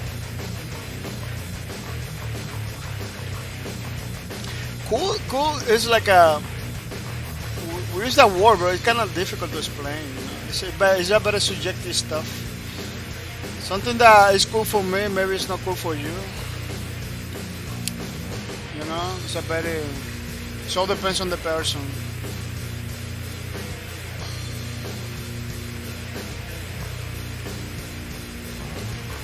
It all depends on the person.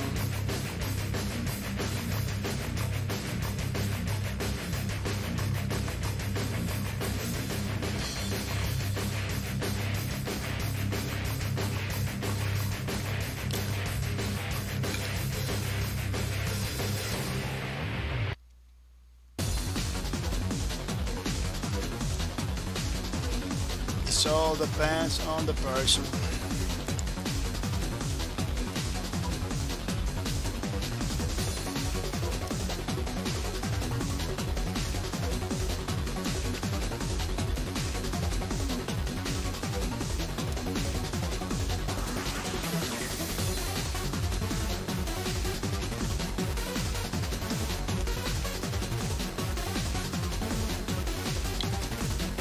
Yeah, I need to do the very bold line over there in order to make sure kinda you can see like it's another piece, it's not the same piece. That's how you do it. Put it like in the bottom of the piece. In the bottom of the piece you put like a sun shadow in. That's how you do it. Kinda looks like it's another piece.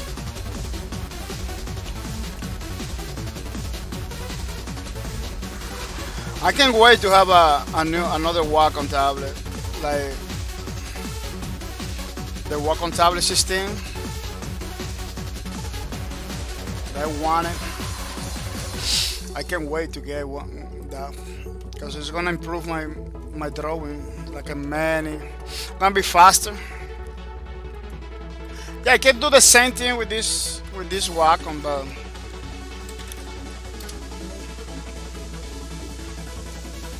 it's better if I get one with the screen. So you just want to learn how to use a Wacom. You can use anyone. You know? But so you wanna like, so you already have, because the problem is I have a lot of time already with using this one. So you already use the little one. There is some point that you're gonna move on for the big one. You know, there is gonna be a point when you're gonna use a bigger, better, twice as hard, bigger, better Wacom. You know, there's nothing wrong with that. I don't recommend to use one from the get-go, like an expensive one, when you never use a Wacom before. I don't recommend it because you need to learn how to use it. You know, sometimes you get good with the idea it's gonna be easy to use it. No, it's not. You need to your body kinda get used to. So you can get a Wacom, a very expensive one, and then realize that you're not gonna use it anymore, or it's not that necessary for you to use one. This is the trailer for the Wacom CT Pro 13 Assistant. I want the 16, but I don't believe if it is the Pro that I want. I believe the one I want is no Pro. Yeah, I believe the one I want is not the Pro one, it's the normal one. Let me see if I can find the trailer so you can see.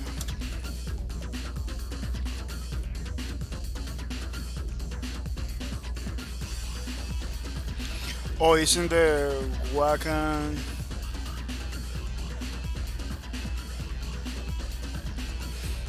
Oh, they didn't do a trailer. They didn't do a trailer for Americas. Oh yeah, it's over here.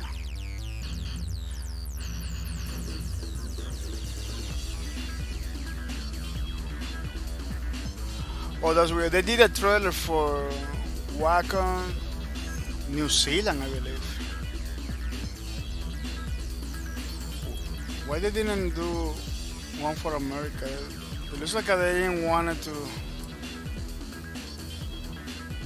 They didn't want to looking forward to buy, to sell this tab this Wacom in USA. It looks like. Yeah, we can get it. We can get it in USA, but I don't know why they didn't make a trailer. And the Wacom Americas. It's like this is like the New Zealand YouTube.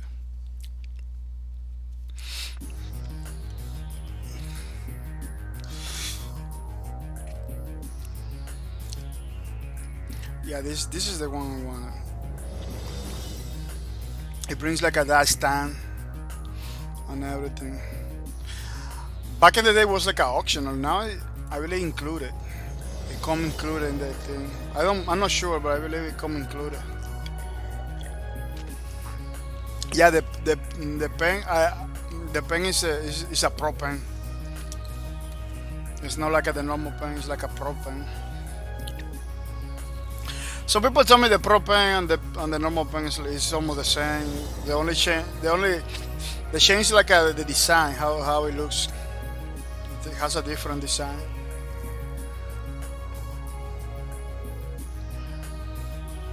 But I'm not sure because I never use it. None of those.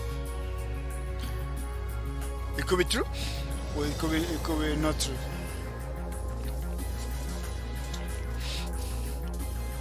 Yeah, this one is kind of old already, but it's still a pretty good choice for people that like me, hobbyist. Doesn't work on it, but they want something that it is pretty nice. Yeah, it doesn't matter the Wacom that you have. See, you can do pretty awesome stuff. Pretty awesome stuff with the Wacoms. I'm kind of choppy when I'm doing my art.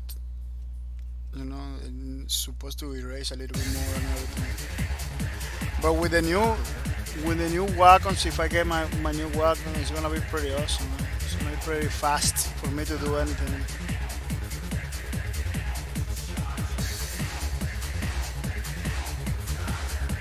It's gonna be pretty awesome because I'm gonna be able to. Right now, I'm looking on the monitor. I'm drawing another direction, like looking at the monitor and drawing in a separate, like drawing a surface and looking at the monitor. It's kind of weird. But when you have a screen in the Wacom, you can look at the drawing directly. What the drawing, which is it's a little bit more comfort. You know, it kind of feels better. Kind of feels like you're using pen and paper.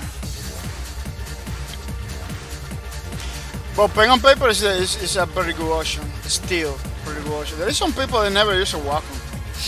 They never use any tablet or anything like that. It was like a pen and paper with a scanner, and that's how they do things, you know. There is some people, you know, pen and paper is still a very good. The problem is the scanner. You need to scan it, then kind of clean it up, redraw again in the computer. Yeah, it's like a very repetitive. You do like a many repetitive steps. You know, you need to draw in the paper, then tint it pretty black, so the scanner can pick it up. Maybe you know how to do it. Sometimes you have to do it, depending on the paper, quality of the paper and stuff like that. Then you have to scan it and then do the line work again, basically. There is some software that can do it automatically for you. kind of dark everything, and then they kind of detect the edges. And oh, they don't do it for you. You kind of have to do it with the filters and stuff. It's like a very repetitive stuff. You have to do it. But when you're using a Wacom, you just draw. And when you finish, you finish. That's it. You don't have to scan. You don't have to redraw. You don't have to retrace. You don't have to do nothing else when you do it with the Wacom. That's a time saving. So you don't care about the time. That's okay. Like for a kid and everything, scanning and everything, it's gonna be pretty awesome.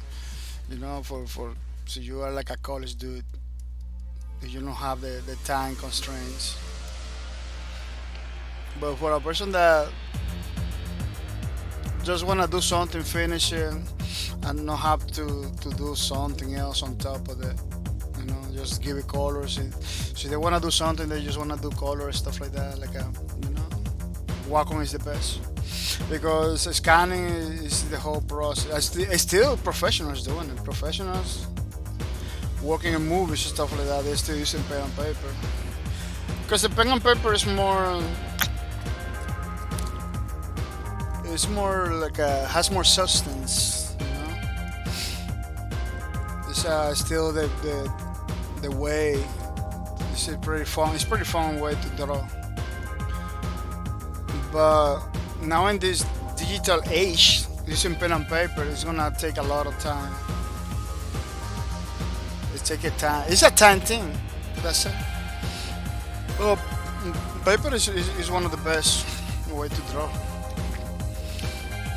But it's a time consuming, more time consuming than digital. Digital kind of fix a lot of the time problems.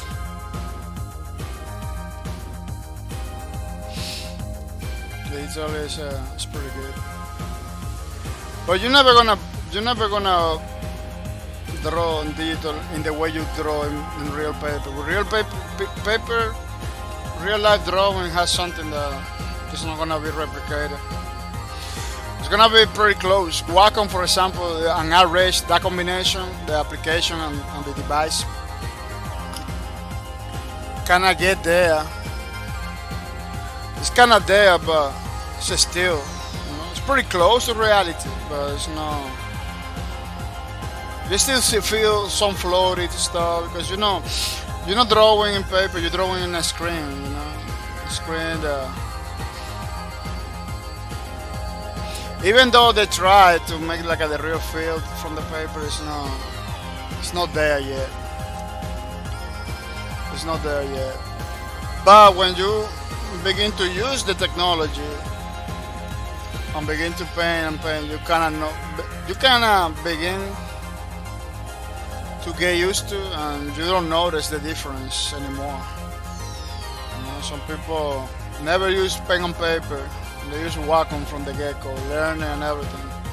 They're pretty good. They don't even know how it's to draw with pen and paper, real pen and paper. You know, I'm kind of missing out because I learned how to draw in pen and paper. In my drawing on pen and paper is superior than in digital. I still cannot. I still got problems with digital, you know. It feels floaty, it feels super slippery. The surfaces, that's why I wanna Wacom to try it out because I never tried. And that's the one I can afford, and I believe it's gonna feel better.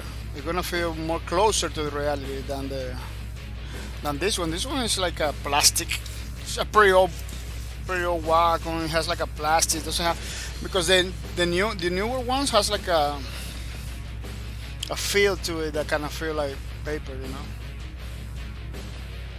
Not quite, but it's better. Feels better. This one no. This one was created in a time where they weren't taking that approach, or maybe the technology wasn't there. You know. This is like a straight up plastic. It's super slippery. You know, it feels floaty for that reason. It doesn't feel that natural. But I believe that at that time, this Wacom that I have, it was the state of the art. You know, it was the best Wacom you can get, the Graffiti 4. You know, it was pretty good. It was a pretty good one back in the days, but it was considered one of the best. No anymore. No anymore. Now, if I want a cheaper one that kind of looks like this one, and kind of work like this one, I need to use a bamboo or a.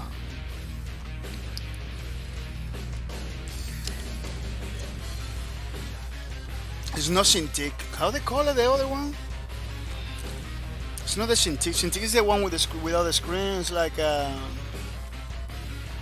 man, those names are kind of difficult for me to learn. The Wacom I'm looking is the one without a screen, but I don't remember the name.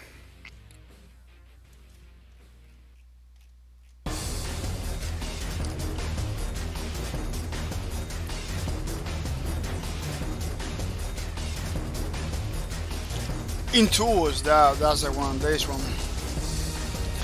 I had to get one of these, one Intuos on bamboo, in order to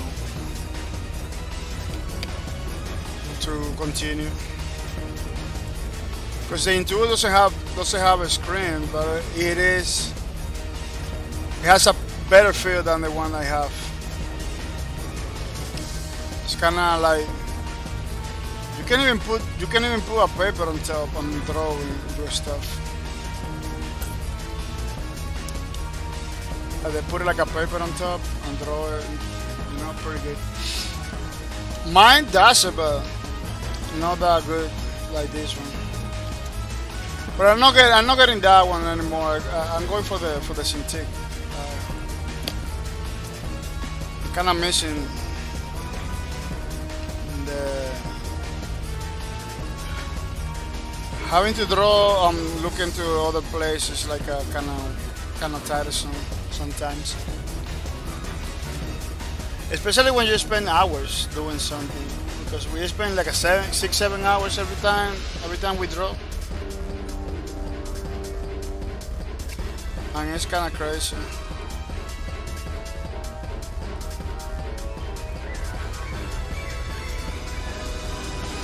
It is kind of crazy.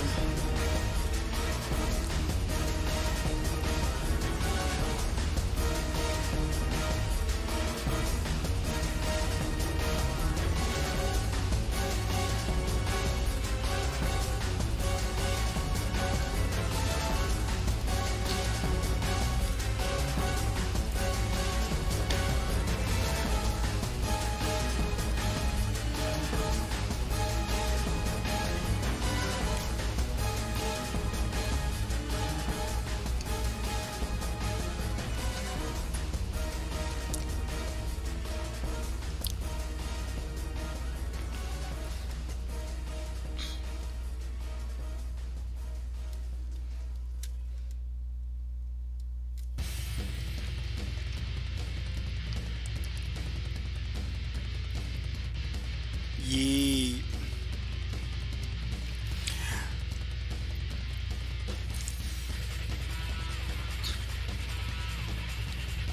Yeah, this last week we played Space Lords on Tuesday. It was pretty fun. The game, I believe, they put a new content. You know, now you can create your guild and kind of compete in a leaderboard with your guild. But I kind of noticed that the people that are competing they playing all the time, man. They're playing all the time, and there is some little things that I don't know how to find in the game itself, like at the score or your guild. For some reason, you cannot find it in the game. It's some internal score that developer kind of manage, and they publish every single week, I believe. So you're doing good. You don't even know if you're doing good or you're doing bad. If the game has it, I don't know what it is because I cannot find it. I cannot find it. Another thing is I don't know if you need to have people in your guild in order to participate because I kind of get the idea that you need to have people in your guild. Only when those people are together are the score that you get it when you are together is the score that they take. I don't know. Maybe no. Maybe you can do your guild because the idea that I have is like I do my guild. Every time I play, I get points for my guild. Every time I win or something, I get points for my guild. So you don't have to necessarily go with more people to play with more people or create a guild with a lot of people. Could be nice because that way you force the player to recruit to bring more people to the guild and everything, but sometimes it's good to let people do his thing. Multiplayer games, you need people to play the game, but see people already playing the game. I don't know if it is a good idea to be enforcing like, in order to get more points, you need to have people in your guild or something like that. I don't know. Some games does. Some people require you to do like freaking squads and stuff like that to get more points. Evil 9 kind of require you to have a fleet in order to do like a certain battles, like some battles that you can do in the game. You kind of have to have a corporation or something like that. Or I don't know if you can participate without having to have a full corporation going on. But we're talking about a game that really has a community behind it. Against like Space Lords that has like a pretty tiny community behind it. It's not good to be enforcing because there is no community. That's the reason why. You cannot enforce something. You cannot enforce something if you don't have no community behind it. Like that last update that they did, it kind of enforce people, kind of motivate people to do his own guild, but at the same time, there is people enough to make the guilds. I'm pretty sure there is people in many guilds, getting invited for every single guild. I'm pretty sure that that's a situation that's happening right now. Like, I'm a pretty good player. I am in 3 guilds, but I don't know how guilds in games or alliances are supposed to work 100%. I never get motivated to be part of one. I got my own corporation in Evil 9. I got my own guild in Space Lords, but I don't even know the functionality. I don't know if it all depends on the game or if they work in the same way in every single game. See the guilds or corporation, how they call it in Evil 9, has the same gameplay mechanics as in Space Lords. I don't know. I always got the idea that it's like it's a group of people that want to play each other, but the game has like some missions for those. Like Fantasy Star Online has those, and they got like a mission inside the Alliance. They call it Alliance over there. Alliance, and you got like a missions.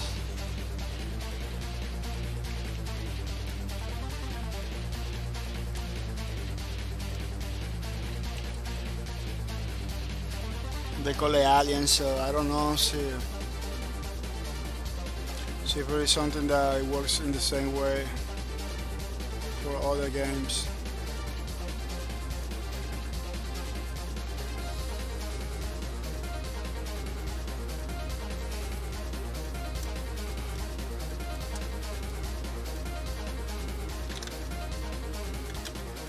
I don't know. Wow, the lights over here kind of. I don't want to know that the lights are gonna go out, black out something. Could be the worst. People see if I got a blackout or something, and got no electricity for some reason, the electricity goes away.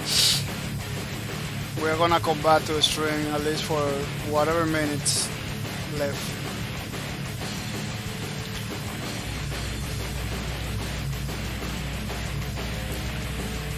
Kind of feel like the light's gonna go away. Never happened. You know, the times that happened, I wasn't streaming, but it could happen. It could happen in the middle of the stream. It could happen in the middle of the stream.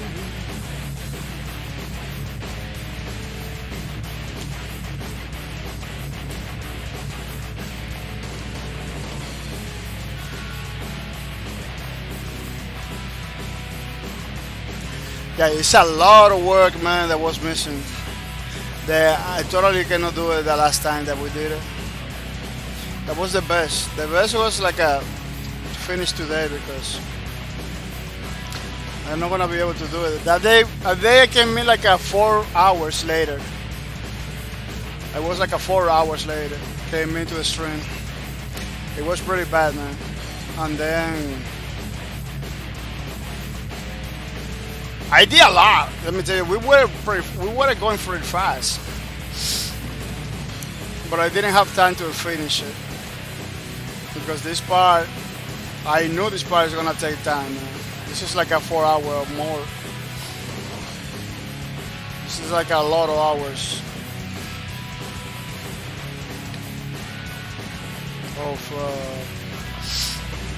of work that I have to do in order to finish it.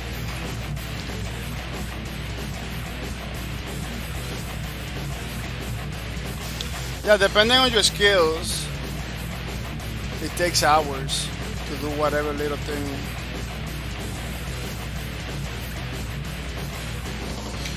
To do whatever little thing you want to do, it takes hours. Drawings are pretty consuming. Professional takes 20 and 15 hours, more than 8 hours to do something. Yeah, the quality is better, but there are people that draw all the time, you know. So it's a time-consuming activity. There is no doubt about it. 3D models too. It takes a while. It's not something that you just do it, you know.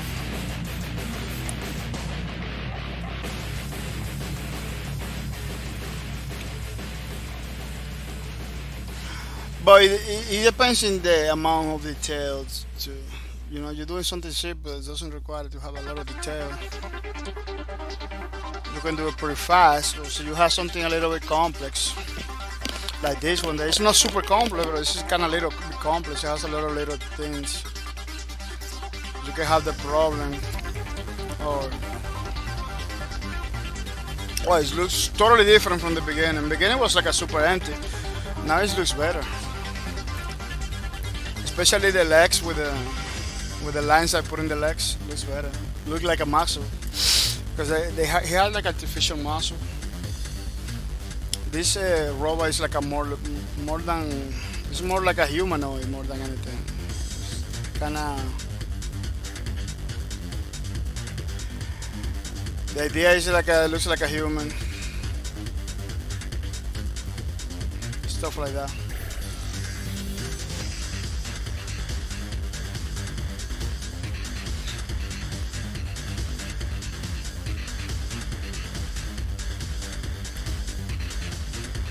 People are gonna take 1 minute, 1 minute only.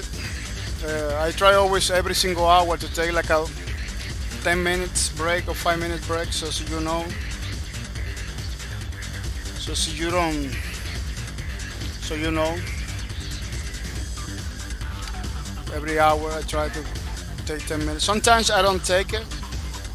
Sometimes I take like a 2-3 hours in order to take a break.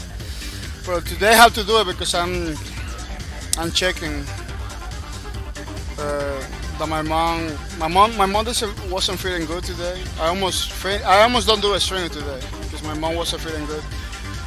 But I had to check it out my mom, check it out the house, around and everything, you know. So don't go anywhere. When we come back, we're gonna continue doing more lowbreakers fan album.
Yeah, people, I'm back. And I'm back for more Love Reggae Forever, which is pretty nice, pretty awesome project that we set up to do for a long time ago. And we're coming back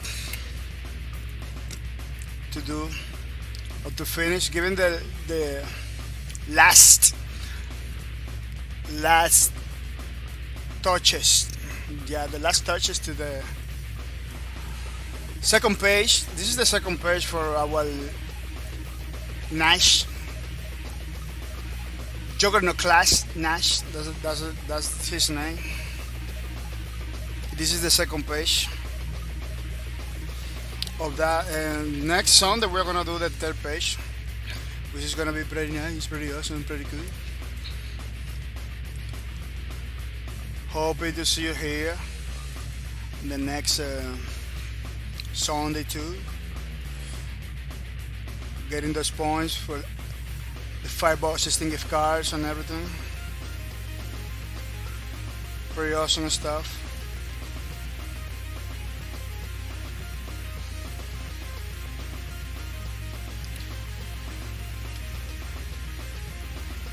Looking to see where I can do more details, more little things. But this one is looking pretty good, let me tell you. This one is looking awesome. Compare how he was looking before. It's looking pretty awesome now. Pretty awesome now. Yes, if you check the original and compare with this one, it's not gonna look at all. It's because our approach. Yeah, maybe, yeah, the skill.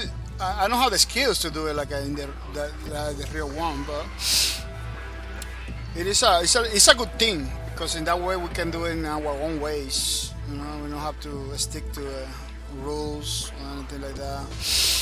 For me, drawing has to be fun, man. Has to be fun. If I'm drawing something that I don't find it fun or anything like that,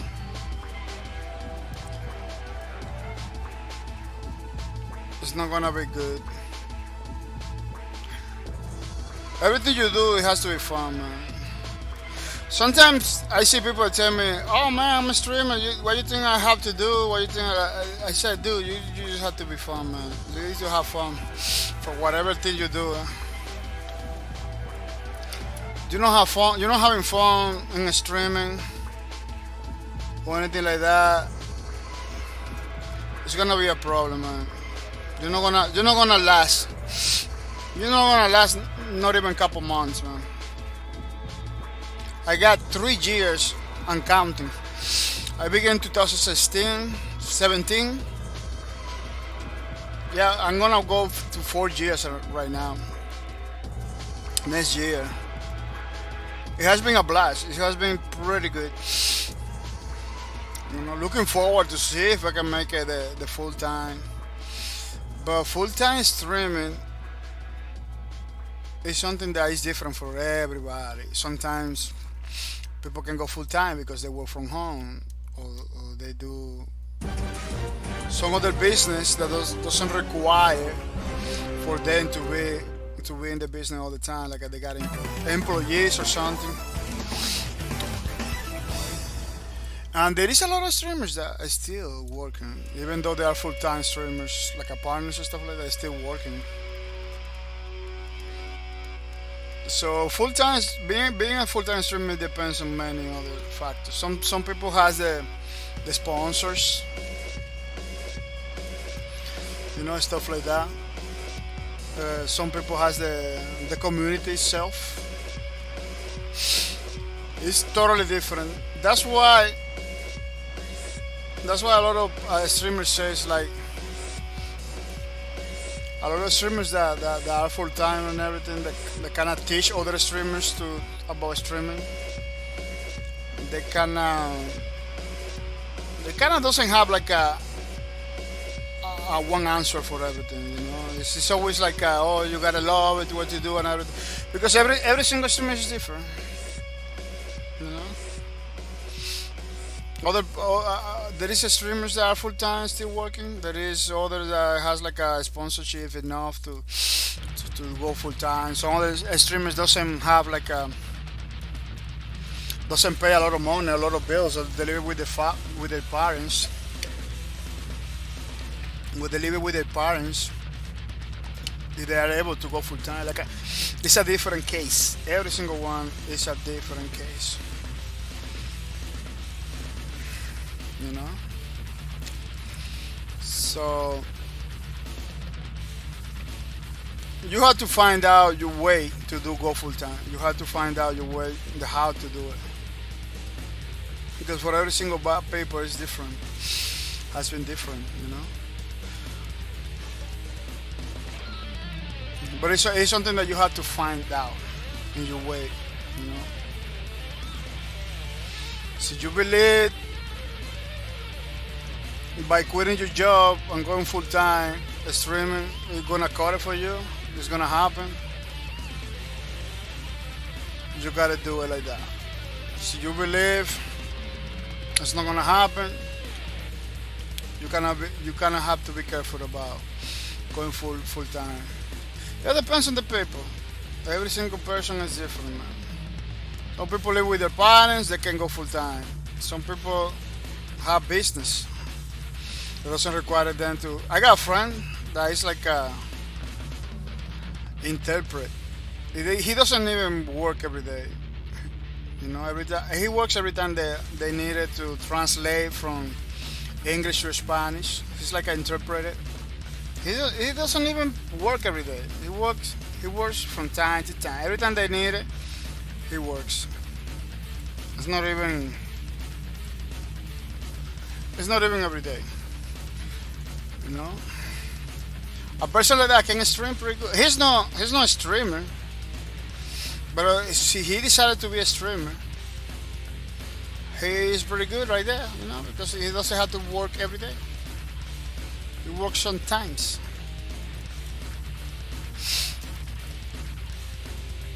If they get paid enough, because those people get paid a lot of money, they get paid enough.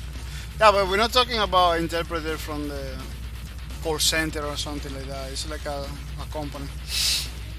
And he's doing pretty good, and he can be a streamer. Unfortunately, he's not a streamer. He don't even think about it. Even though he knows I'm a streamer and everything, he don't even think about it. Doing that.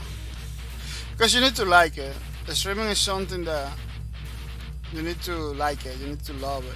You need to. So you play games, you should stream. That's what I say. You play games. You already putting that time on it. You should stream, because that's a way to. Streaming is a way to. In this day and age, it's like a way to do proper gaming.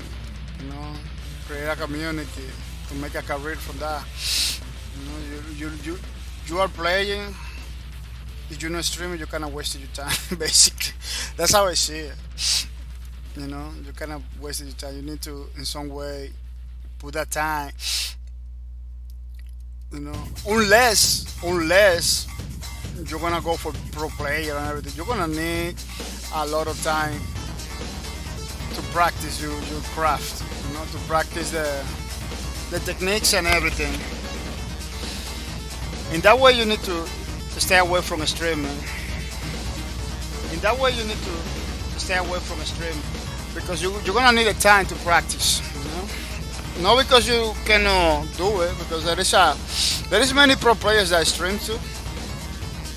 But I kind of don't recommend that, because it's gonna take away from. Streaming is gonna take time from your skills. Once you get good, maybe, you know, because Rafa, quite champion pro player. He's a streaming, but he's a pretty good player. You know? He doesn't have to practice that much in order to. And he's a pro player already. When he's not playing streaming, he's playing the game, because that's basically his job, to win matches and everything. You know, it's basically like that. But a person that is not a pro player, it is different. So you becoming a pro player, you need the time to be good. Win matches, put your name up there in the leaderboards. Then you're gonna be noticed. You know, if you wanna be a pro player, I don't recommend it to do a streaming because you're gonna lose time. Unless you don't care about the streaming community, like unless you don't want, you don't care about talking to the people and everything like that, and you just streaming, playing without care about what people say or anything like that. So you do it like that, you can build your own community while you practice your game, you know. Because some people are gonna stick it out, some people are not gonna stick it out. Some people say, "Oh man, this guy doesn't talk to anybody, bye bye," you know. But some people we stick out. Oh, this guy is probably pretty good. Because some people gonna the person that plays the game pretty good. It has a lot of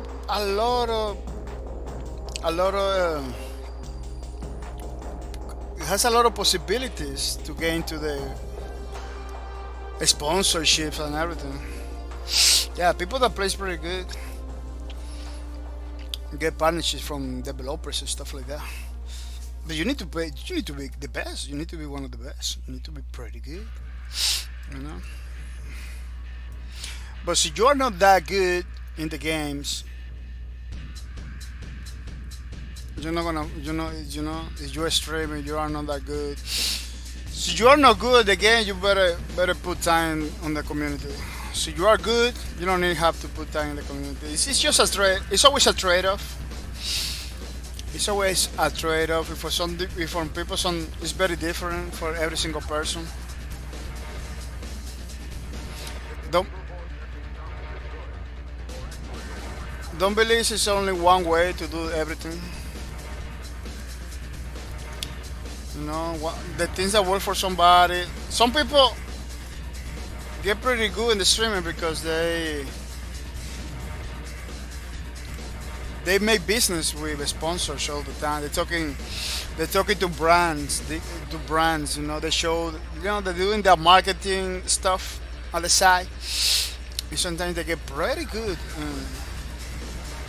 The streamers, they get full time like that because they get paid right away for talking about products and stuff like that. Similar for what I do, but I do it because I like it, because I like those products. I'm trying to support the developer in that way. But there is some guys that they just go directly to the sponsorship and talk to them. I'm streaming so many hours. It's gonna be. I got so many people, you know. They kind of make sure they always got people because sometimes they don't work alone. They work with a team, so they make it work. Sometimes, sometimes they make it work. You know, if they are not good players or anything like that. Sometimes those guys play like many games, many different games. So. But what happened? The focus is the community, bring new people all the time. How they do it, I don't know. But I believe it's talking to everybody all the time. Make sure they understand what they do and stuff like that. You know, I do something like that. That's why I get to know a lot of people because I talking almost every single person that I have here. I've been talking to them in Twitters and stuff like that. They get to know me like that. So I do some of that is they call it networking. If you focus on networking, if you know how to do it, you don't even have to be good in a game in order to have a nice community around your channel. There is so many ways. It's totally different for everybody. You know, there is something. That is something that almost no streamer talks about it. You know, sometimes streamers say, "Oh, you had to do this, you had to do that, you had to do that, you had to be talking all the time." Maybe you gotta do all of that, but you have to find the things that work for you, uh, different from the others. Like you need to find your ways. For every single streamer is different. There is no formula. There is no 1, 2, 3. That's it. It took for me a lot to understand that. It took for me a lot to understand because we always came in over here thinking that if we do the formula, it's gonna happen. Then you have people like had like a many years of streaming. They never make it. They never make it. They always like pretty difficult to find. Like I see people that has like a double the years streaming. It's still like a one or two guys, watching the streams. It is still good. It's still people watching the streams, but it's not like I know that this is not like everybody. This is not like a people want it. You know, it is nice because it's still people watching it, but it's not. That's not the goal. The goal is to have a better, bigger community. Yeah, I see those guys that has like a 3 times the years that I have. Eh, they still have like a 2, 3 guys watching, like not even 10 people. So it's kind of worrisome. It's kind of confused. I say, man, this guy, yeah, because it's not about the time. It's not about the time. In some ways, it's about the time because you see Ninja, those guys, they begin to be like a proper streamer after 5, 6 years. It takes time to. It's not like you cannot skip the time. It takes time, but you gotta do something that people say, "Oh man, this is pretty good. Let me stay with that stream." I say streamers. I know about streamers that at some point they were like at the news everywhere, and now you go to the streamers, it's like a nobody, you know, because for some reason they didn't improve or nothing. For some reason they didn't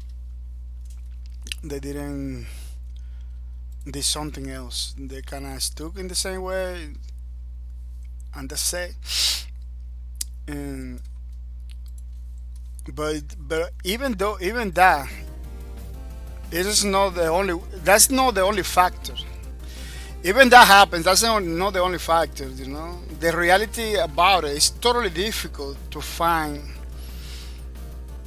to know why a streamer doesn't do it better than the other. Like it's hard to know why. You can say, oh, because he never improved, or he never did that, or they never do that. And then you find somebody else doing better, doing maybe less than the other people, or a guy that never improved. They never improve either.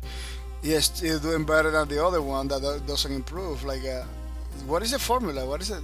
It's totally different. It's totally difficult. Somebody make it, some other doesn't do. there is a like a school of thought about that. Is like this is like the most popular belief about it. It's like only the 1% does it. So you are not part of the 1% of the people. You're not gonna be able all the people that has working for Twitch, that are streamers too, or people that are streamers that are partners, and people that are going like a full-time streamers. All those people, you put it together, it's like a 1% of the site or the platform. It's pretty minimum amount. That's why they say only 1% gets it, because you grab maybe that 1% grows a little bit more, maybe it's 1% something, 1 point or 2% at this point, because there is a lot of people doing it good. There is a lot of people partnering all the time.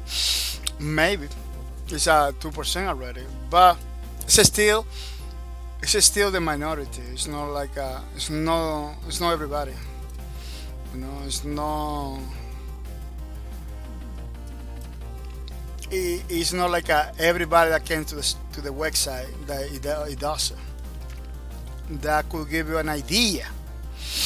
That could give you an idea that okay, you can make it, but you need to offer something that almost nobody offering, and it's interesting, engaging. And keep the people around. Viewer retention, like a viewer retention, make people to stick around is super hard to make. It's something that no almost nobody does. You know, only that 1% of people does it. That's why they are part of the 1% because not everybody does. That's a hard stuff. Even video game makers, developers, stuff like that, try to figure it out how to keep people playing the game. You know. In Twitch, it's kind of easier because you talk to the people, you make friends with the people kind of help you. But with video games, it's super hard, man, because you can have fun with a game one day, then maybe next day you don't want to play no more. It's super hard. So those games like World of Warcraft that has like a lot of people still playing, those games that does it good, it's because the developer figured out a way to keep the people playing all the time, which is different for every single game. You know, it's different for every single game. Look at Mario Brothers. The game Mario Brothers is so good that people will remember and play all the time. And Mario Brothers came in a time where no other Mario Brothers. That's where they're offering something that nobody's offers came into practice, you know. So, when Mario Brothers came in, it wasn't no game like that. But I remember it was like the only game like that, you know. After that, how many games like that? A lot of games came in like that. I believe the only game that was like a pretty close to Mario Brothers, I believe it's older than Mario Brothers, was the Island.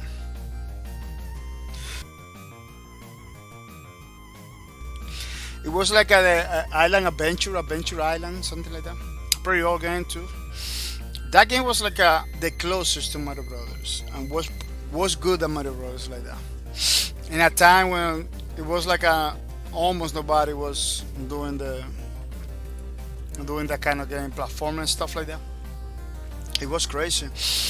It was hard to get people, you know. Then you have the Sonics that did pretty good. Then you have a bunch of other copycats, man, that try to do, you know. Some do it pretty good, like Sony. Sony, even though it was like a kind of copycat, they did it pretty good because they bring something new. They bring a super fast guy, super cool design. The maps are totally different from the Mario Brothers maps. Mario Brothers maps is like a going right all the time. But Sony was like you can go everywhere, anytime. You can go back and everything. Mario 3 did something like that. You know, instead of going like a forward, was like going up, down, coming back, and everything. It was pretty good. Yeah, it is. Even for games, it's hard to keep the player attention. Mario Brothers is gonna have always people around because they released in a time when no other game was like that.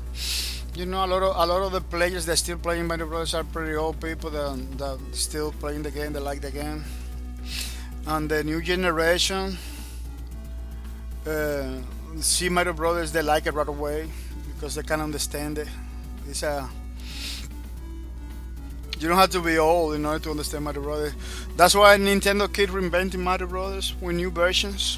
You know, maybe the new generation is not gonna play the old one, the 1980 something, but they play the Switch ones. You know, that's why it's very important for Nintendo to make like a Mario in every single console, and kind of release it because I don't get it why Nintendo is like a release a console, and then coming with a Mario like a down the line. Like, dude, you need to release that thing with Mario Brothers, you know, for free.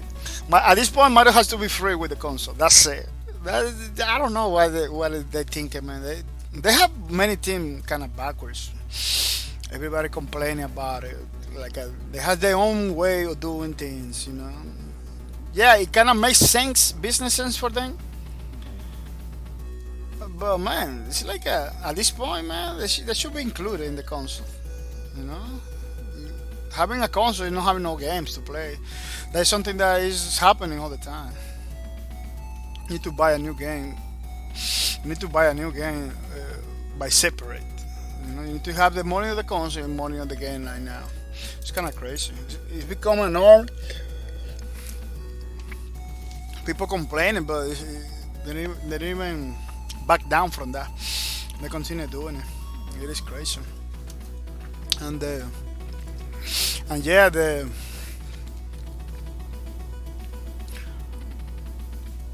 I believe I have to put black over here. Yeah, at this point I'm just checking it. What what are the things I have to fix or not, or leave it right there.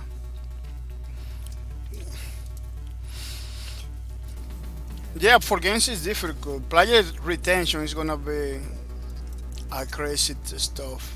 One of the most difficult stuff to do. It doesn't matter if you have a channel. It doesn't matter if you have a game or you have a magazine. Whatever product you're doing, even in a store, how make sure people keep coming is the hardest part to do. You need to have something going on. You need to have something going on to make sure and understand. Not every day is gonna be the same.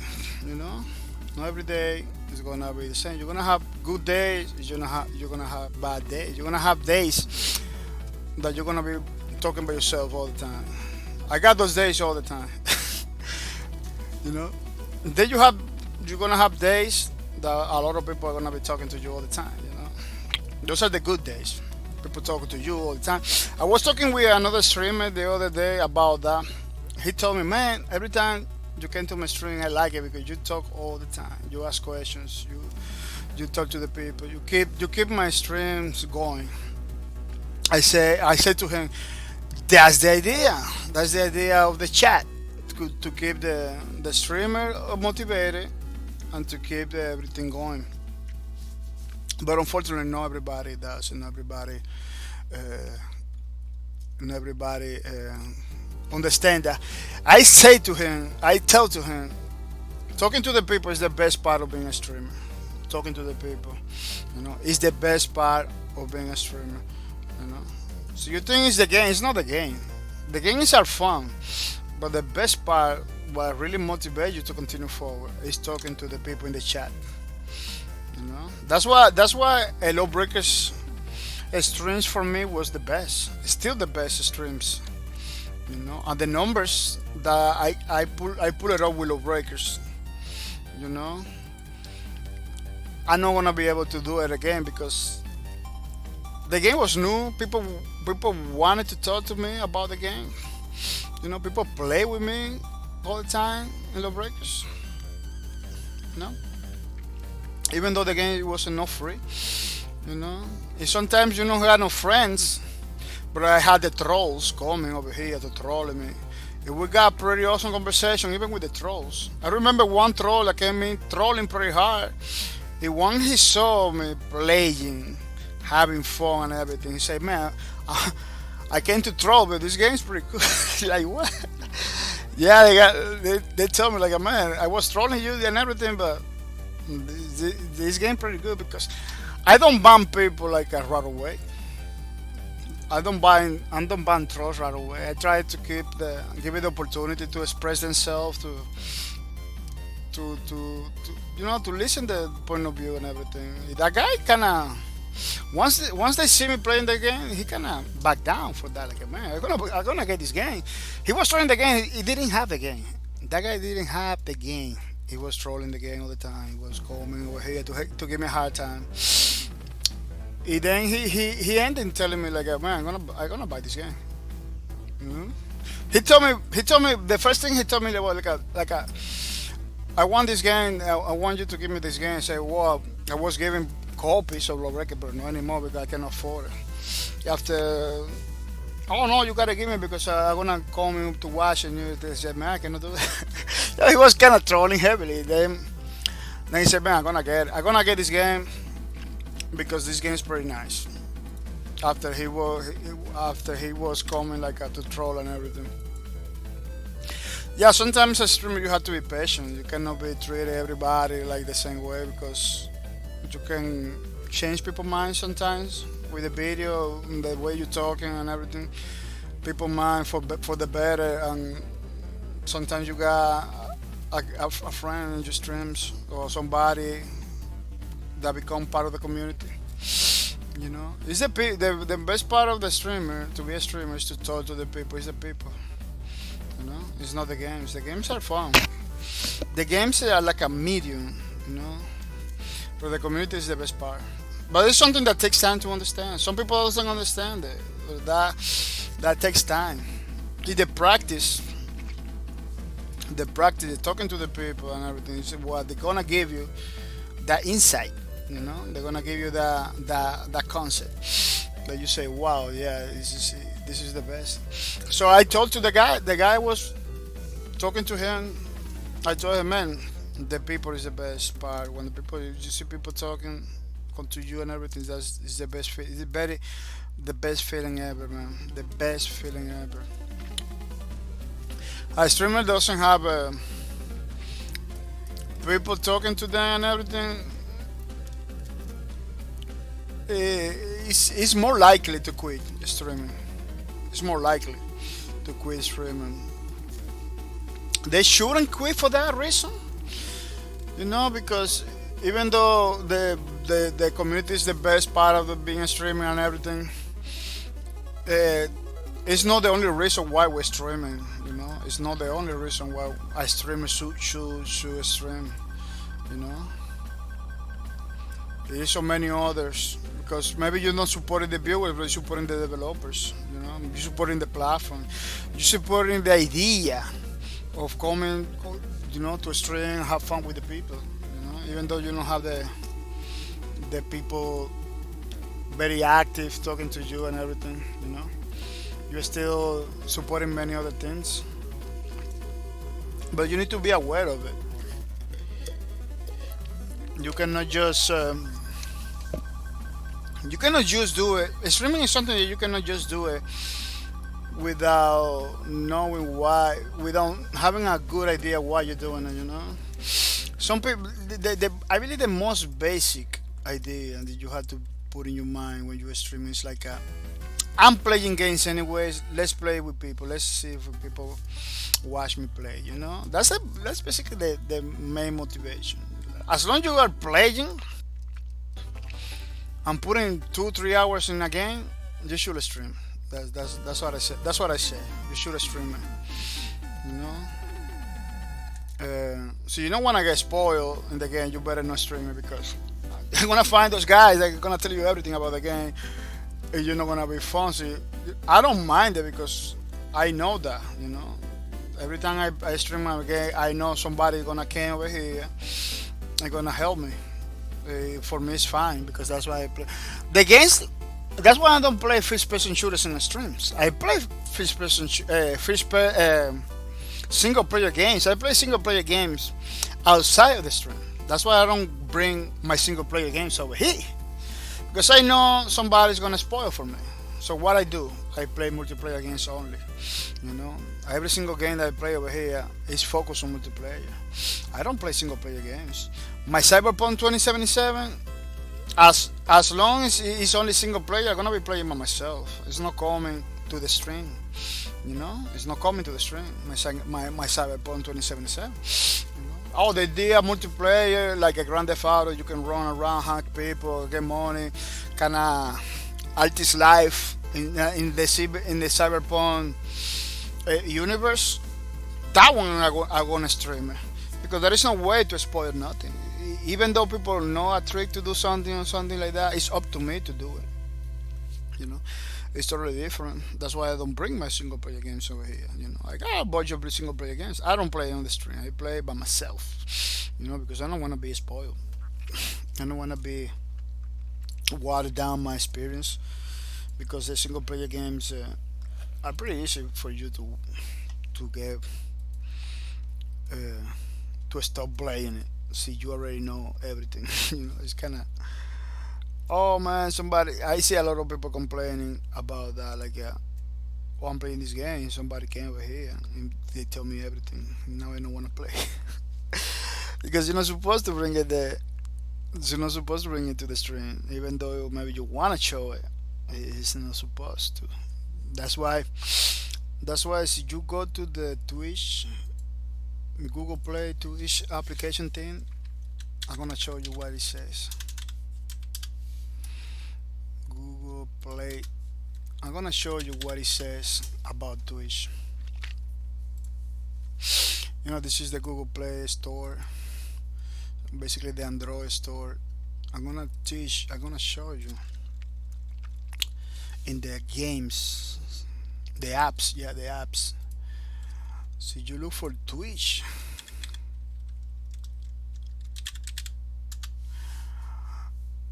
Over here, right?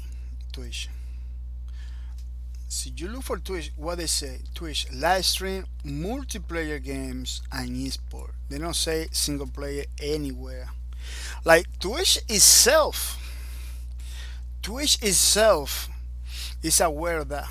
You know, they don't force you, they don't stop you to bring you single player games, but they kind of hint it like, dude, this for multiplayers and esport. So you bring you, it's up to you. See your experience, get all spoiled. You know, they even know about that. That's why they put it in the application. That I believe the application is in Twitch is the most used everywhere. They don't even know that fact.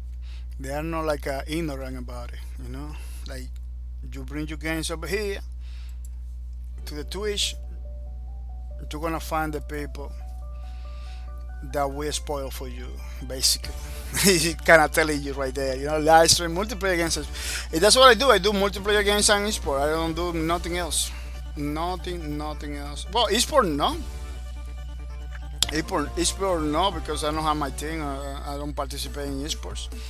At some point I try, but there is like a lot of money involved in that. Like, you have to pay money that I don't have it. In order for me to go esport, I need to be like dedicated to that. I cannot be like doing something else, because you have to be good. You have to be good. People, I believe this is finished in some way, shape, or form. It's looking good, even though the logo behind it is kind of covered by the. I don't know if it's gonna be good to put it like a little bit like that. No, I don't believe it's gonna be super tiny. It's gonna be super tiny. It's not gonna be good. Oh, that song that just played, it was like a Sony song.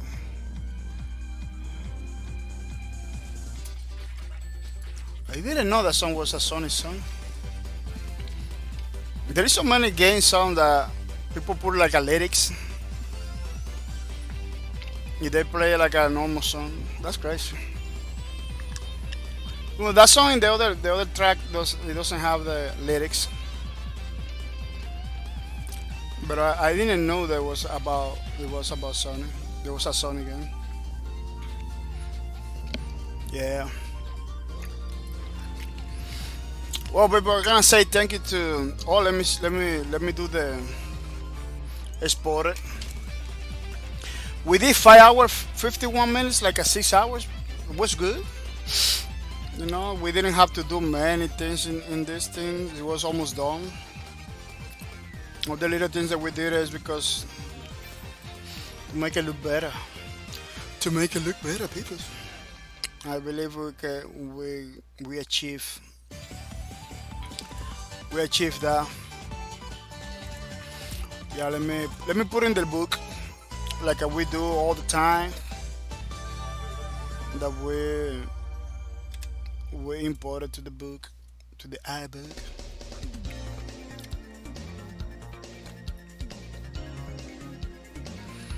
Before we leave it, because to show you how it's gonna look.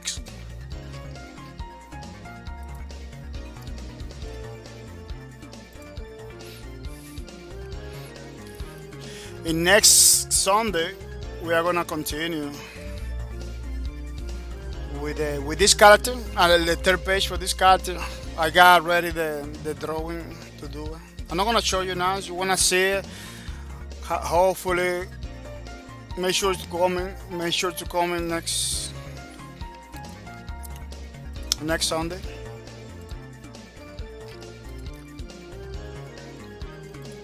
Yeah. It's gonna be nice too. Let me see if I can crop it. I need to crop it.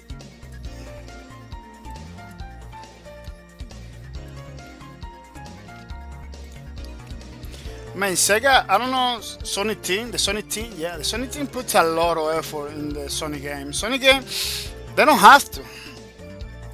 They don't have to put so much awesome music and everything. They do it. They do it no matter what, man, because I believe Sony for them is like a passion project. Everything that they do about Sony is so good. Yeah, they got some songs. As a game, Sony has a lot of bad games that people didn't like it. But even you check out the graphics, check it out the music, and you know maybe the gameplay is not there. Maybe people didn't like the 3D ways doing things. But you cannot deny, man. They put a lot of effort. Everything is high quality and it's beautiful. You know.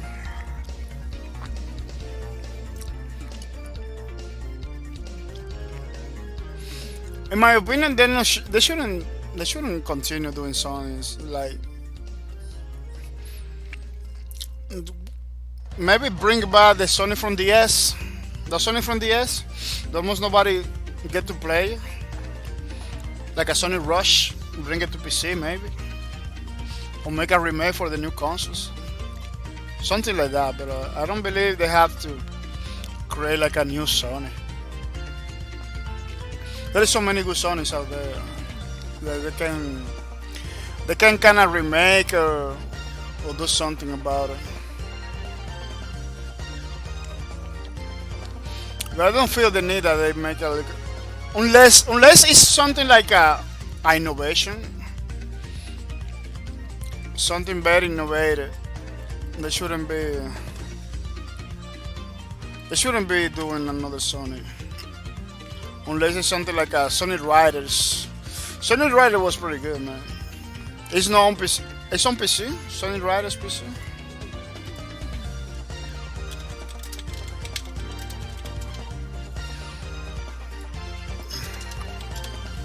It's on PC.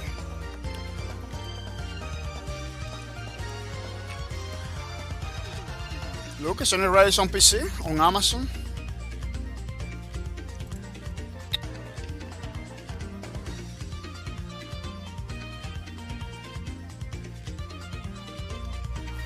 Can I get this game? This is like the physical.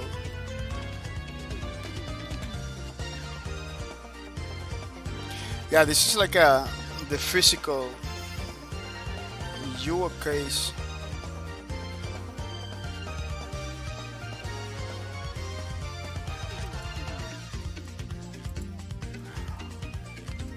They don't have a digital version that can download it, that's it.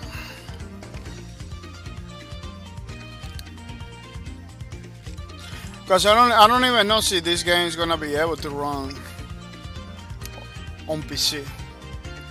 Even though it's a PC version, we don't even know if that game. What is that? We don't even know if that game is gonna be able to run on PC.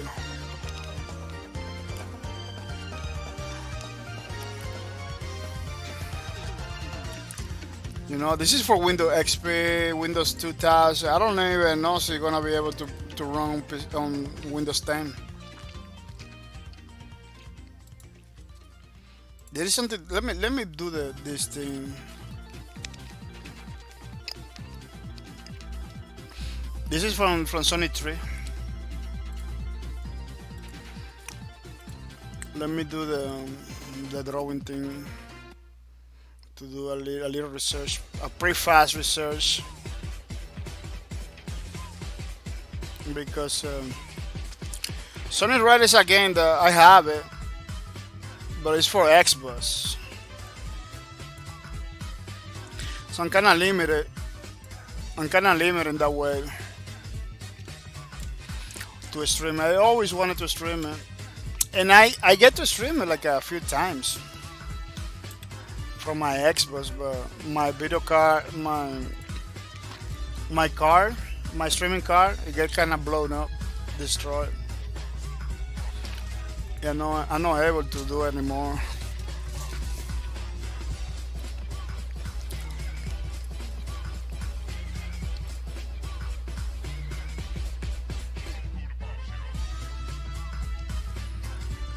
That's a problem to having games on console, stuff like that. Like after a while, you're not gonna be able to do nothing with them. I can play by myself, but I cannot record or anything like that. I wanna stream it specifically. I wanna do the streams.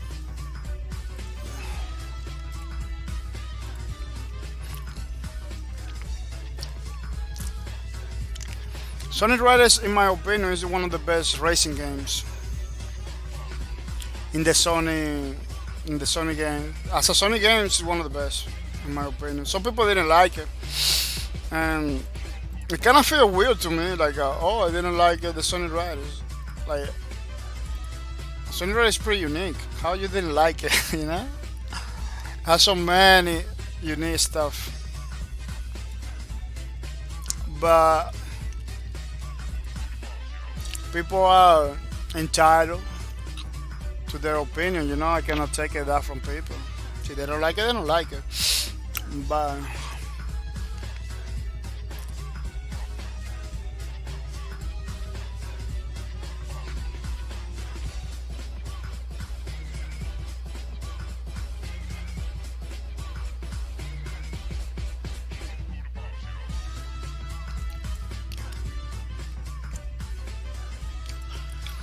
oh, they got a Sonic, but they don't have a Sonic.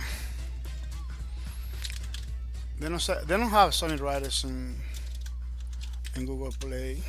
Yeah, I have an Android. Almost every single device that I have is Android for me, so that's the store that I use. Let me see, Sonic. They got Sonic Dash, Sonic Dash 2, Sonic the Hedgehog, Sonic CD. Yeah, they don't have Sonic Riders.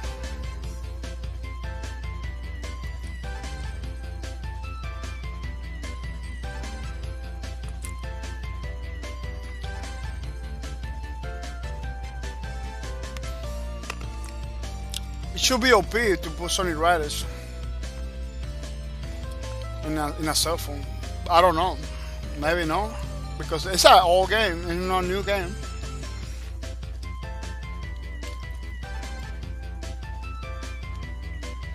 This Sonic Dash kinda looks good with a lot of graphics. So yeah, it looks super good for a phone. So I believe they just have to wanted to do it. Could be nice to have a Sonic Riders, a remake or something.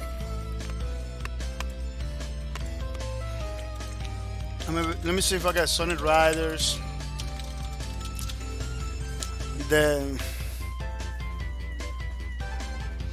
A digital version.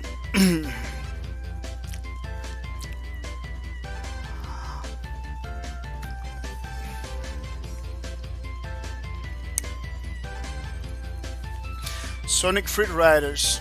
Yeah, this is like a Wii, Xbox 360. Oh, Xbox 360 game.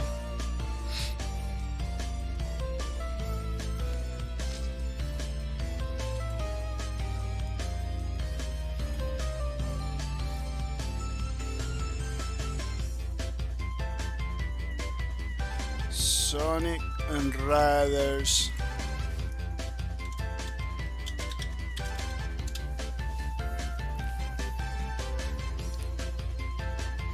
No, there is no Sonic Riders anywhere. I got the version, the physical version. That's it.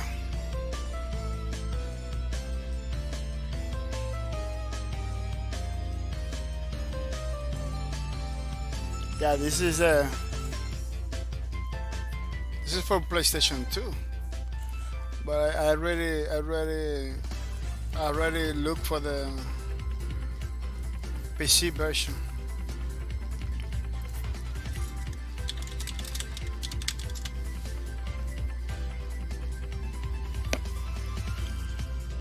Sony Rise Zero Gravity in Wii. Yeah, look at this is the PC version.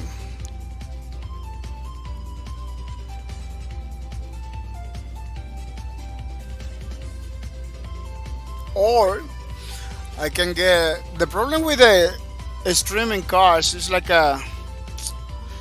sometimes you not able to restream it. Like my streaming card was able to stream it, but all the time was like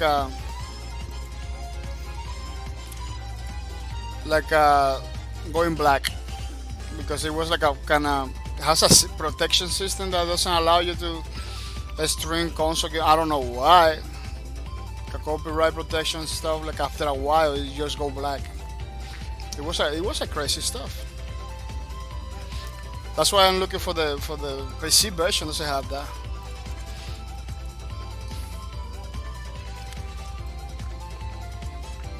It's kind of a lot of money, man. It's kind of a lot of money for a game. 75. They know people that want the game are kind of willing to pay anything for the game. 75 used, and it's used. It's not even new. It's a used game. It's a lot of money, man. I know it's a good game, but it's a lot of money. So we're talking about more than full price for a game that you don't even know if it's gonna work now, because now computers, Windows 10, that game is for XP. Logically, all games supposed to run pretty good in new computers, but that's not the case. That's not the case, man. You can have the computer from the future. You can have the computer from the future. Sometimes no. 90% of the time, the games doesn't gonna run. That's why we have good old games. Good old games. Good old games has many old games. All games that run pretty good. That's why this store exists. But there is a problem over here, at least for me, that there is no Sony Riders in good old game. Sony Riders. No. I don't believe they don't have Sony. They don't even have Sony. No, they don't have no Sony. They have one game. They had this game that for some reason it came out every time you put Sonic. Oh, because Sonic is the company. Sonic. Yeah, they don't have a Sony. They have many games, but they don't have Sony. It's kind of crazy, man. I believe this game. This is not the game that Hasogidon wants, Pillar of Eternity. No, it looks like it's a new game.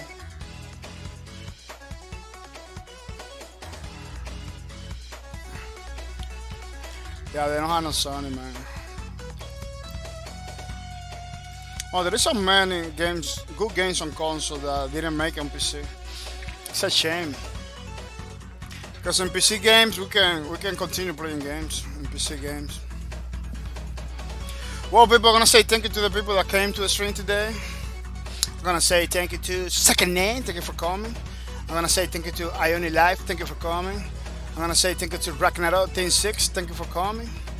I'm gonna say thank you to Depi, thank you for coming. Yeah. I'm gonna say thank you to Sefila. Thank you for coming. I really appreciate it. I'm gonna say thank you to Kaori Joker. Kaori Joker, thank you for coming. I'm gonna say thank you to Sir Crank. Sikran, thank you for coming. I'm gonna say thank you to Wasting My Love. Wasting My Love, thank you for coming. Really appreciate it. Yeah, these are the people that came to the streams. I'm gonna say thank you to all you guys. Thank you for coming. Thank you for your support. Really appreciate it. We are closing the stream, but you can stay over there because we are gonna spend like 20 more minutes talking to the peoples. Saying hi to the peoples. And everything. So don't go anywhere. Keep watching the stream. Keep getting those beautiful points without mercy. I'm gonna remind you, that our streams are always 18 plus. So you're a minor, you don't have 18 years old, you should go to another room. It's not like I don't want you over here, it's like we cannot have you over here. It's part of the terms of service of Twitch, You need to be 13 and up, but for some rooms like mine, you need to be 18. Why 18 for my room? Because we play and we talk about games that are for mature, basically. 18 and up, 17 and up. Low breakers. Even though we don't have nothing crazy over here doing today, it's still a mature content. The robot with guns. Making signs and everything. So I don't want. There is some information that maybe you can say, oh, that's nothing. Yeah, there is some information that can totally pass like a kids content or can be allowed, into kids content, but it is not, It is not. That's why we're trying to kind of protect the kids from that kind of information, People remember to say hi all the time. You don't have to follow my channel. You don't have to subscribe. You don't have to give it a beaters. One thing that kind of require for us to create community, to create this sense of community, to meet each other, to be friends, is to you to say hi. It costs 1 second. It doesn't cost you no money. It's totally free, and it only costs you 1 second. Your time to say hi. It's just 2 letters, hi, H and I, hi. It is something that I don't like to kind of enforce it. Well, it's not enforced. You don't wanna say hi, you cannot say it. You don't have to. It's not. I don't even enforce it. I just remind you. Remind you that it's better. Everybody say hi. It's costing. It's costing a lot of effort for a lot of people. I don't know why. For other people, you already say hi in the streams and everything. I'm gonna say thank you for that. Really appreciate it. I really appreciate it. Oh, we got a new follower today, I believe. Oh no, it wasn't not today. I thought it was today. Yeah, so you wanna help create this pretty awesome community, the only thing you have to do is to say hi in the stream. Again, you don't have to follow, you don't have to subscribe, you don't have to give it a video, you don't have to donate anything. I don't even have a donate button. I disable because at the end of the day, even though the money kind of helps and make me happy and everything, my priority is not the money, it's the community. So don't forget to say hi, man. It's really important. It's important, at least for my streams. It's something that I believe is gonna be super good. People, remember we have a new schedule for this week. It's coming week. It's gonna be pretty nice, pretty awesome. See you came. Our next stream is gonna be on Tuesday. It's gonna be pretty nice. It's pretty awesome. Hoping to see you here. We're gonna be playing Space Lords, Bleeding Edge, Elite Dangerous. We're gonna be playing Star Citizen, Space Lords. I'm gonna have to play more Elite Dangerous because Elite Dangerous is not free game. It was a game that I had to pay for it. And I'm not playing it. Even though I like it a lot, I'm not playing it. I don't know if we're gonna make a regular like a Star Citizen, but I don't wanna have like a 2 space games and 2 shooter games. Like I'm having like I wanna have like a different games. Like Space Force and Bleeding Edge are kind of the same game, kind of the same style of game. But Space Force is totally unique. It's totally unique. That's why it's there, because even though both are third-person shooters and everything, they're kind of different. One is like a more competitive, the other one is like a more like a. Space Force is more like a campaign, history-driven. Bleeding Edge is like a more competitive, e-sport kind of thing, with objective. Yeah, they are similar but different at the same time. Yeah, Elite Dangerous and Star Citizen is the same way. It's like they are similar. They are space games, but they are totally different. So I don't know. They kind of have abandoned the elite peoples. You know, people, let's say thank you to Hasogidon, pretty awesome dude, supporting my streams without mercy for 31 months in a row. He doesn't have to do it. You don't have to do it. But I appreciate it, see you do it, because it really gave me the motivation to continue forward. It makes me happy. You know, it really helps me with the $5 system gift cards. That's why Hasogidon does, helping me, you know, 1 month at a time with the $5 system gift card, which is pretty nice, pretty awesome, pretty cool. I want to say thank you to Hasogidon for the support. Really appreciate it. It's pretty nice, pretty awesome. Hoping to see you soon. Hoping to see you soon, Hasogidon. Yeah, pretty awesome. People, this thing, 300 points. You know, you got 300 points, like Princess League. And you can redeem second name. You can redeem a card. I don't know why you don't get it. Fit can redeem a card too. Says Kitty can redeem. Tikur can redeem too. I see a lot of people that can redeem. They are not redeeming. Redeem the card, people, so I can give you the card without mercy. The faster you redeem, the faster I give it to you. Otherwise, you're gonna have to wait. You're gonna have to wait. You know, which is something that I don't like it when the people have to wait. People, look, we did one, and now we got the second one over here. Pretty good, pretty awesome, pretty nice, pretty cool. People, don't forget to check it out on my Twitter. Twitter, pretty awesome place to know about all the things they do in the chat, in the streams.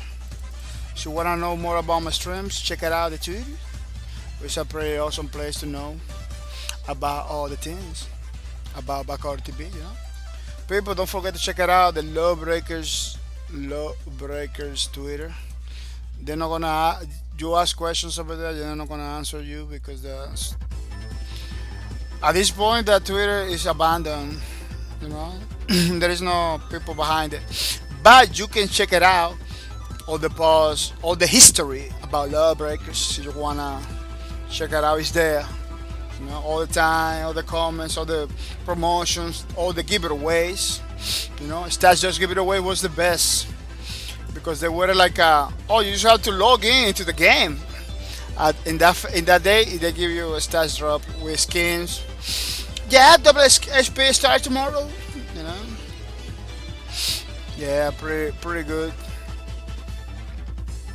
They did many things. Check it out, Lawbreakers Twitter. Highly recommend to check it out to know more about the game that kind of created this channel over here. You know, people, don't forget to check it out, the RH Twitter. Pretty awesome place to know about all the application that we are using to create. You know, the Lawbreakers fan albums, the pages for the Lawbreakers fan albums, pretty awesome. Highly recommend it. Check it out, the Arrange. Pretty awesome application, very affordable. A lot of artists using it, as you can see. So you can be one of those artists using it. Pretty awesome application. I highly recommend it. People, don't forget to check it out, the Wacom tablet, Twitter too. Wacom tablet Twitter is the device that we are using to create every single page of our Lawbreakers fan app. Highly recommend that you use it. You know, they have all prices, so Don't tell me you're not gonna get it because you don't got no money because they got even $60 work on talent. You don't believe me? I'm gonna show you. Yeah, because we need to. Oh, they put the link directly to the. Yeah, man, they took so much time to do that. Yeah, they have like a link tree thing that I don't even gonna go through. This is a. Yeah, you putting in all the links, but nobody's gonna dig it. Nobody's gonna dig that. I don't believe that's a good idea. You have to do a website instead of using a link tree. You have to use a website like this, like a backward TV. You know, so this is better. Yeah, don't dig at the link tree thing. Yeah, you go to the stores and walk on the store. You know, I'm gonna show you. I believe you go to the tablets, pen tablets. You know, you're gonna have those crazy. You're gonna have those crazy. You see, you're gonna have those crazy prices in the beginning because those are ones. Those are the pro ones and the the expensive ones. But if you keep crawling, keep crawling. You see, you got 79, 95. It was a 60 at some point. Now they kind of up a little bit. 79, 95. Look, a one for you. That's the one that you needed. You know, very affordable. Less than $100. $80. You got one Wacom tablet. Highly recommend. Everything I use over here, you can get it for less. Look at $69.95. You have to scroll down. You know, I don't know why they don't put those in the top. They should put those in the top. You know, but you got the thing is. So I don't want you to say me, oh, I don't have one because I don't have no money. It's less than 100. Less than 100. You're not gonna get better deal than that. Better deal than that. It's the one I use. It doesn't have a screen, but you can begin learning how to use a Wacom tablet. You know. Then when you feel comfortable, you think you're gonna do the switch. Do the switch. You know, to the more expensive, more accurate Wacom tablets in the market, which is highly recommended thing to do. So you are pretty serious about. So you are pretty serious about doing drawings and stuff like that. Pretty good. People, let's say thank you to a bunch of guys that supporting my streams without mercy. There's a group of people that give me free advertisement to the channel. You know, they don't have to, but at some point they begin to do it. And now they're doing it every single time I do the streams. You know. So for that, we have to say thank you to those people that are supporting the streams without mercy. You know, so you wanna support the streams, that's one way to do it, is to put your channel to host. You know, karaoke does all the time manually, which is pretty good. So you can do the same thing, you know, you can do. That's a pretty awesome support. Doesn't cost you nothing. It's totally free too. But you will help Backward TV to go forward. You know, that's a one way to support the stream. Again, you don't have to subscribe. You don't have to do the host. You don't have to do the follow. You don't have to subscribe. You know, in order to support it. You know, by coming in the streams, or maybe you wanna host it.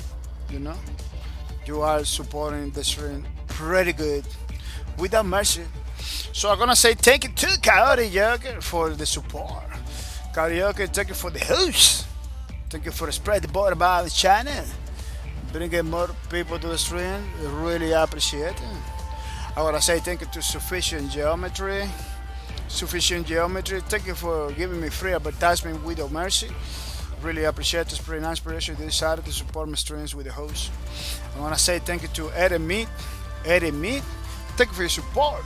Thank you for all the things that you do. Really appreciate it that you're supporting my streams with the host. Keep it up, man. Keep it up. I'm gonna say thank you to House Gideon. Thank you for spread the word about my channel. Bringing more people to the streams. Pretty nice, pretty awesome that you support the streams with the host. I'm gonna say thank you to Sir Crank. Oh, Sir Crank, he has the host too. Wow, that's pretty awesome. That it is a pretty awesome. Yeah, we got Sir Cranks over here. Thank you for your support, Sis Grant. Thank you for your support. Really appreciate it. It's pretty nice, pretty awesome that you decided to give me a free advertisement without mercy. Sis Grant. Pretty awesome, pretty nice. Thank you for your support. Really appreciate it. I'm gonna say thank you to Fuzzy Panda 60-bit. Thank you for the host. Thank you for your support. Thank you for all the things that you do. Really appreciate it. Welcome to the stream, T-Kurt. T-Kurt, welcome to the stream. Welcome to the stream, T-Kurt. Hoping you coming ready. Hoping you coming ready to have some fun. Even though we are closing the streams, you can get a card today, Tikur, I believe. So, see, you have the motivation. Yeah, you got a card today, so you have a motivation. You know what you had to do. You know, the faster you do, the faster you get it. That's what it is. Yeah, Tikur says, let's go, Tikur, redeem the card without mercy. Remember, this is without mercy. You don't have to wait for me to tell you. Fuzzy Panda 60-bit, thank you for the host. Thank you for all the things you do. Really appreciate it. Station 6. Station 6. Pretty awesome dude that likes to play the Fortnite. Thank you for the host. Thank you for spread the word about my channel. Bringing more people to the streams. Really appreciate it. It's pretty nice, pretty awesome. Ticker says, I say exclamation points. I am non PC. Lord. Oh, you know on PC? Oh, we don't have comments in the chat. You have to figure it out where to redeem it. But this is not the first time you redeem, Tiku. This is like many times already. So you forgot about it? I can't believe you forgot about it. Well, you can leave it there until you get a PC. So you want it. Doesn't go nowhere. Yeah, you can leave it there until you get a PC. So because I don't want you to. Oh, you did it! You did it, you could. Without mercy, which is pretty nice. So I'm gonna say, congratulations on the redemption. Oh, you changed your name? Oh, pretty nice. Pretty nice. Awesome. Awesome, yeah, pretty good. And the way you did it, yeah. Oh, you don't have to put it there, but that's okay. No, thank you to you. Thank you for your support. Thank you for coming, watch the stream. Thank you for saying hi and everything. I really appreciate it. I believe the most important part of a big streamer is to be able to talk to the people. You know. Congratulations on the redemptions. They could, you know, hoping you get a new game or some looty loot. That was a word that was a word created by Coyote Joker. Yeah, congratulations on the redemption. They could hoping you get a new game or some looty loots, man. It's really appreciate it. Tiku says you're the best. Oh, thank you. I really appreciate it. We're trying to support the viewers. That's the main goal of the channel. You know, I believe after my favorite game, Lawbreakers, gets close, somebody came to the stream and tell me, keep streaming for the people. You know, but I don't want to just stream. I wanted to do something else. You know, I wanted to support the peoples without mercy. That I believe is the best thing that a streamer can do, is to support the peoples. Thank you for your support. I could really appreciate it. Without you, this is not possible. Without you, remember, you guys are the best part, the most important part of the gaming community, of the gaming industry. Without you, no games, no streaming, no nothing. So you are a very important part. So I'm gonna say thank you to Station 6 for the host. It's really appreciated. It is pretty nice that he decided to host my streams without mercy. I'm gonna say thank you to. I'm gonna say thank you to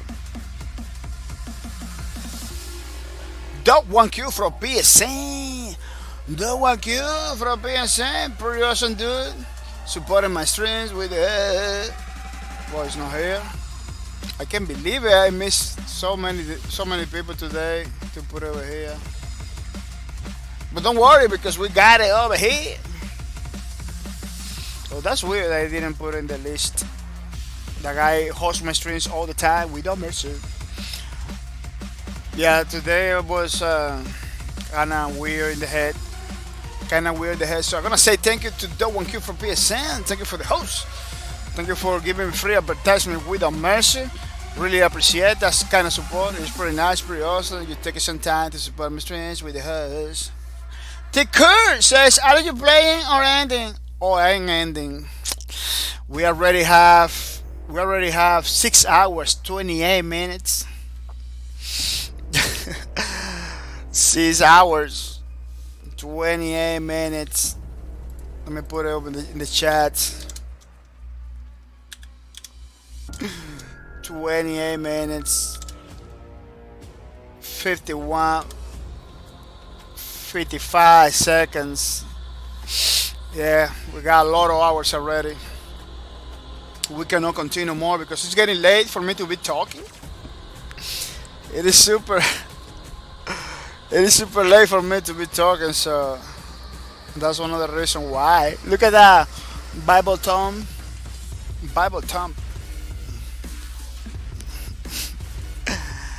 Yeah, it is pretty late for me. We gotta go, you know. But I really appreciate that you came in the last minute and check it out a little bit. You can stay there taking points, you know, until we finish, because we never finish right away. We take our time to finish. So I'm gonna say thank you to Dog1Q from PSN. Thank you for your support. Thank you for the host. Really appreciate it. I'm gonna say thank you to Demonic Area. Thank you for the host. Thank you for the spread the word about my channel. Bringing more people to the stream. Really appreciate it. It is pretty nice, pretty awesome. You take some time to support my stream with the host. Yeah. I'm gonna say thank you to AndroTG.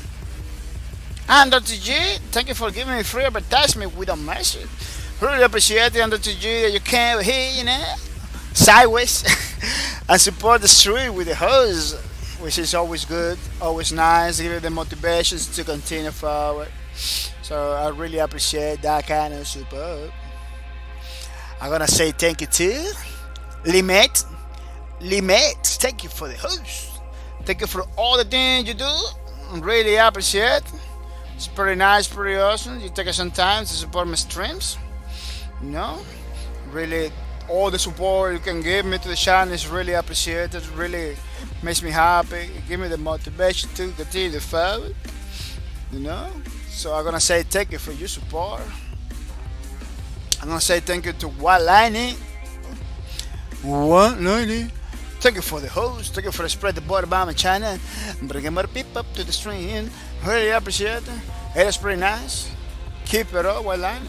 Looking forward to see one of your streams at least, because you kind of disappear from the streaming field, career stuff, from the streaming zone. Come back for more. You know, talkers. Thank you for the host. Thank you for giving me free advertisement and without mercy. Really appreciate it that you always supporting my streams in one way, shape, or form. Which I'm really happy about it. Even though you wasn't a regular viewer of my streams, you kind of decide to host my streams all the time, and now we still reaping the benefits. So thank you for that support, talkers. Really appreciate it. I'm gonna say thank you to Gail Dagenhart. Thank you for your support. Thank you for all the things you do. Really appreciate it. It's pretty nice that you decided to support my stream with the host. Really happy about that. You can keep it up, keep it up. I really appreciate it again, which is pretty nice. AC80, thank you for the whole. Thank you for spread the word about my channel. I'm bringing more people to the stream, which is always good, always nice to have more people in the streams. It's always refreshing, you know. Thank you for that support. Really appreciate it. Looking forward to see you one day in one of my streams. I don't know if you remember me, but you're still supporting me without mercy. So you go to your channel, you can find me over there. Yeah, because that's what they do. They host. They just have to go to his own channel. They're gonna find me talking about jazz over there too. That when you host, you put your stream, my stream in your streams. It's kind of nice. It's kind of neat feature from Twitch. Difficult to explain, but it's kind of neat feature. Golden Freeman, thank you for the host. Thank you for giving me free advertisement without mercy. Really appreciate that kind of support. It's pretty nice, pretty awesome. Supporting my stream with the host all the time. You know, maybe you're not streaming no more or not a lot like before, but you're still supporting my streams, which is always good. X Fear Frosty, X Fear Frost, pretty awesome Call of Duty player. Thank you for the host. Thank you for all the support that you give me. I really appreciate it. It really makes me happy that you're still supporting my streams, even though it's kind of hard. I know it's kind of hard for you to come into the streams and everything because you are a pretty busy dude, you know. Thank you for that show of appreciation. Really appreciate it. I want to say thank you to Sorceress. Sorceress, thank you for the host. Thank you for spread the word about my channel and bringing more people to the stream. I'm really happy about that, Sorceress, that you are supporting my streams, you know, without mercy all the time, without mercy, which is pretty nice, without any, with a lot of prejudice, you know, let's support the back to be, which is always good.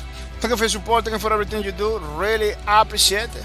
People, it's kind of sad to say bye, you know, but we have already 6 hours and 8 minutes. It's not a lot, you know, it's not a lot. We can go more, you know, but unfortunately we cannot do it because it's late. It's too late for me. It's 12:45 a.m. in the morning. I don't know if you see it. You can see it in the bottom, the screen over there. You know, I'm not lying to you. It's pretty late for me. And I have to be prepared for tomorrow works. Tomorrow I have to go to the warehouse, and a place that I have to go, even though I don't want to go. And tomorrow I have to do laundry because this is the point that I have to do laundry, you know. I cannot just ignore it. I have to do it. Yeah. Hoping to see you Tuesday. Tuesday is gonna be our next stream. You know, next stream is gonna be on Tuesday with Space Lars. Don't forget about it. Space Lars is a pretty awesome game. Created by Mercury Steam and published by Mercury Steam. You wanna see how it is? I highly recommend that you can on Tuesday. You know, we have some art going on for the Space Lords too. I don't know if we were gonna do like a proper Space Lords art book or anything like that, because I was able to do many things about it, but time constraints, you know, time constraints dictate that I cannot do more Space Lords art. But we're gonna see if we can squeeze sometime, you know. I still have Saturday in the morning, Sunday in the morning that I sleep. I can get a little bit less sleep. Yeah, I sleep in those days. I don't know. I'm gonna have to find maybe 2-3 hours to do Space Lords art, little by little, so to do another art book. You know, even though we are not streaming about it. About the art book, maybe we are not streaming about it, but it's good to be working a couple hours, so when we finish we got something else to give it to the people like you always support the streams without mercy, you know. I know you're not gonna be able to buy food with the art book. I know you're not gonna, but see, you are smart enough, you can you can take the art book and make some bucks over there. But I don't know. See, you can do it. I don't know. It's better so you don't do it because then you're gonna have the original developers knocking at your door. You don't want that. Yeah, I don't want that to happen to you either. You know. But it's not guaranteed that happens either. I don't know. You know, nobody know. You know. But again, let me continue with my rhetoric talking. You know. Maybe you're not gonna be able to buy food with the art book. Maybe you're not gonna be able to buy a game with the art book. But you will remember a pretty awesome game, and you will remember Backyard TV. You know, and you're gonna be part of the history because your name is gonna be there in the book. The book is gonna be awesome. It's gonna be updated from time to time, like we're doing right now. You know, putting new pages all the time with the mercy. It's gonna be like a Lawbreakers encyclopedia or something like that. It's gonna be pretty awesome. I'm telling you. So, thank you for support. Thank you for everything you do. Really appreciate it. People, remember that we are rating people. This channel is a support channel for all the streamers too, people.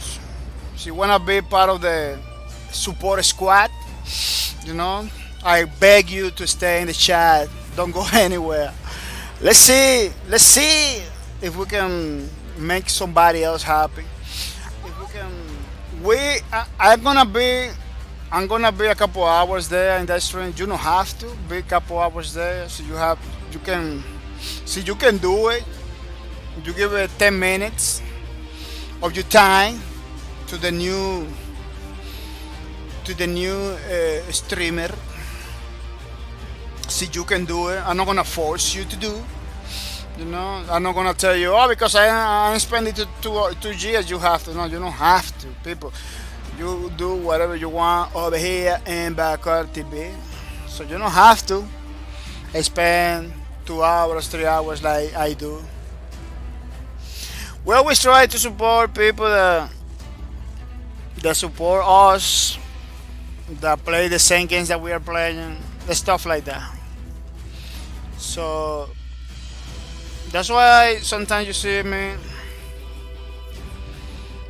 supporting people that play the same games over and over and over, because we try to support those guys without mercy. There's other guys I want to support it, that they never come into my stream, but we still have to support, you know. We still have to give the opportunity to those people, you know. I don't see nothing wrong about it.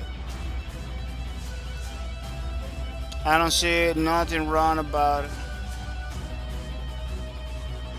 Oh, this guy has a lot of hours already streaming. Maybe he's leaving. Yeah, people like have like a 3 or 5 hours already. I don't like to read it because sometimes they say, "Oh, people, thank you for the raid, but we're leaving." You guys kind of crazy. That doesn't feel good because I'm planning to came over here. I came over here to plan to have like a couple hours. Oh, a lot of people has like so many hours already. Yeah, we're gonna rate this guy. It's pretty fun guy. He's playing via chat, which is a game that I don't play all the time, but I believe it's via chat is gonna be the next game that, you know, there is no Space Lords or is another. It's not Space Lord Star Season, you know. VHI is on one game that we are gonna be playing. This guy has a lot of months. I don't give it the rate, and I kind of feel to go there. Yeah, it's a pretty fun dude. I believe you will like him. You will like him. So we are rating this guy. Pretty awesome dude. Highly recommend. Kind of adultish stream. So if you're a minor, don't go over there. Well, you know, if you're a minor, you're not supposed to be here either. Yeah. Well, people, thank you for your support. Thank you for everything you do. Let me put it in the chat. Thanks for your support. Yeah, pretty awesome. We're coming Tuesday at 3 o'clock. I'm gonna try to do coming on time, 3 o'clock p.m. USA is in time GMT 5 -5. We another stream. For support, we're coming Tuesday at 3 p.m. USA is time GMT 5. We another stream. So I'm hoping you can make it, man. I'm hoping we can talk together again now that we know we're getting like only 2 days to talk each other. Maybe it's not confirming, but maybe our streams, our overnight stream at 3 o'clock in the morning, maybe it's gonna go a little bit later.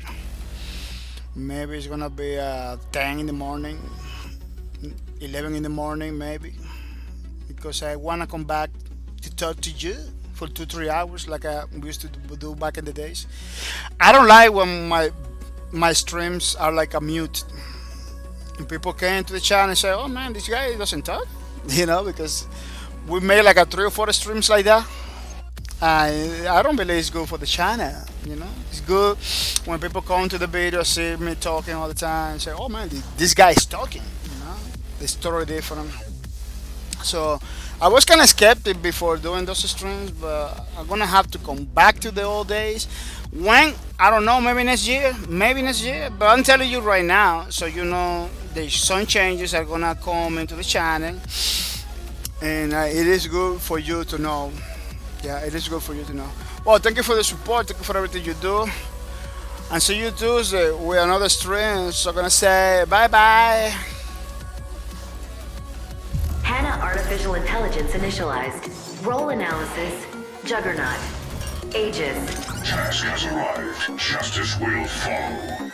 The latest in government contracted robotics, this mass-produced Juggernaut unit operates under the protocol known as Automated Enforcement for Governing in Skirmishes, or Aegis. They are built and operated to enforce law and order, primarily running frontline combat operations for task. Searching. Juggernaut. Nash. Toxic dead shot.